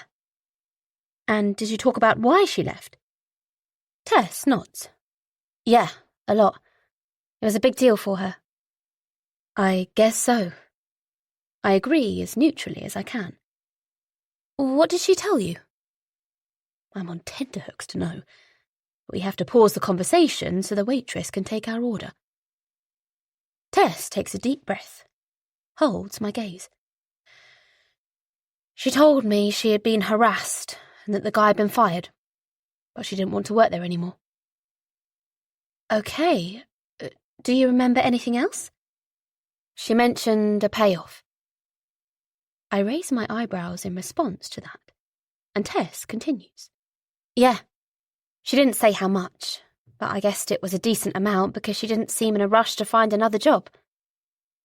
And how would you describe her mood around this time? Her mood? Yeah, was she happy? Sad? Troubled? I don't know. She was quieter than normal, but I didn't think it was weird because she'd obviously been through something horrible with the harassment. I was glad it was behind her. Or at least I thought it was. What do you mean? Well, I guess it wasn't if she ended up leaving. Leaving where? Here. She went home to Albania, I presume. You presume? Well, Tess hesitates for a moment, as if challenging her own assumptions. But where else would she go? I don't know. She could have gone anywhere. Or she might have stayed. No, impossible. We were best friends. I catch a shadow of hurt, or maybe disappointment, darken her eyes for a second, as she remembers. Honestly, if she was still in town, I'd definitely know about it. Our drinks arrive then, and I hope I can come here again one day and enjoy a coffee under more normal circumstances. Don't you think it's odd how she just disappeared? I ask as we stir sugar into our coffees. I mean, she just stopped talking to you, her best friend, and stopped updating her social media. No photos, no words, nothing. Of course it is, Tess confirms. I actually went to the police station one night to tell them I was worried about Adelina and see if they could find out where she was. Really? I exclaim. I wasn't expecting her to say this, and I'm intrigued. What did they say? They seemed curious at first, until they found out where she's from. And they just said she must have gone home and really weren't interested. They said it's fairly common for people to just up and leave. She looks at me, unconvinced, then shrugs. I suppose it is possible that she returned to her home country, but, it's not like they don't have Instagram in Albania, so... Do you have a contact for anybody there? I ask. A family member or a friend we could ask to see if Adelina is with them? No, nothing, Tess replies, and her words sound so final, like yet another dead end for my investigation. I'm left with nothing to do for the moment but sip my coffee and puzzle over which other doors I might try to open. But Tess speaks again, before I have a chance to ask her anything else. Why so many questions? She asks as she drains the last of her coffee. Why are you so bothered about where she might be? Well, naturally, I'm just a bit concerned about her. Yeah, but why? I consider telling Tess about how the man Adelina accused of harassing her spent a night terrorising me and my husband. But I know that I can't. William swore me to secrecy, insisting that was part of the agreement he'd made with David. But I do admit to being more than simply Adelina's ex-colleague. I was actually your friend's former boss, I venture. So you were in charge when she was harassed? Tess asks in a sharp, slightly accusatory tone, as if I should have foreseen any trouble and headed it off before it occurred. Well, yes, my husband and I were. But we had no idea that something like that might happen in our workplace. It was the first time such an incident had occurred there. Your husband? And again, Tess's tone is abrupt, wrong-footing me. Is he called William by any chance? Yeah? Why? I ask, nervous now. The look on Tess's face is far from amenable. Adelina mentioned him a couple of times. Oh, and I can't help but dig deeper. It's not often I get a chance to hear an employee's side of the story. What did she say about him? Tess hesitates, but I urge her to enlighten me. She said he was a bit of a flirt. Always made the effort to call by her desk and start a conversation. And he was a bit cheeky at staff parties when he had a drink. He complimented her a few times. She lowers her gaze, a little embarrassed. She said he sometimes acted like he wasn't married. Tess's words sting. Part of me wants to get angry and tell her she has no idea what my husband is like, that she can't take the word of another woman. But another part of me feels like this is another secret he had, just like he kept the payment he made to Adelina secret. Once again, I'm consumed by paranoia that something was going on with those two. Something that ran much deeper than a connection between co-workers. I've spent this conversation with Tess trying to find out more about Adelina. But now I feel like the person I need to be asking about is the man I married. What else don't I know about him? What else do other people see that I don't? What else could he be hiding from me? Chapter 26. William. I love it when a business meeting goes well. It gives me such a great sense of satisfaction, and today I've just finished leading a meeting with 3 potential clients, all men who were eager to test me and my company's credentials before deciding whether or not to award us the contract we've been hoping to land. But I feel like I passed that test and was the epitome of confidence as I sat at the head of the boardroom table and answered every single question in as much detail as they needed me to. While I've certainly had a few hair-raising moments in my personal life recently, I pride myself on never getting flustered in my professional one. And now this meeting has come to an end. I'm congratulating myself on another job well done. I'm also enjoying the fact that, despite everything I've been through, with Adelina, with David, and with the differing means by which I disposed of their bodies, I feel like I'm back to my normal self again. I'm not as stressed, which means I'm sleeping better and drinking less, all of which means I'm able to do what I do best and lead this company towards another profitable quarter. I'm also doing good things at home, picking up the slack that has occurred ever since Maria has been less resourceful than usual. She's taking a little longer than I am to get over what we both went through, but I've let her know that she should take as much time as she needs, and that I'll keep things ticking over both at work and at home. I've been cooking dinner for the kids, I've been tucking them into bed, and I've even been sighted around the house with the vacuum cleaner and a feather duster. In other words, despite the recent troubles, I'm a fully functioning husband and father, giving my wife no reason to think that I'm anything other than the perfect man she believes she is lucky to have married. Leaving the meeting room with a spring in my step, I'm making my way back to my office for what should be a slightly easier next hour of my day, during which the hardest thing I'll have to do is answer a few emails.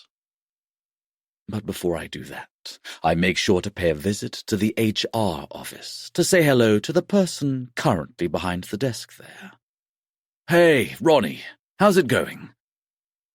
The latest person to hold the title of HR manager at Gallagher's looks up from his work and smiles when he sees me. "All good, Mr. Gallagher?" he says. "Everything okay at your end?" "Great," I tell him with a big smile, before looking at the photo of him and his family that sits on the edge of his desk. "How are the kids? I hope they're well?" Ronnie confirms that they are indeed well, and I tell him that's great news. Then I joke that I don't want to see him working too late tonight, because I've noticed that he's been putting in longer hours recently. Your probation period is over now, and you passed it with flying colors, so you can relax a little. I say with a grin. He thanks me before I leave, no doubt relieved that he doesn't have to stay as late at the office as he has been doing ever since he got this job a couple of months ago. As Becky's replacement, he has clearly been eager to make a good impression, but he's not the only one who has been working hard to be seen in a positive light. That's because I always make it a priority to be on extremely good terms with whoever is in the HR department these days, having learned that it came in super handy last time around. Being friendly with Becky meant that it was much easier to steer her towards the conclusion I was looking for with the David and Adelina harassment investigation. I have no doubts that if I hadn't been on such good terms with her, then she would have been more likely to conduct a more thorough investigation, and that would have been very problematic for me. As it was, I convinced her to go along with my decision to terminate David's employment. And while I could see that she was uneasy about the speed of it all, she did as I asked. But it was perhaps that uneasiness that led her to hand in her notice not long after the whole episode was over, and while I pretended to be surprised at that, as well as upset to learn that she wanted to go, in reality I was delighted that she was looking to move on. With Becky gone, that meant that everybody involved in that harassment claim had now left the company in one way or another, and to me that cemented my belief that I could keep the whole thing under wraps and the truth buried forever. And so it has proven. But to make absolutely sure Becky never felt like voicing her concerns to anybody after she departed, I sent her a final bonus not long after she left. This came under the guise of me wanting to give her an extra personal thank you for all the excellent work she did for us as part of my company. And, rather unsurprisingly, she didn't reject it. While I am not planning on ever having to need to persuade HR to break a few rules and effectively bail me out of another harassment scenario in the future, I do think it is wise to keep Becky's replacement close, should I ever need him firmly on my side one day. As I reach my office and close my door, I can't help but smile to myself, because I really am good at what I do. I manage people. I control them. And I get my way. Always. At this point, considering what I've been through and all I've overcome, it's hard to imagine a time when the tables could be turned and things could go wrong for me. Is it on the horizon? No. Not as far as I can tell. It's just plain blue skies all the way now, not a storm cloud in sight. That's because I'm a winner, and everybody else in this life is a mere pawn in my game. Chapter 27. Maria. I surprised William this morning by telling him that I was ready to go back to work. He asked me if I was sure, and said that I could take another couple of days if I needed to, because the important meetings he would like me to attend aren't quite here yet. But I told him that it was time for me to get back into my normal routine. He had smiled then, before giving me a hug and saying it was good to have me back. I played along with it, but all the while I just kept thinking about how he had no idea. He had no idea that I wasn't back at all. If anything, it would be a new me who would be returning to work. A me who was no longer naive enough to believe everything that came out of my husband's mouth. The reason I'm so eager to get back to the office isn't because I'm over what happened with David. It's because I want to keep a closer eye on William. And the best place to do that, other than at home, is in the workplace we share together. But unlike all the other times when I watched him in the office, blinkered by my love for him and a belief that he was perfect in everything he did, I will now watch him in a much more sceptical way. I'll be looking for flaws, faults, and, most importantly, mistakes. But I don't just have to look at him to try to spot those. I can also look into the company accounts. I want to see the details of that payout he gave to Adelina before she left, as well as check that there haven't been any other ones that might have slipped through without me being made aware of them.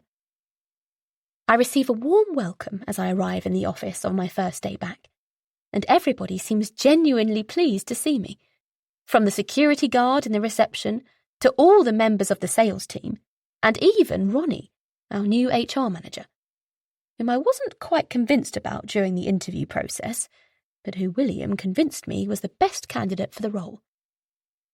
Once again, as always, I went with my husband's decision. I thought it was for the best, and that was because I believed he only ever had the best of intentions in mind.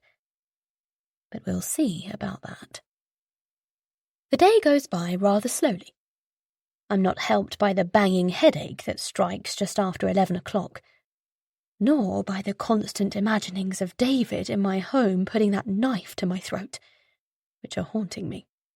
Thoughts of him seem automatic now that I'm here in a place he used to work. I'm actively avoiding walking past the desk he once sat at, as if just being anywhere near would be enough to trigger a panic attack. Maybe it will. Or maybe I'm being paranoid. But I won't risk it either way.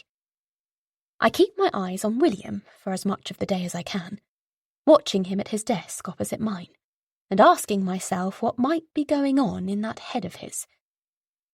I think about what Tess said, about how Adelina described him as a flirt, who sometimes acted as if he weren't married. And when I do, I feel an anger rise inside me that makes me want to run over to his desk, slap him, and ask him if it's true. But I don't do that, because then he would ask me how I even came to know such a thing, and then I'd have to tell him that I spoke to one of Adelina's old friends, which would surely tip him off as to the fact that I'm not letting things lie yet. So I say nothing, doing my best to act normal all day until it's time for him to suggest we log off our laptops and head to my parents to pick up the kids, before taking them home for a pizza and a movie night. That's when I do something that would not be considered normal for me. No, I tell him, my voice resolute. I'm going to stay late and work tonight instead. I'm sorry. Did you not hear me? I suggested a takeaway and movie night with the kids. What part of that doesn't sound good? It all sounds good. I've just got a lot of work to catch up on. My inbox is crazy. It's your first day back. I don't think you should overdo it. I'm not overdoing it.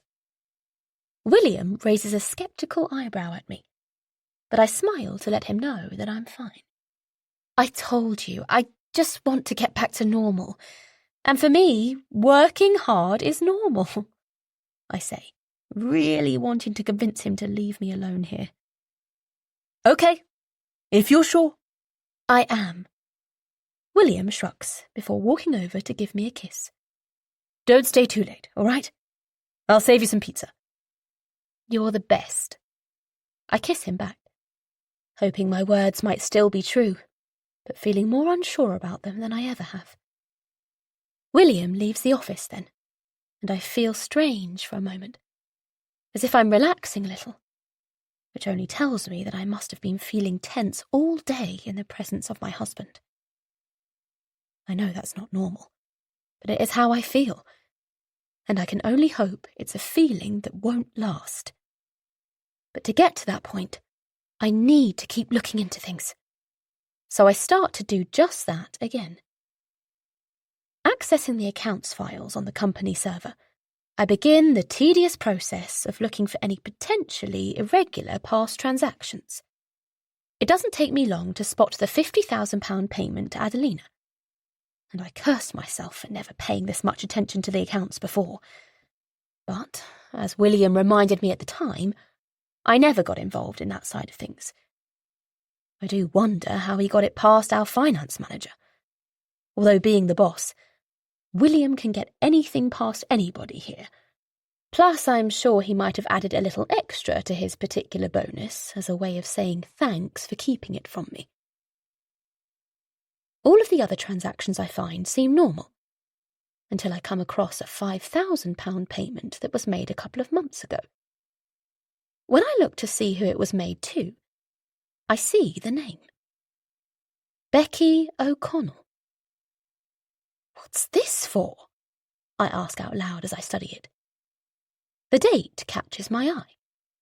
This payment was made after she left the company. Why would William give her money after she'd gone? And why is this yet another example of him keeping something from me? He told me the payment to Adelina was the only one he'd kept secret, but now I've just found him to have lied again. Is that how gullible he thinks I am? He believes that I wouldn't even suspect him of deceiving me. He believes that I wouldn't think to check the company records. Maybe he has been playing me for a fool for such a long time that he doesn't imagine I'll ever catch him out in his lies. Maybe I'm only just starting to wake up to the extent of his untruths. I want more information about this one, and I know the best place to find it. Becky. She asked me for a reference after she left, and I provided her with a good one, which she used to land herself a great position at another company across town. Knowing where she works makes it a lot easier to ask her some questions than it was to find out what little I do about Adelina. I'll go to Becky's new office and speak to her this week. I'll ask her why she received money from William after she'd left here. And then I'll wait and see what she has to say. It could be good. Or, like everything else that seems to be happening lately, it could be bad. Chapter 28. William. I'm back enjoying life with my favorite thing. It might be the only thing in this world that truly understands me. It's my expenses card. Tonight I am certainly racking up the expenses. I've been whining and dining potential clients all afternoon, and now we're running into the early evening, and this business meeting is showing no signs of slowing down yet, despite the fact that we haven't actually talked about anything even remotely resembling business for the last couple of hours. We're in a rooftop bar that offers incredible views of the city, a city that I never tire of venturing into when town life gets a little dull. As I look out over the bright lights of this sprawling urban landscape, I feel the same as I always do when I'm at the heart of a place with such energy. I feel opportunity all around me. And there almost certainly is. But not just in the business deals I could make. I'm also talking about the beautiful women here.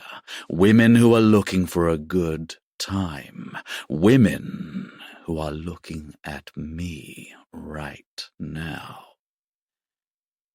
I raise my glass and smile at the pretty waitress to let her know I'm ready to order another round, and she acknowledges me before making her way past the various tables in here to get to my own. When she reaches us, I refrain from simply telling her our drinks order, and instead ask her how her night is going.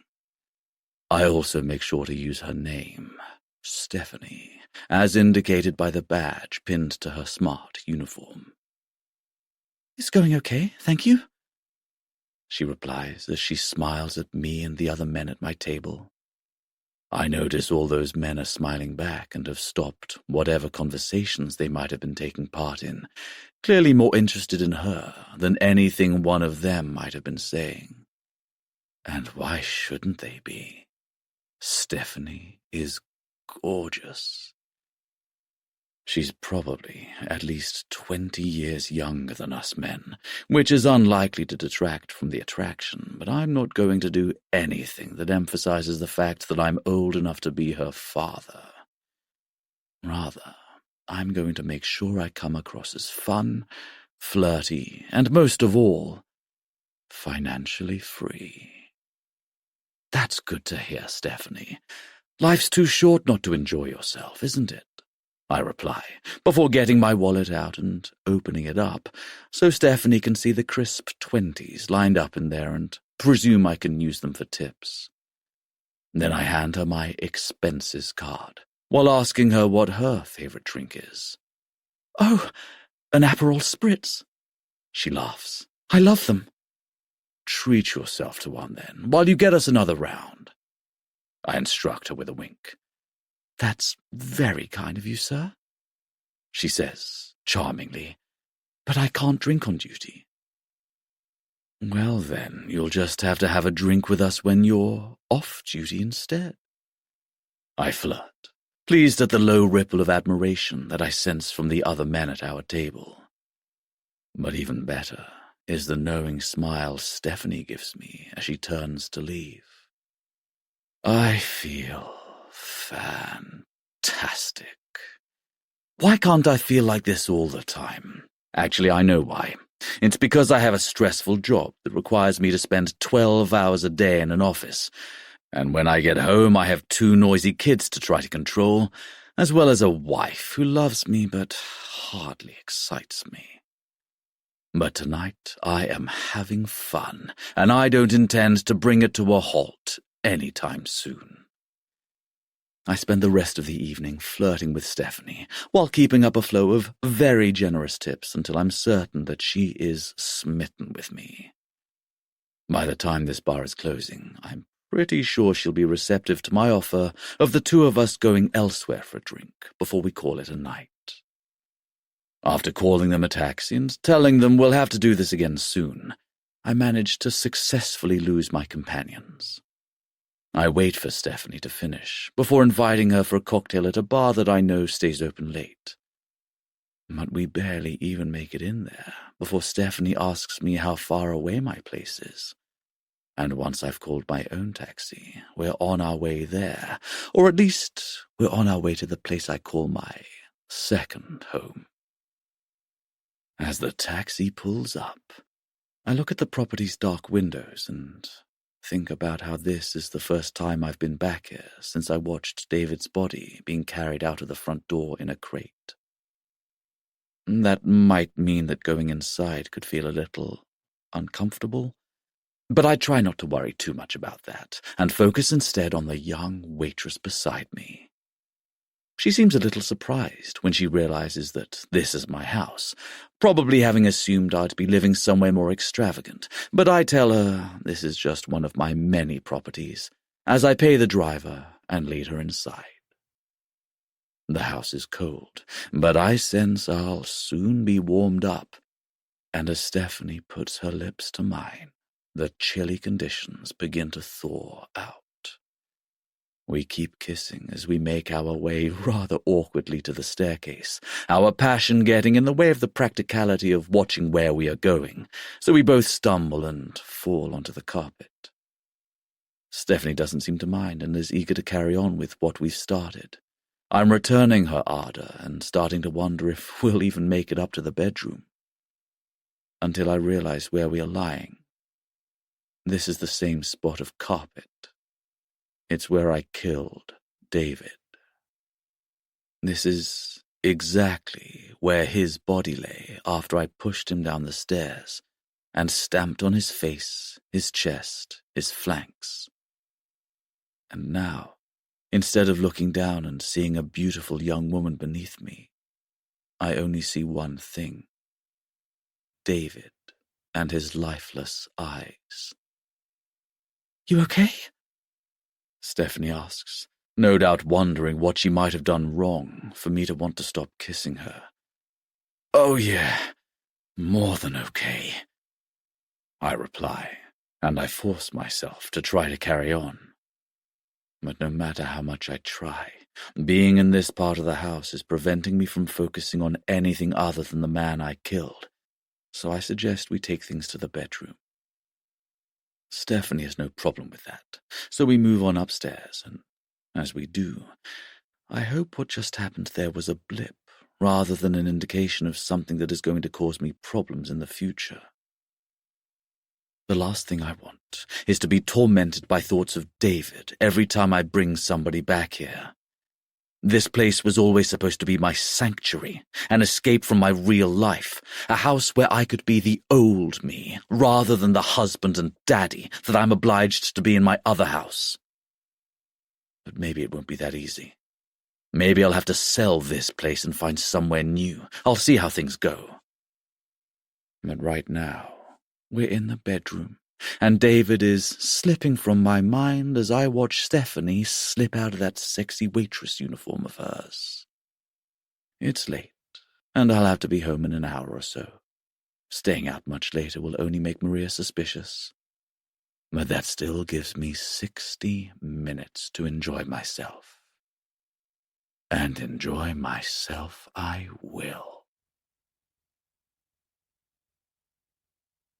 Chapter 29. Maria. William had a late night last night, entertaining clients, as he puts it on his expense returns when he files them with accounts.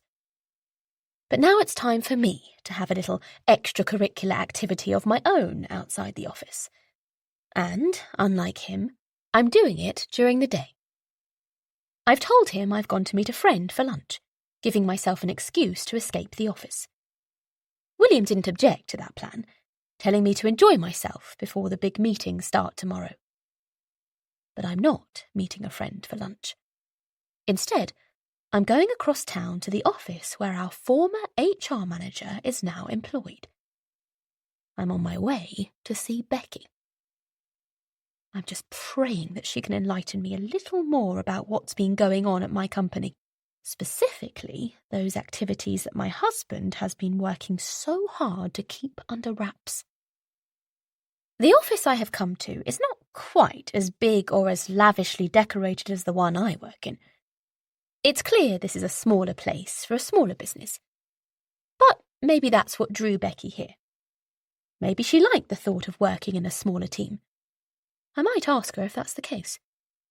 But first, I need to ask the receptionist if Becky can actually see me now. I wait patiently as she makes a call while doing my best to look friendly and reinforce what I just said, which is that I'm an old friend and colleague of Becky's, and I'd love to see her for a quick catch-up while I'm passing.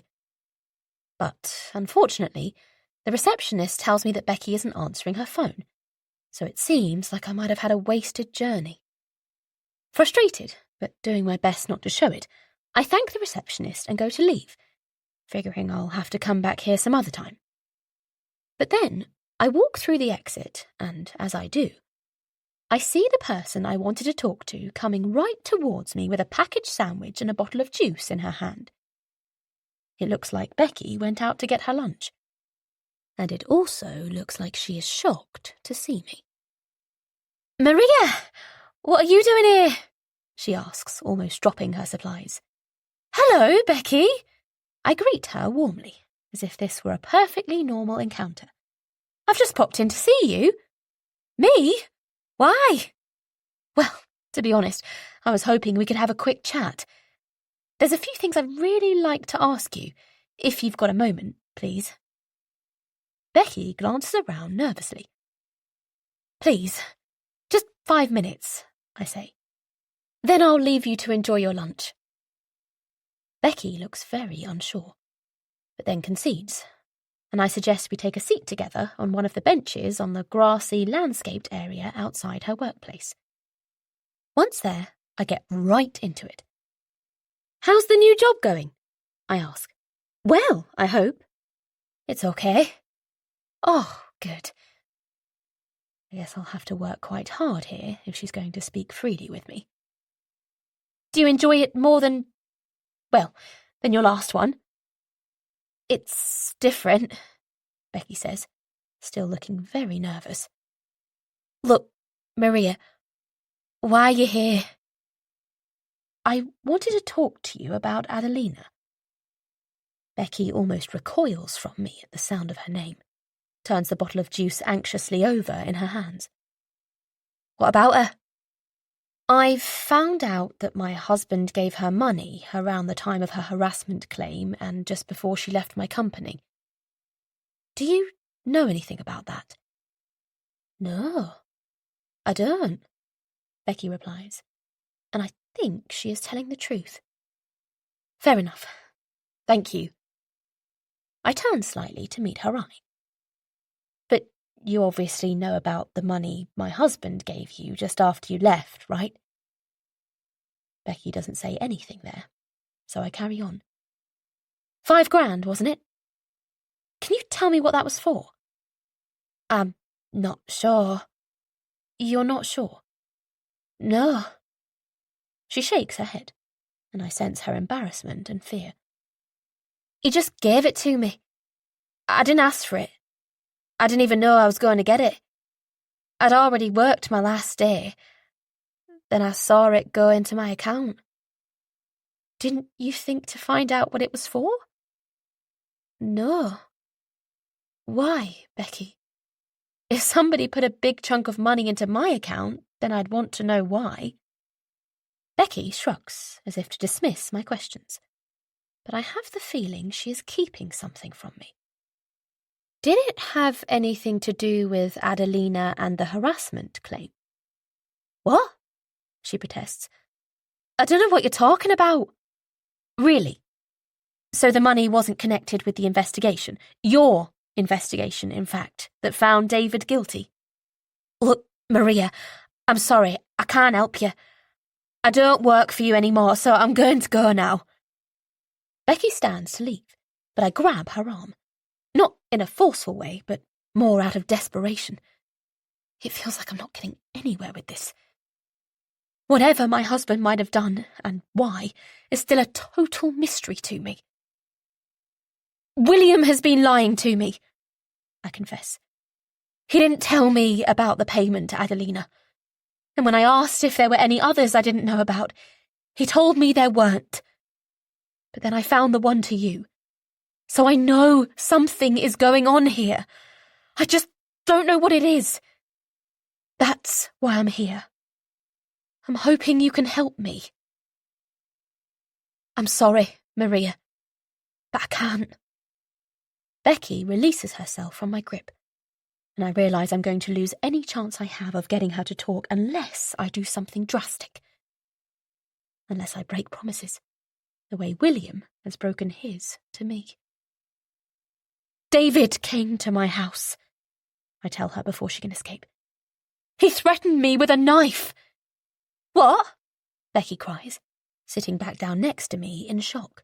A knife? David? He broke in and held a knife to my throat, Becky. William was there too.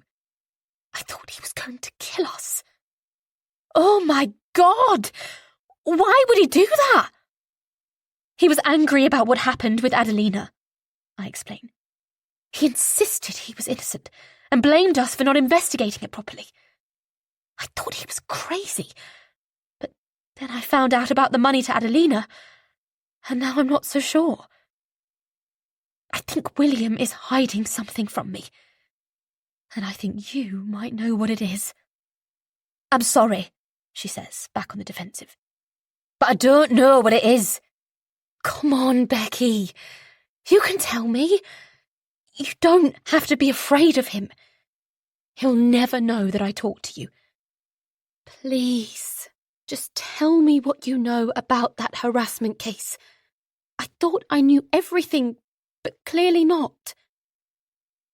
Becky's eyes remain fearful, but I'm not too proud to keep begging her until she gives me something, which, eventually, she does. Look, all I know is William was very keen to keep it quiet. He was happy for us to find David guilty and get rid of him quickly, even though I argued that we should at least give him the chance to defend himself. But William wanted him gone.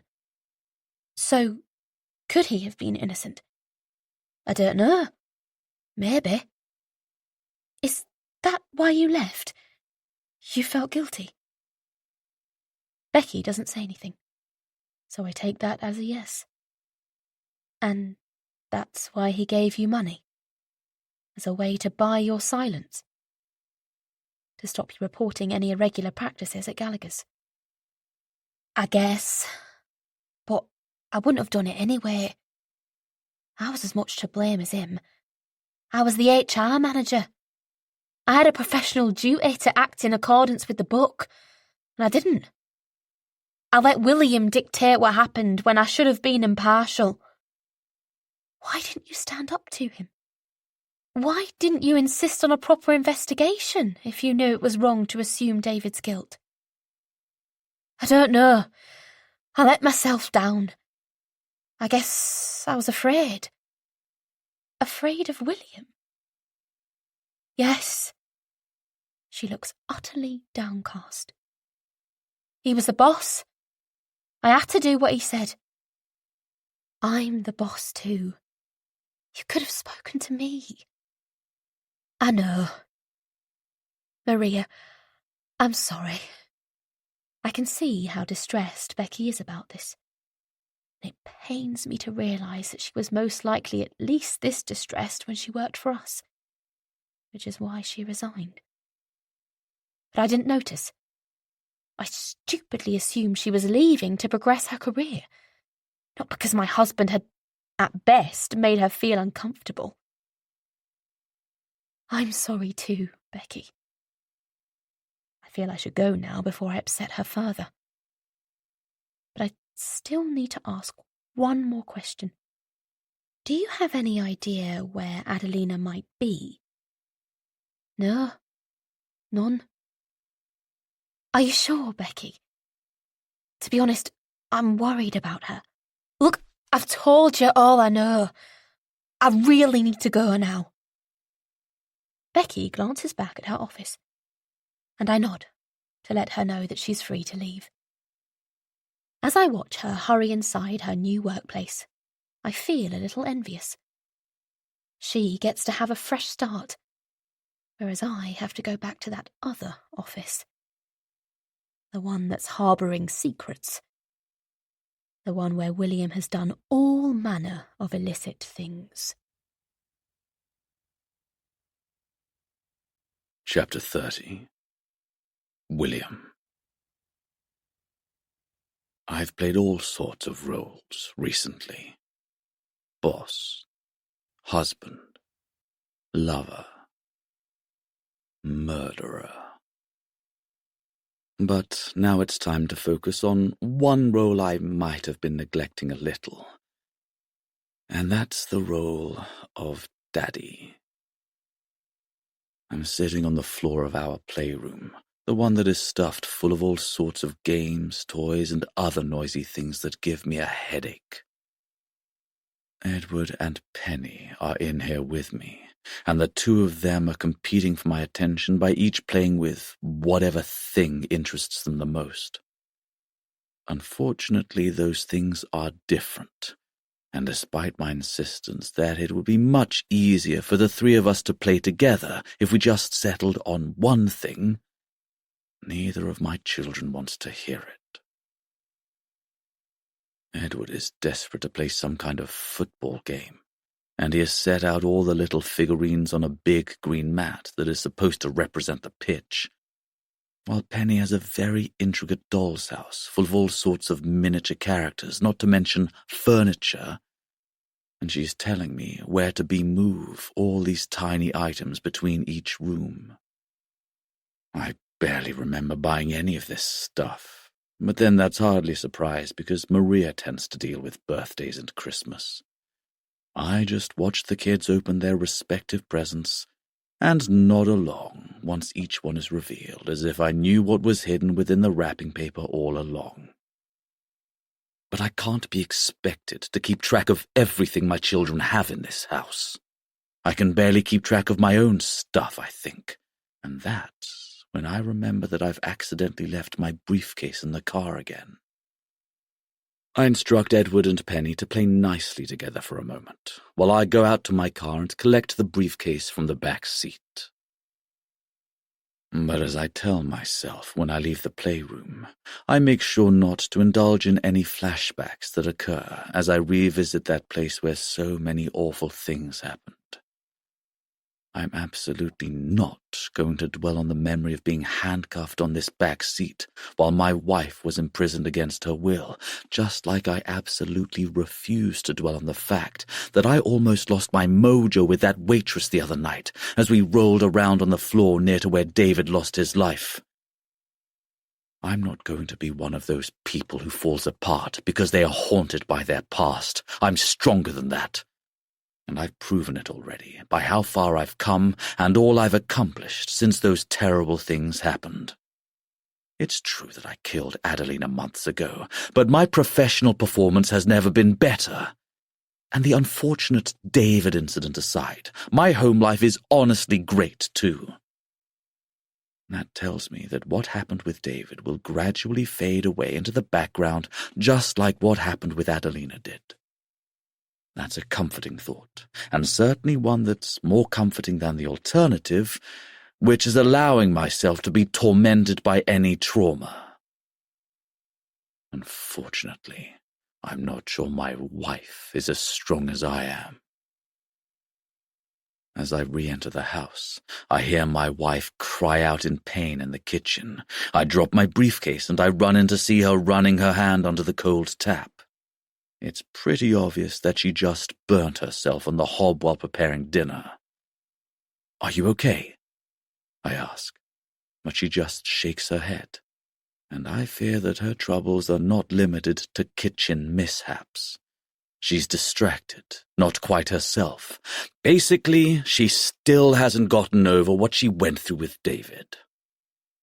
"Come on, you sit down and I'll finish dinner," I say, but she shakes her head again and mutters something about how she'll be fine in a minute.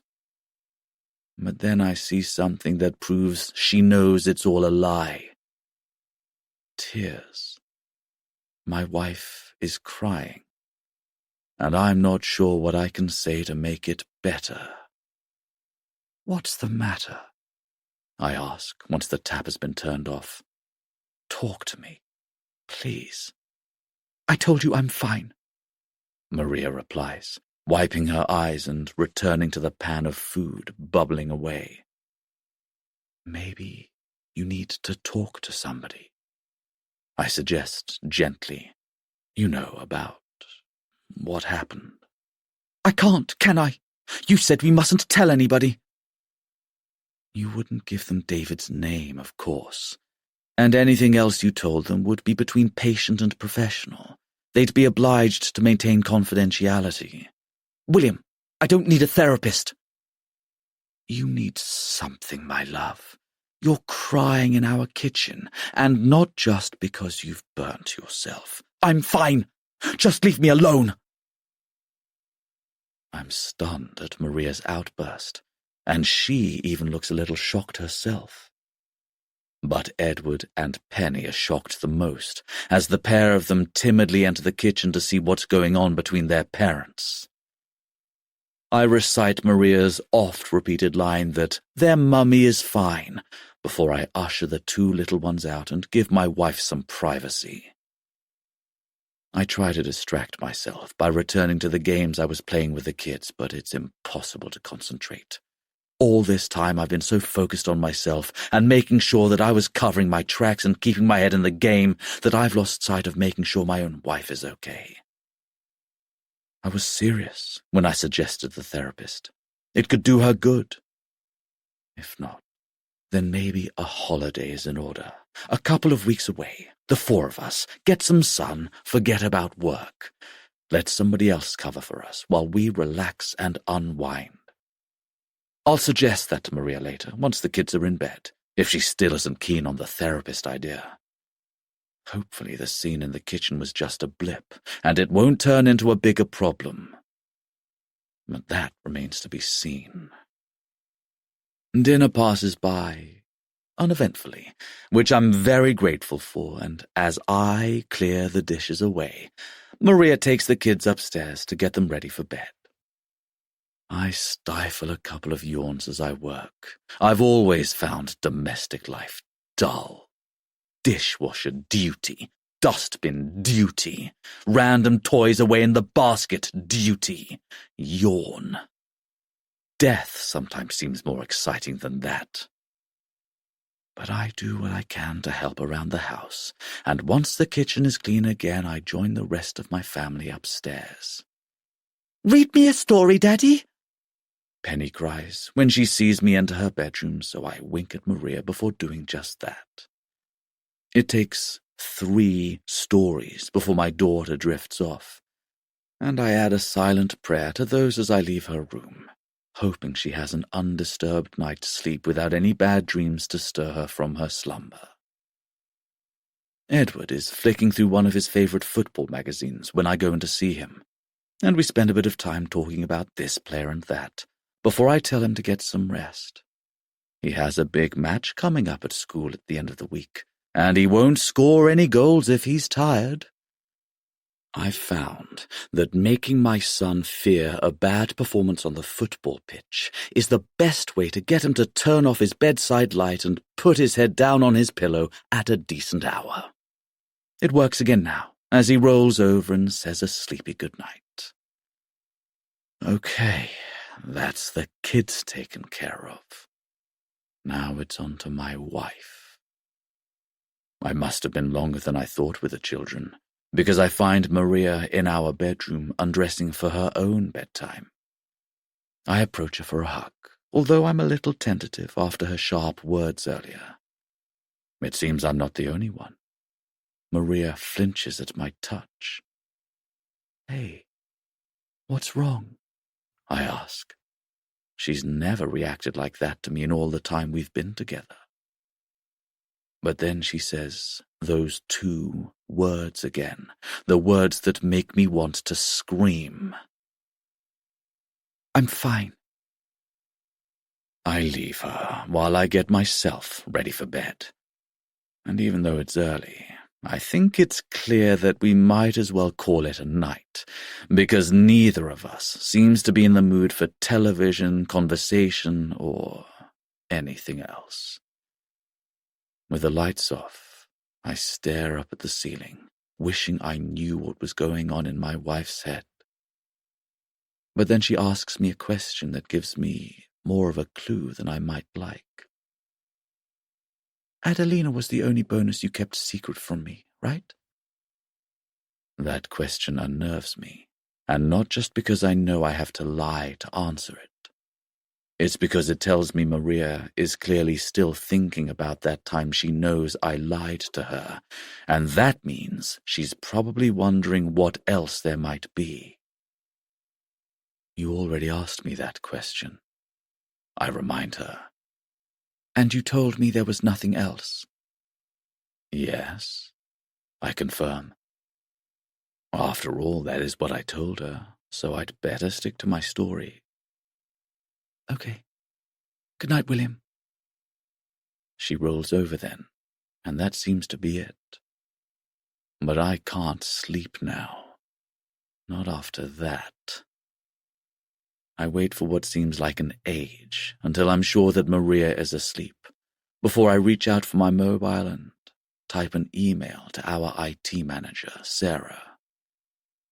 I mention that I'll need her to look at something for me in the office tomorrow, and let her know I'll come and see her as soon as I get in. Then I put my phone down and try to get some rest. But it's not easy. Not now I feel sure I need to have somebody search through what my wife has been looking at on the company's server. Has she been looking for another example of when I might have lied to her? Has she been analyzing old transactions? And if so, has she spotted the strictly unofficial bonus I gave to Becky? I guess I'll find out tomorrow. Until then, I won't know for sure if my wife knows I'm still lying to her. I also won't know what her next move might be. Chapter 31. Maria. I didn't sleep last night. I'm sure William thought I did, because I was so still beside him. But I was awake the whole time. I saw the light go on from his phone at one point, and I guess he couldn't sleep either.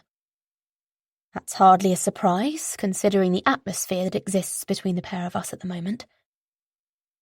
Things aren't great. I lost my cool with my husband yesterday after burning my hand thanks to being so distracted. I refuse to tell William what the real issue is, though, insisting that I was fine, although he knows me better than that.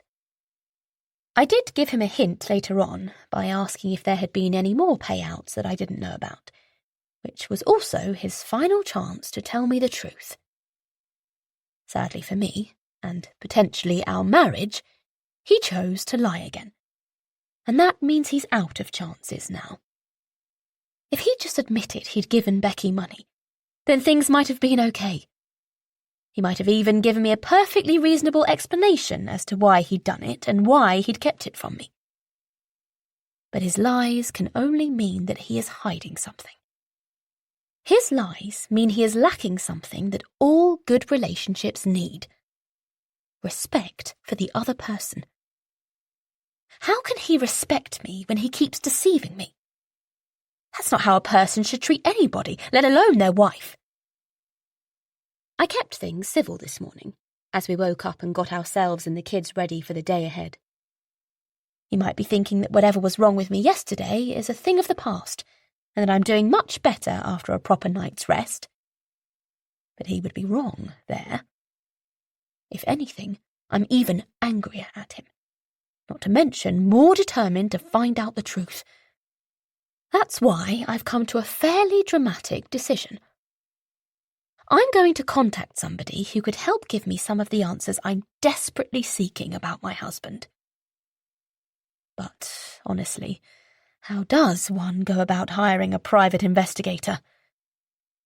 I've seen a few TV shows where a character finds a business card in a phone box on a misty street corner and calls the number to summon some shady figure in a trench coat who likes to lurk in bushes clutching a Polaroid camera. But I've assumed there are easier ways to go about it in the modern age, so I've turned to the internet. I'm sitting in the office with William only a few feet away, oblivious as to what I am doing as I browse the internet on my phone to find somebody who can, start following him? He's typing away on his laptop, muttering something about some stupid client who doesn't read their emails properly. While he's doing that, I browse the websites that my search has generated, and as I do, I realise it's not going to be that difficult to find the kind of person I need. There are plenty of people advertising their services, which range from investigating somebody in a very specific way all the way up to keeping surveillance on them for 24 hours a day, 7 days a week. I imagine that latter option is a very expensive one. But what if it's the one I need? What if it's the only way I'll ever truly know what my husband is up to? But maybe a forensic search of his electronic devices would start to yield some answers. His mobile, the laptop in his home study. Would they be the best places to start? Would they hold some answers to the mystery of Adelina, David, and Becky? I have plenty to ponder as the day wears on, not least of which is choosing which PI to contact. It's usually best to get at least a couple of quotes when requiring a contractor to carry out a service. But does such protocol apply to something like this? Or does one simply ring a PI, give them the target, and ask them to report back when they have something? I don't know. This isn't something I ever thought I'd have to do. I certainly didn't think I'd be so paranoid about my husband while I was standing next to him at the altar on our wedding day. But here we are. Life is unpredictable. And I should know that better than anyone by now. I can almost still feel the touch of that blade on my neck if I close my eyes and focus on it. Just like I can feel the hurt when William lied to me in bed last night. None of that is going away. At least not until I do something about it. William leaves the office to attend a meeting with a couple of the guys from the sales team, who he feels need a bit of a pep talk to improve their paltry figures. So I smile at him as he leaves the room. Then, I pick up my phone and take another look at my list of options. I'll just have to pick one. Hope they are good. Hope they know what they're doing. Most of all, I'll have to hope William won't have any idea that I've hired a PI to watch him. Chapter 32. William. I've told my wife that I'm going into a meeting with my sales team to encourage them to improve their productivity. But as is becoming commonplace, it was a barefaced lie. Instead, I've come to meet Sarah, who should have that report I asked of her ready for me by now. Sure enough, she has done what has been required, and as I take a seat opposite her, she hands me the report. This is everything my wife has been looking at on the server recently? I double-check as my eyes scan the lines of text on the piece of paper. Yes. Sarah nods, but her answer is quiet, and she looks very unsure. If I had to guess, I'd say she feels uncomfortable with handling such a request. I can see why it might seem a little odd for one owner of the company to want to know what the other owner has been doing at work, even more so when those owners are married.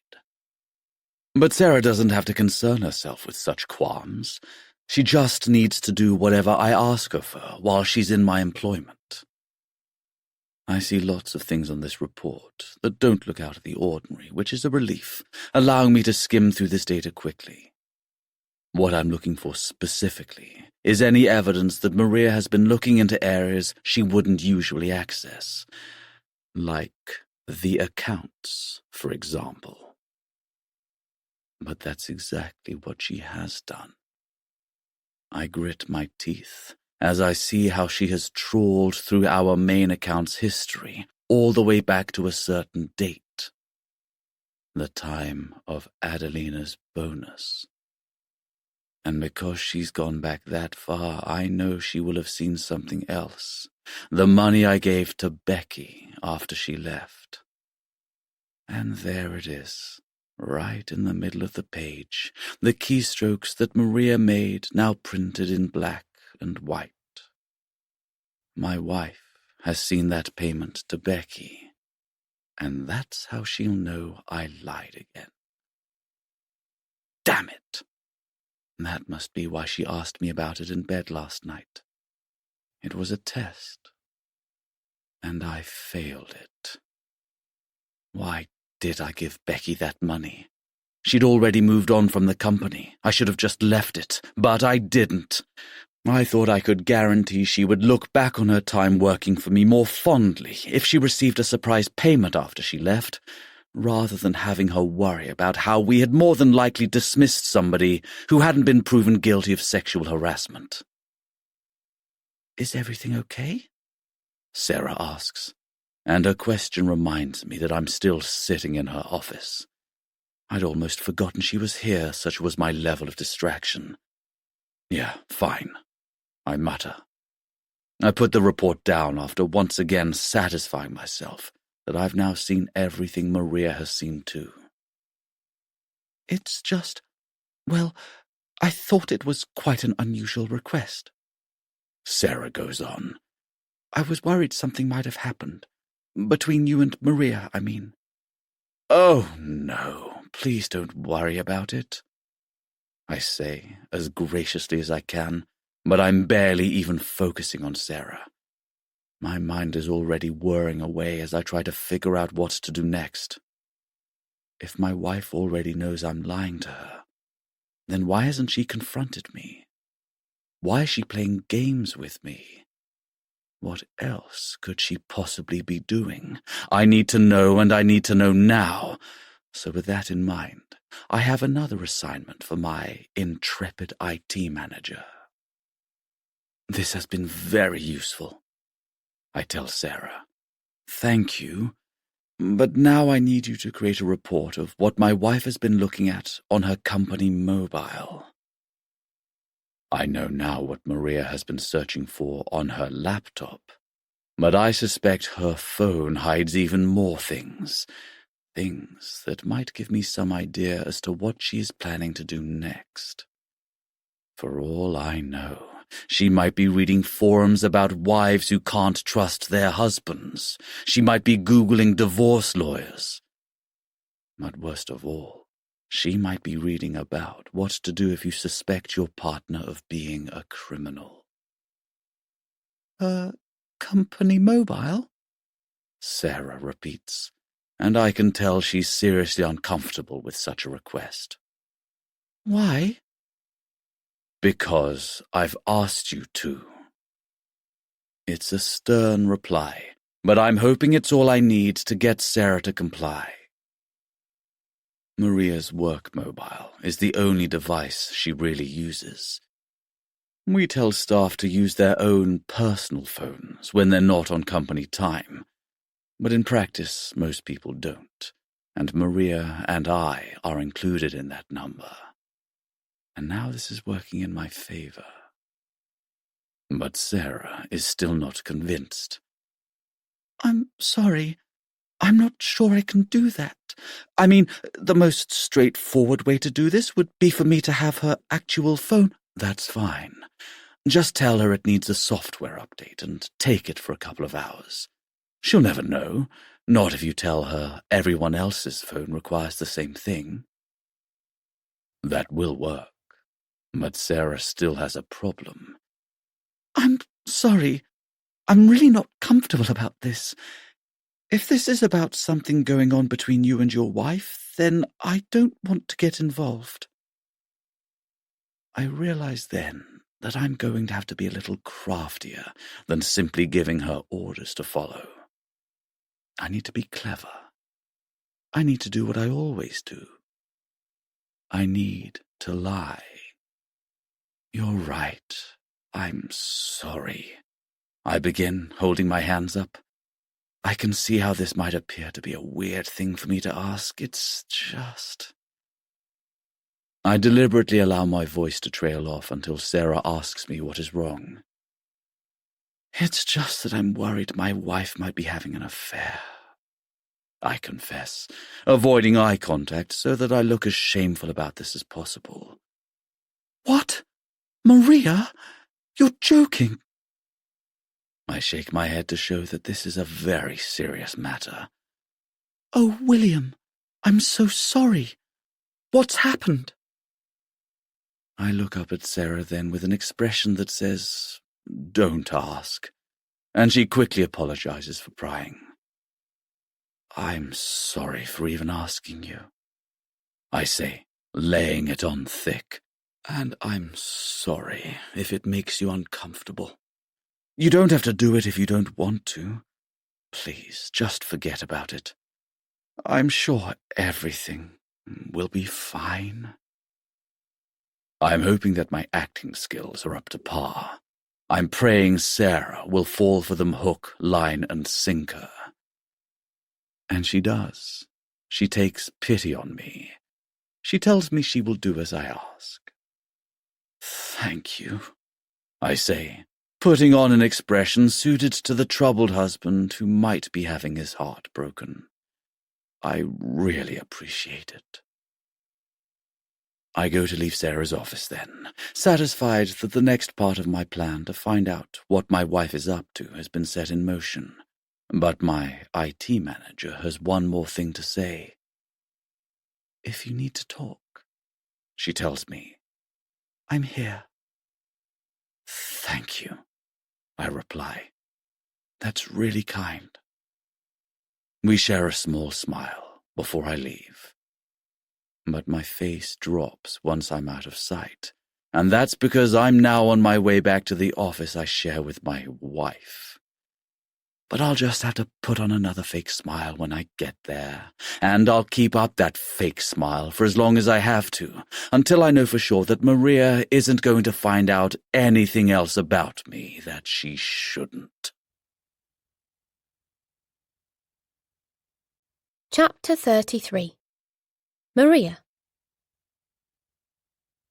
William came back from his meeting and with the news that everything had gone well, although I wasn't quite convinced given how quiet he was for the next few hours. He's barely said a word to me all morning. And it's actually a bit of a relief when the tension in our office is broken by the appearance of Sarah, who has something she needs to ask me. Hey, I'm really sorry for the inconvenience, but I'm just doing a quick software update on everyone's phones, and I'm afraid it's your turn, she says as she reaches my desk. Oh, okay, I reply, reaching for my handbag so I can take out my phone. Do you need to take it away, or can you do it here? I'm afraid I'll have to take it away, but I'll bring it back as soon as I can. I shrug. This is a bit annoying, but I do as she asks because who am I to question her superior IT wisdom? I hand her my phone, and she thanks me before going to leave. Don't you need William's as well? I ask as she reaches the door, and she turns back and looks across at my husband. Oh, Sarah says, seemingly confused. I thought it best if I didn't take both of yours at once, in case you got an important call or something. That's thoughtful of you, Sarah, but don't worry about it. You can do mine as well, William says, and he holds up his phone. She scurries to his desk and accepts it before leaving the room in a rush. I have a midday meeting to get to, so I make a move for that a moment later, wishing I still had my phone with me, and hoping it will be ready once I come out of this and go for my lunch. But when I take my seat in the meeting room and jokingly mention to a few colleagues about how I feel naked without my phone, I'm met by some blank faces. It seems that nobody else has been asked to hand theirs in for a software update. Just 1 minute, I say as I excuse myself from the room. Before I know it, I'm on my way to see Sarah, and I'm almost bubbling over with paranoia about what might have been really going on during that awkward encounter in our office earlier. Maybe it's okay. Maybe there's nothing weird about her asking me for my phone. After all, William handed his over as well. Or at least he did so voluntarily, without actually being asked for it, which might have been a way to make the whole thing seem less weird. I knock on Sarah's door, and when I enter, I see my phone connected to a cable that runs into her laptop. I can't see what's on her screen, but it's obvious she must be working on something. Maria! She jumps, startled when she sees me. Is everything okay? Yeah, I'm sorry, I just need my phone back. Oh, I've not quite finished updating it yet. That's okay, I'll give it back later. You can do everybody else's while you're waiting. I hold out my hand, but she hesitates. Sarah, give me my phone. My stern instruction achieves the compliance I require. That's one good thing about being in charge here. My employees do what I tell them. But I was just wondering, why did you ask for my phone and nobody else's? I ask, studying Sarah's face for signs of nervousness as she considers her answer. Oh, no reason. I just like to start at the top and work my way down, she says, but I don't buy it. Sarah, is there something you're not telling me? No, not at all. You're lying. Sarah is blushing now. She really is a bad liar. And right now, I'm in a really bad mood. I say nothing, simply hold her gaze. It's nothing, she maintains, but she's cracking. Sarah? I eyeball her until she concedes. William asked me to look at your phone. What? Why? Sarah shrugs, and I'm about to storm out of the room and go confront my husband when she speaks again. He's a good man. He loves you. I just think he's worried. Worried? About what? About getting hurt. Hurt? What's that supposed to mean? I wait for Sarah to answer me, but she doesn't. So I ask her again. And then she says it. She says the most ridiculous thing I've ever heard. He thinks you might be having an affair.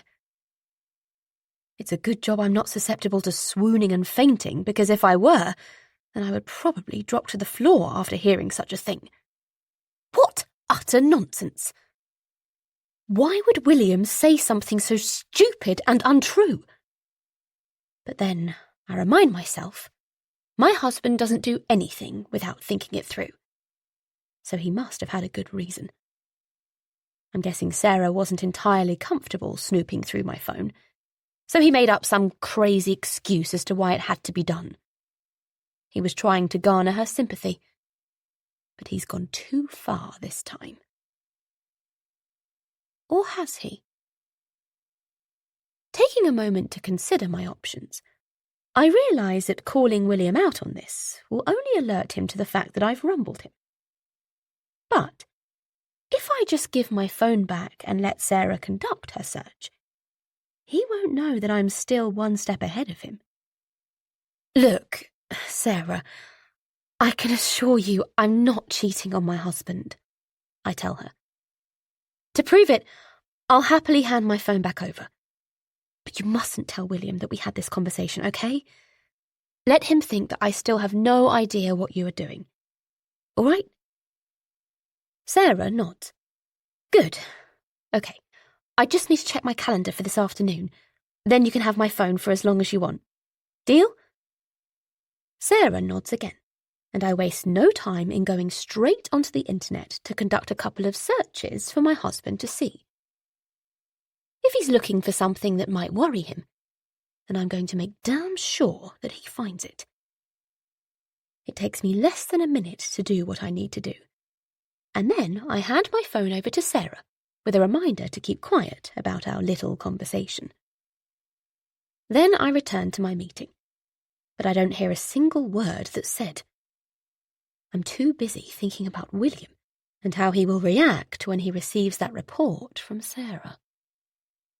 She's going to have uncovered a few troubling things, and once he sees what they are, he's going to find it very difficult to keep playing it cool.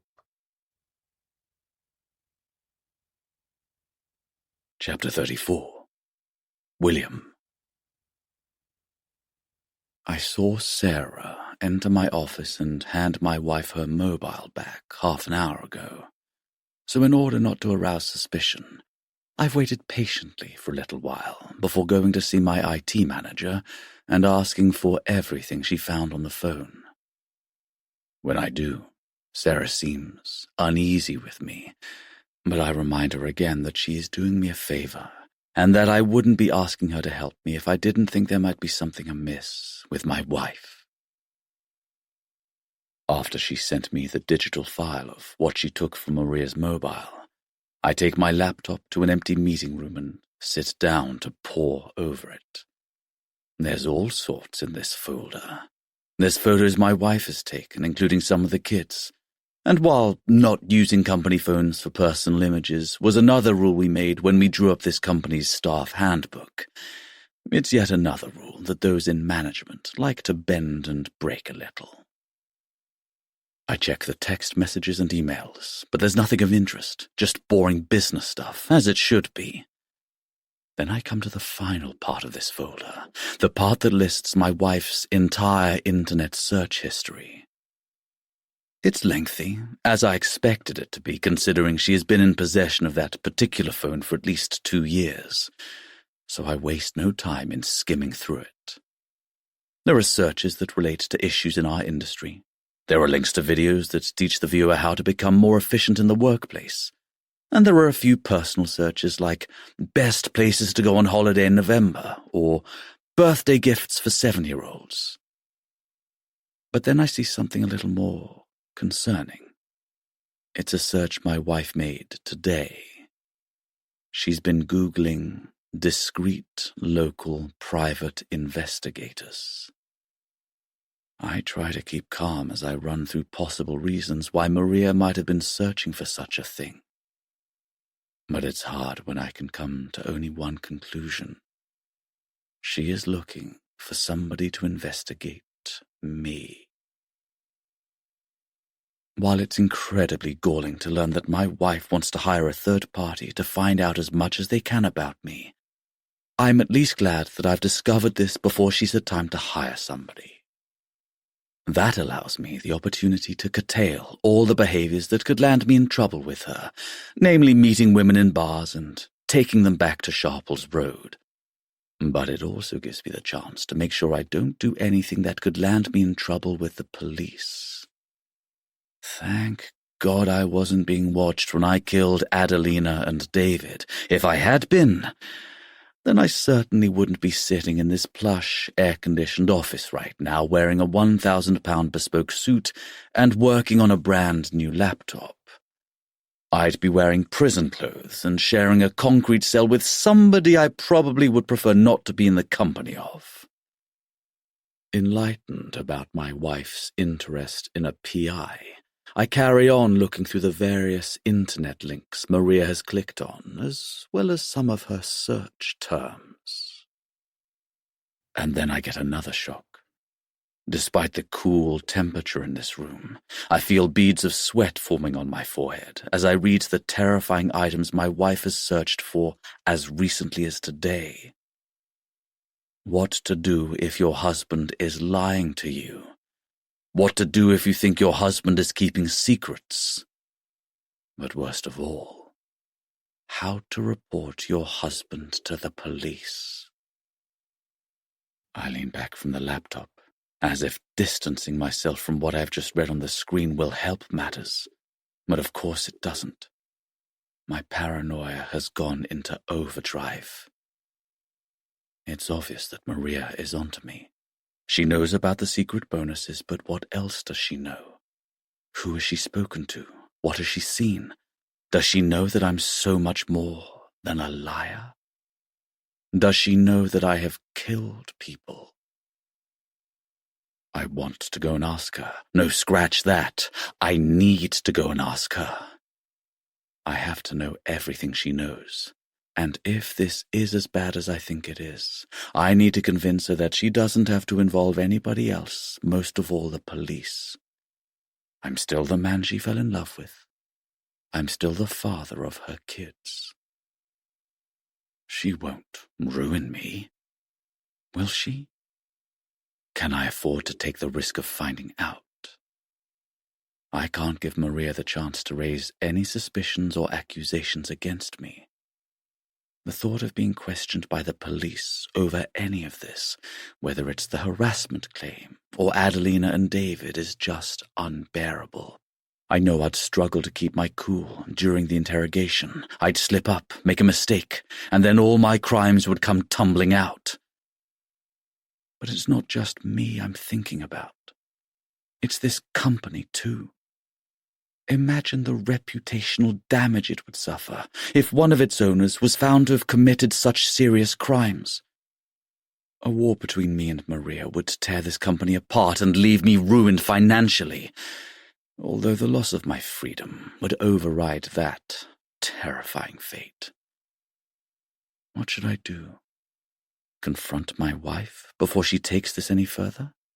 Try to convince her that I'm innocent, and if that doesn't work, try to convince her that it would be better for her if she kept quiet? Or should I just take the initiative and do what I'm already thinking about doing, so that this doesn't get any worse than it already is? Should I simply silence her permanently? I leave the office without saying a word to anybody and go straight home, arriving in my study less than 20 minutes after I left that air-conditioned meeting room where I learnt of my wife's internet searches. Once I'm seated in front of my personal laptop, I access the dark web again, a place I'd hoped never to go back to, but a place that is always there, existing for people like me. People who are willing to seek out those things that would disgust the average, respectable citizen. It doesn't take me long to find the contact information for the man I'm looking for. It's the man I've used before, a man who did a very good job the last time I hired him. He's a professional. I type out a quick message before hesitating over the send icon.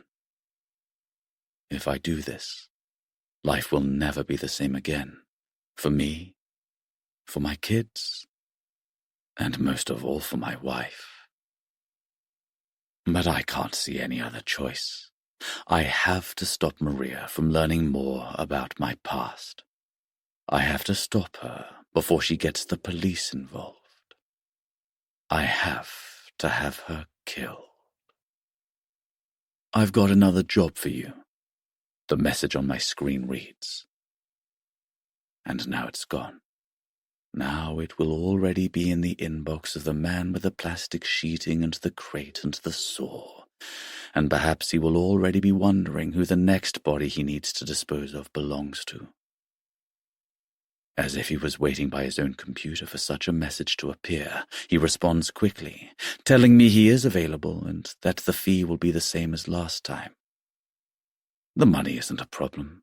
What will be a problem is actually creating the body for this man to dispose of in the first place. How will I kill Maria? Smother her? Strangle her? Stab her?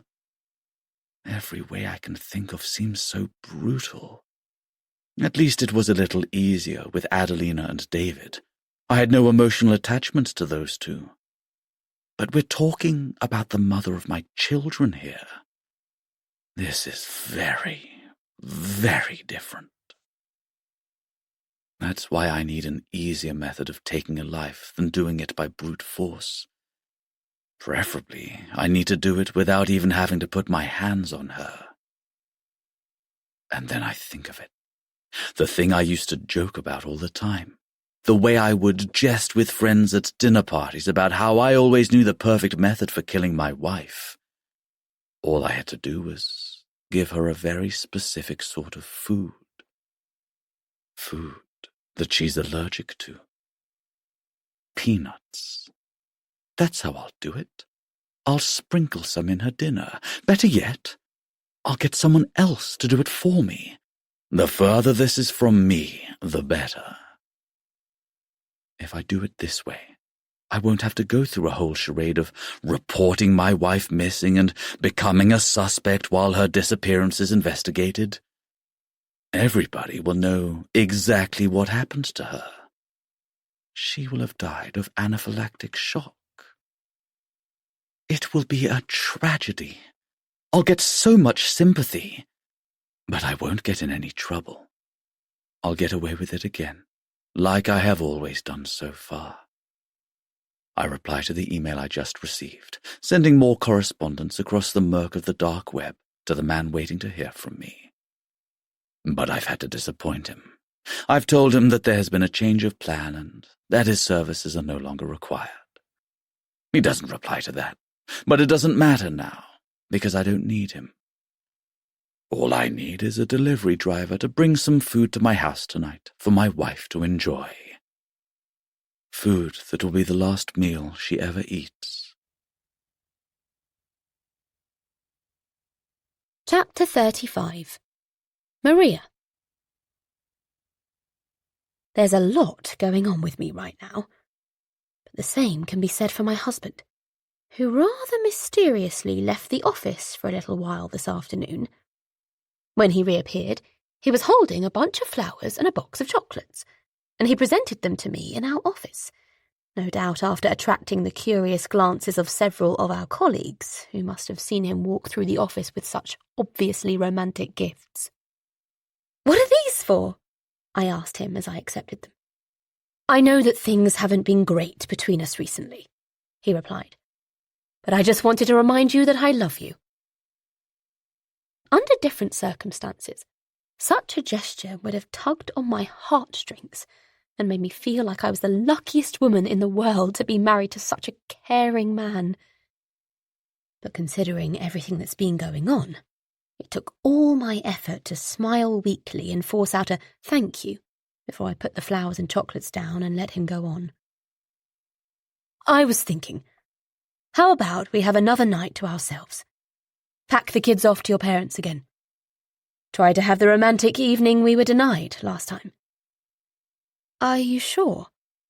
"Yeah, I was thinking we could get a takeaway.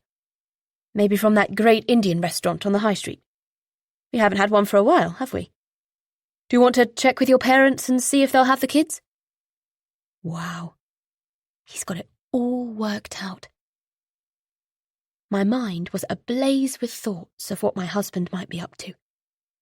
But I was also enticed by the strong possibility that those decoy internet searches that I purposefully made on my phone had forced him into doing something a little different. Yeah, sounds good, I told him. And that was that. A date night was set. The two of us were going to be alone in the house together. The last time we tried that, a man broke in and tried to kill me. Now I fear that the danger might already be inside my home. I left the office before William, telling him I'd pick the kids up from school and drop them at my parents' house while he finished up at work. He told me he'd order the takeaway before he left and asked me for my order, which I told him was my usual one. After collecting Edward and Penny and giving them the exciting news that they were going for a sleepover at their grandparents' house again, I helped them pack a few things before taking them around to my mum and dad. I made sure to give each of my parents a hug when I saw them, before giving even bigger hugs to my two little ones, squeezing their bodies tightly until wriggled out of my arms, begging me to stop. To them, their mum must have just seemed extra soppy today. But for me, I wanted to make sure they knew I loved them, just in case something bad happened tonight. With that done, I made my way home, feeling sick with anxiety the whole way there as I thought about what William might be plotting. He'll know I don't trust him now, so he'll have to do something about that. But I know that whatever he is going to do, just like whatever he has done in the past, is going to be very hard to prove unless I have some real, irrefutable evidence. Without Adelina and David around, and with Becky seemingly too worried to talk to me openly, I have to find a way of coaxing the truth from William myself. But I'll only get that if he believes there is no real threat posed by him telling me. So, what's his plan? It's too much of a coincidence for him to suggest we have a quiet night in together on the day he was looking at my phone. So he's planning something for tonight. And when he texts to say the takeaway has been ordered and he's on his way home, I know I don't have long left to figure it out. It's a little after 7 o'clock when I hear William's key turning in the lock, and I put down my glass of wine as he enters the kitchen with a big smile on his face. "Ah, you've opened a bottle already," he says, and he grabs a glass from the cupboard before pouring himself a hearty measure. I watch him as he holds his glass out towards me, wanting me to toast with him. "Cheers. Here's to a lovely evening," he says as our glasses clink together. "Just the two of us." "Cheers," I reply, determined to pretend everything is normal, just as he seems to be. "The food should be here soon," he tells me. "I don't know about you, but I'm starving." "Yeah, I'm hungry. I ordered us extra poppadoms and a few more sauces. I hope you don't mind." "Of course not." "Good. I'm sure we'll eat it all." I see him check his watch then, before he takes another drink. He looks a little nervous, on edge, like he can't quite settle. If I didn't know better, I would put it down to him needing a little bit of time, and maybe another glass of wine, to unwind after work. But I do know better, don't I? I know that everything this man does is not always what it seems. If only I had stopped things there before they went any further. But I let things play out. I allowed William to do his thing. By the time the doorbell rang to let us both know that the delivery driver was here, there was no going back. Chapter 36. William. After I've received the bag full of food from the polite delivery driver at our door, I suggest to Maria that she light a candle and put on some music while I serve the food up. She did that, and by the time I have our meals on our plates, The atmosphere is rather pleasant in our dining room. It's almost a shame that it will soon be ruined.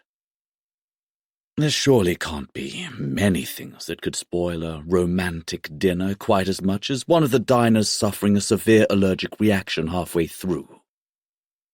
But that's exactly what is about to happen here, as I eagerly wait for Maria to tuck into the curry I ordered for her. A curry that she's had many times before, and is one that she usually enjoys greatly. But she isn't going to like it tonight. And as much as it is going to hurt me to see her suffer once the peanuts take effect, I consider it a necessary evil to keep the sins of my past buried. Maria starts with a poppadom, as do I, and as we crunch away on them, she asks me if I would ever consider selling the business and retiring early. Not for a long time yet, I reply. Why? Would you? I don't know. I've been having some thoughts about it lately, wondering if there might be more to life than just working so hard. Like what? I don't know. I was just thinking about some of the people who have left our company, and wondering what they might be doing now. Whether or not they're happier for making a change. People like Becky. Becky? Why her? I saw her the other day. We bumped into each other. Oh, that's nice. I know my wife is toying with me now, but she can play games all she wants because she's running on borrowed time. She just doesn't know it yet. Yeah, she said she's very happy in her new job. Didn't seem like she had many regrets. Well, apart from one thing. And what was that? I carefully spooned some mango chutney onto my poppadom. She told me she was unsure if she handled the whole David situation as well as she might have. Really? Well, I thought she handled it very well.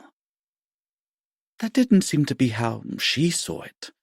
She seemed to think he might have been innocent. I munch my way through the rest of the poppadom, holding my wife's gaze before I ask, You didn't tell her about him threatening us, did you? No, of course not. But it was interesting to hear her thoughts, and it has made me feel a little bit better about what happened with David. You know, how you gave him the money.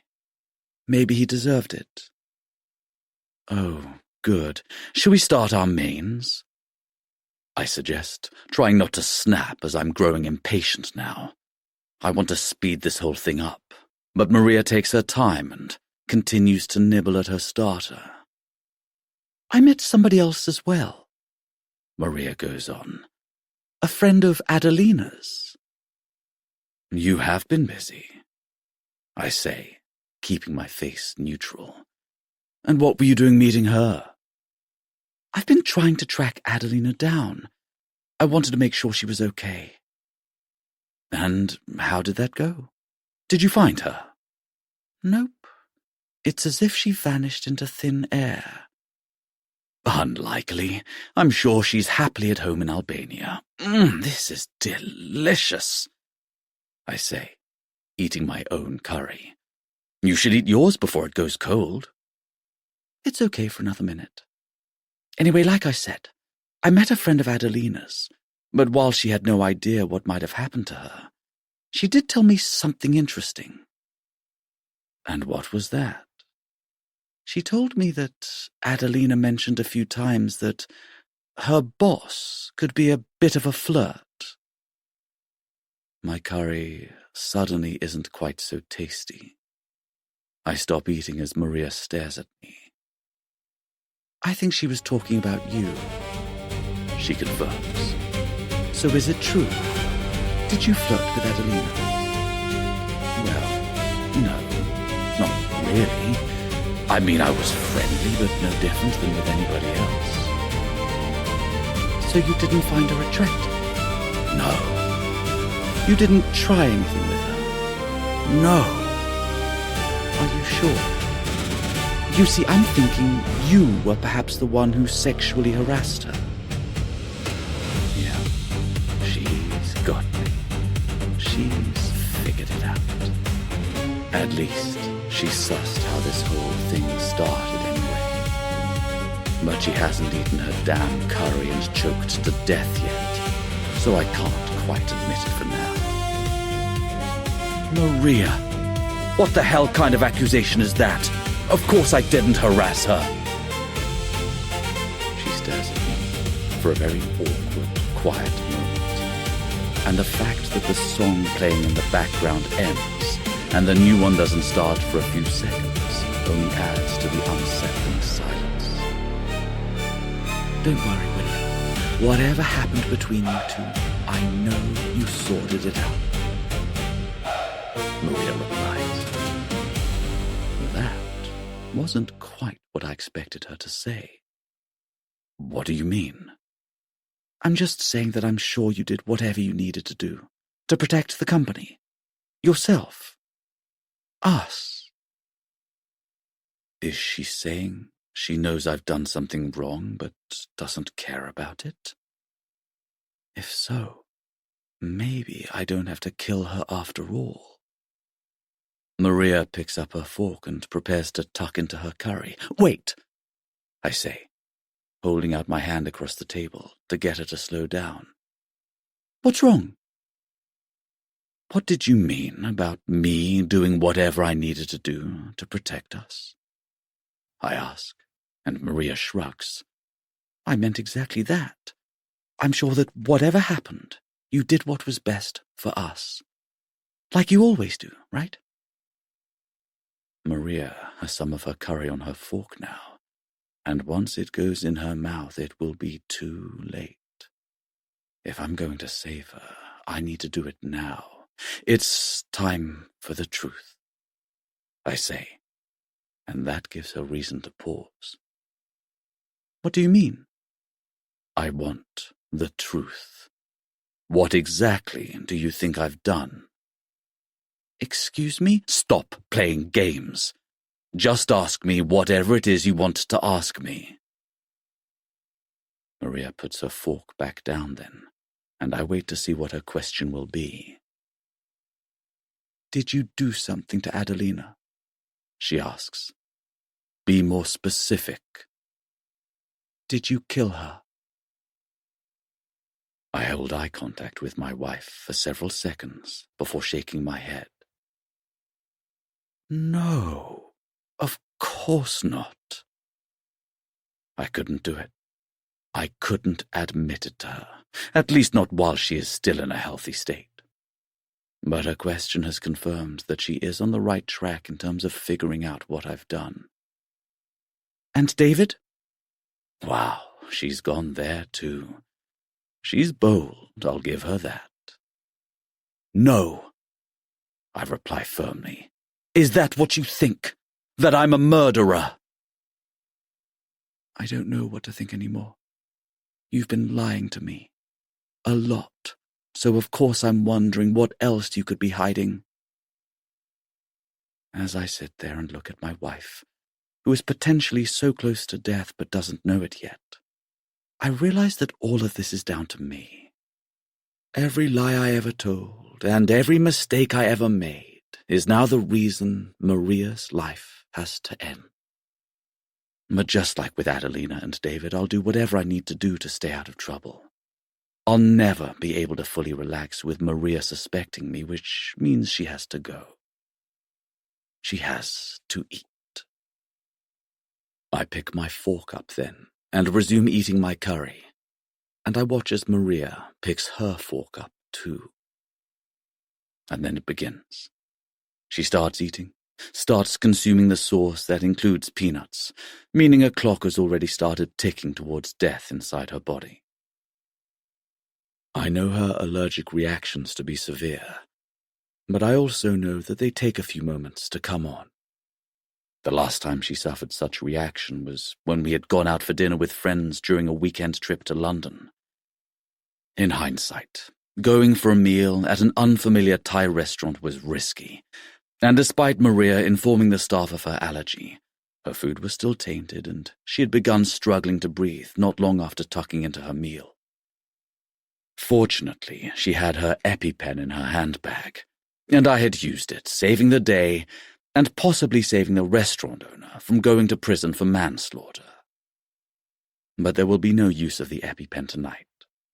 With time running out for my wife now, I can finally relax and admit all the things that I've been hiding.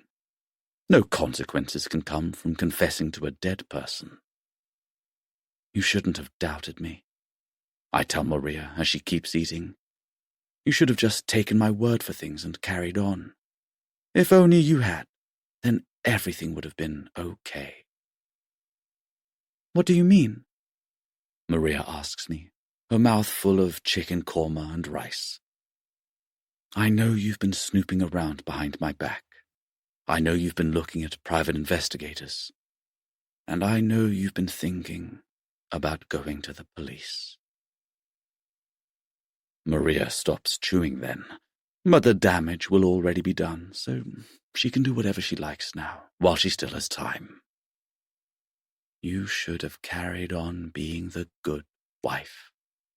I tell her, do your work, raise the kids, leave me to figure out what's best for the family, but no, you decided to stop trusting me, and that's why I've had to do what I've done.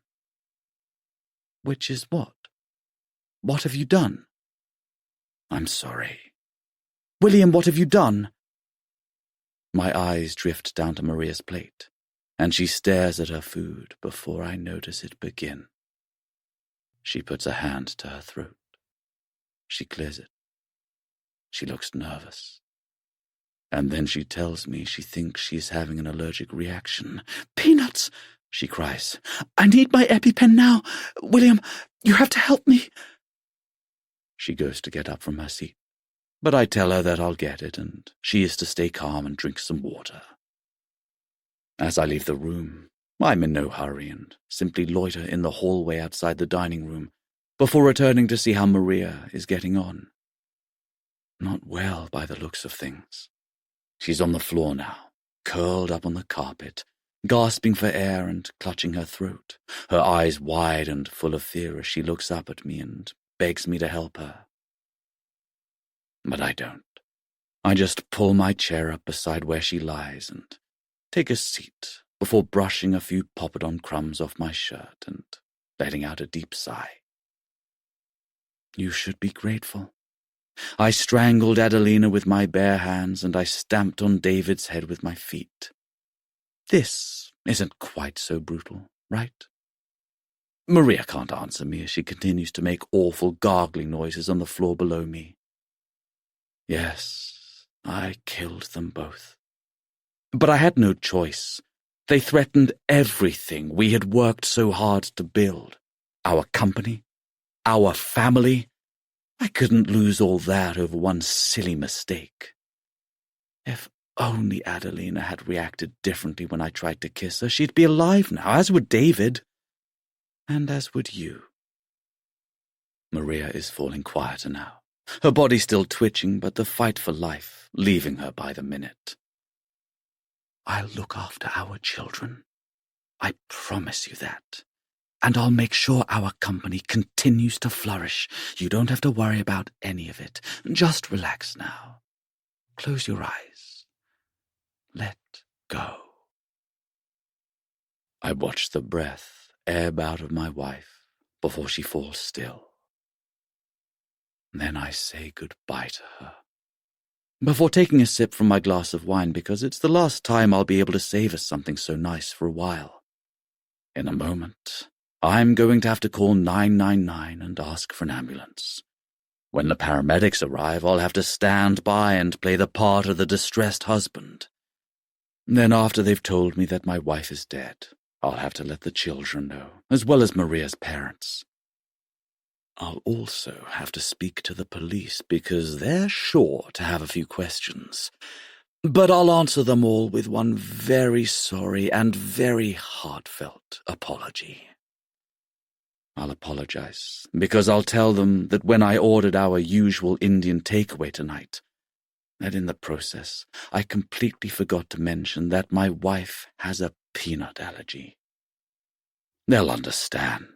They'll know this wasn't my fault. They'll be devastated for me. But most importantly, they won't be interested in prosecuting, because it will look like this was all a terrible, tragic accident. Then, and only then, once all of that is done, will I be able to relax.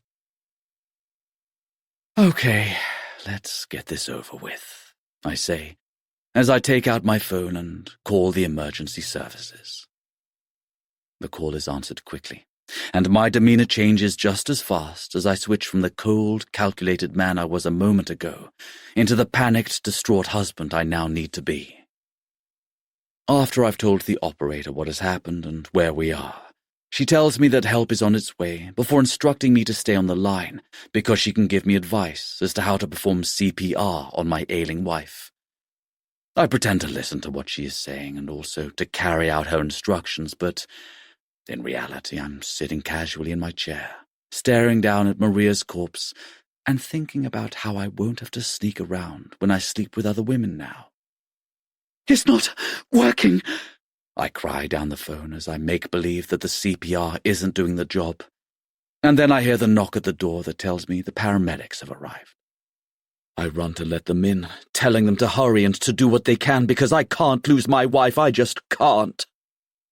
I'm not crying yet, but I'm damn well trying my best to summon up a few tears as I lead the paramedics into the dining room and watch as they kneel down beside Maria and check her vitals.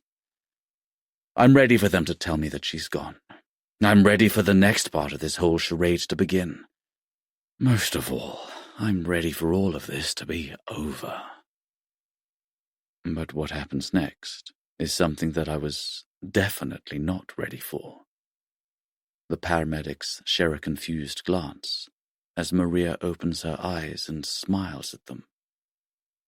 Then she sits up as right as rain. I feel like all the air is being sucked out of the room as she smiles at me too. Then she points to something in the corner, something over on the bookshelf, propped up beside the Best Business Award we won not so long ago. Something that looks very much like a phone. And the camera is facing the table. Epilogue. Maria. In hindsight, William must regret making all those bad jokes for so many years. They're the ones in which he jested that he always knew the best way to kill me off if he ever needed to, thanks to my allergic reaction to peanuts and all. Of course, at the time, nobody who was privy to such a witticism would have ever thought that William was serious, least of all me, and I'm sure he never actually meant it either. But things change, and in our case, they changed very fast. I figured out what my husband was up to when he suggested the Indian takeaway and told me he would order it. As has been the case throughout our entire relationship when ordering any food that I might consume, one thing always has to happen, and that is that we strictly request that the meal contains no nuts. Sometimes it's me who makes that request, and sometimes it's William. But all that matters is that one of us tells whoever is preparing the food that there would be serious repercussions if it contained my allergen. That's why I decided to phone the restaurant in question and specifically ask them if my husband had stated my allergy when giving the order. They told me he hadn't, and that's when I knew what he was going to do to me. Of course, it hurt to know that my husband was definitely going to try to kill me, but I didn't have much time to wallow in self-pity. So what I did was simply tell the man at the restaurant to alter the order so that no nuts would be present. He said that wouldn't be a problem, and I thanked him before asking him if he would be so kind as to not mention my phone call to my husband when the delivery driver dropped the food off, because I didn't want him to feel bad about making a mistake that could have such dire consequences for me. The waiter assured me that no one would mention it, and, with that our little secret, I ended the call and got myself ready to give the acting performance of my life. While setting the dining table for our upcoming meal, I did something that didn't usually feature in my pre-dinner routine. I positioned my phone on the bookshelf near the table, so that the camera was facing where my husband and I would be eating. And then I set the camera to start recording. I wanted to make sure I captured everything that happened. Most of all, the part where William would presumably react very nonchalantly to the fact that his wife was dying right in front of his eyes. I had no idea that he would confess to the murders of Adelina and David. I'd thought the fact that he'd tried to kill me would have been enough to land him in serious trouble. But he really buried himself by admitting to all the terrible things he had done. The footage of him watching me die has been enough to convince the police that he believed peanuts were in my meal and that the reaction I was suffering was a very real one. In reality, my anaphylactic shock was pure charade, because there was nothing in my food that could cause me any problem. All I had to do was match William's expectations and pretend like there was. I only stopped acting once the paramedics arrived, because I knew it would be impossible to fool them. But I didn't need to fool them. I only needed to fool William, and that's exactly what I did. After realising I had tricked him, William tried to talk his way out of it, just as he usually does. But after I handed my phone with the incriminating video on it to the paramedics, asking them to contact the police, my husband tried to make a quick getaway.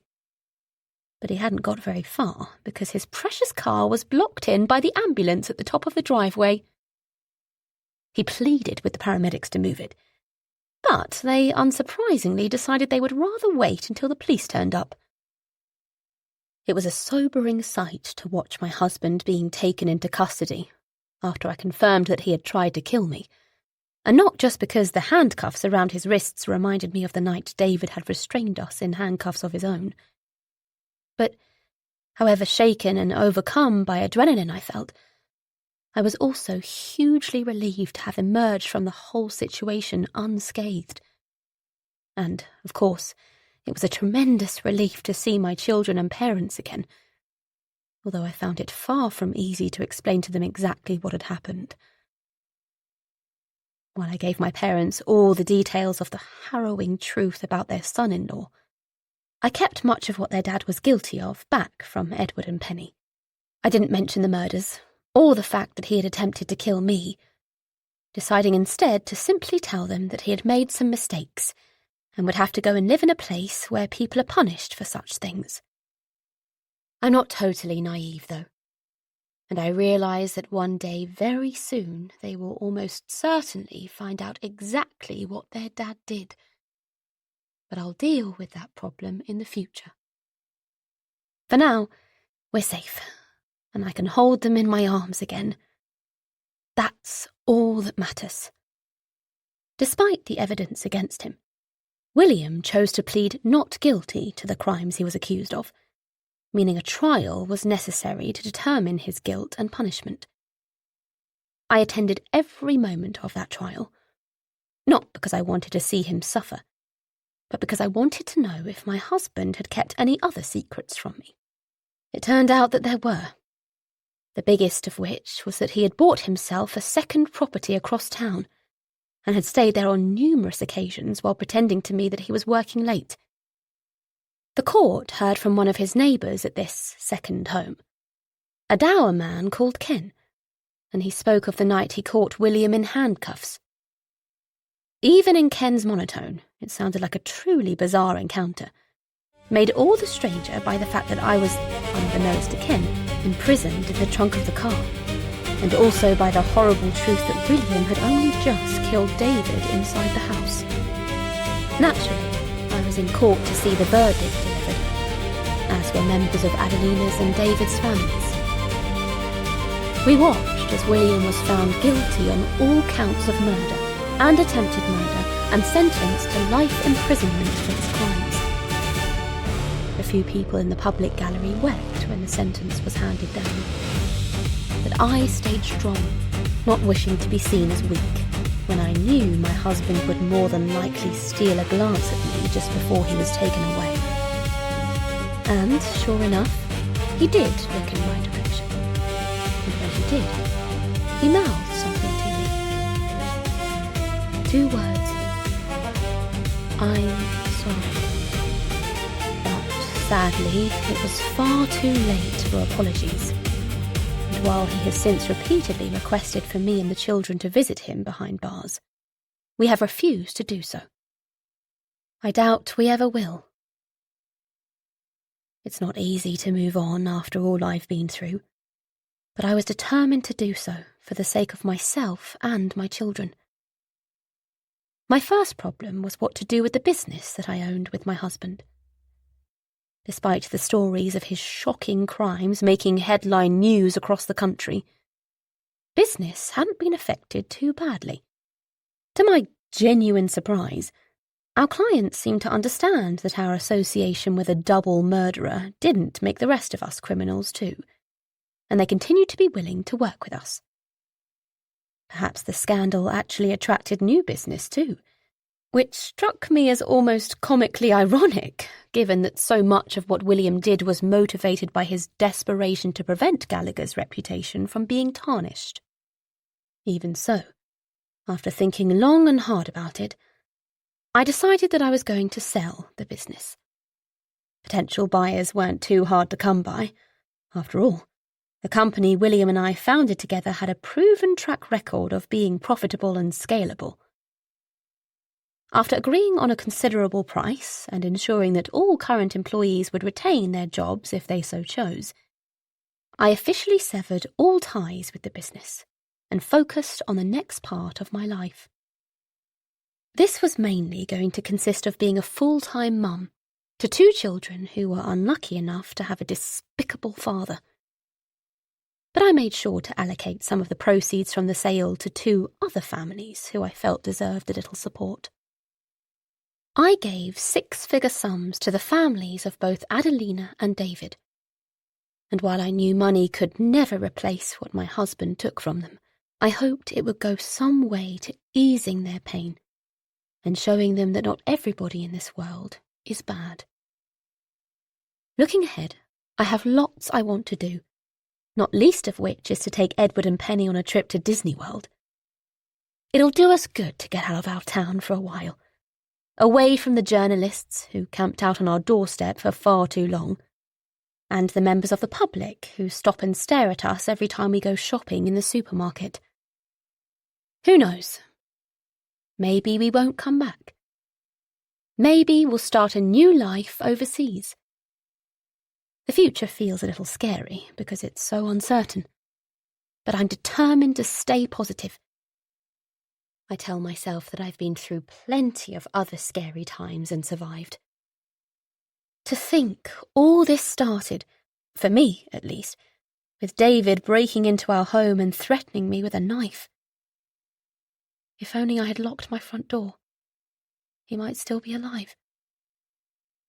Nothing could have saved Adelina, but I might not have found out my husband had been lying to me, and so he might never have ended up going to prison. Or maybe it all would have played out like it did in the end, regardless. Fate, destiny, bad luck, all of the above. Given the webs of deceit and violence he'd already woven around himself, our business and our family, any or all of these could have caught up with my husband. Do I wish that front door had been shut and potentially altered my future? Do I wish I was still living in blissful ignorance?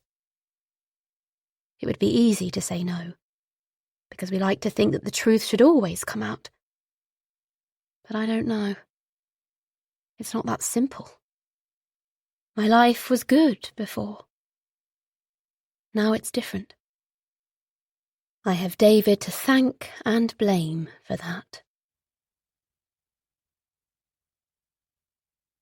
This recording of The Intruder was presented by Dreamscape Media LLC. Narrated by Rosie Ackerman, Raphael Corkill and Chris Devon. Produced by Eric Black. Text copyright 2022 by Daniel Hurst. Sound recording copyright 2022 by Dreamscape Media LLC. This recording may not be copied or played for an audience without the written permission of Dreamscape Media LLC. Thank you for listening. Please check dreamscapepublishing.com for Dreamscape's latest releases.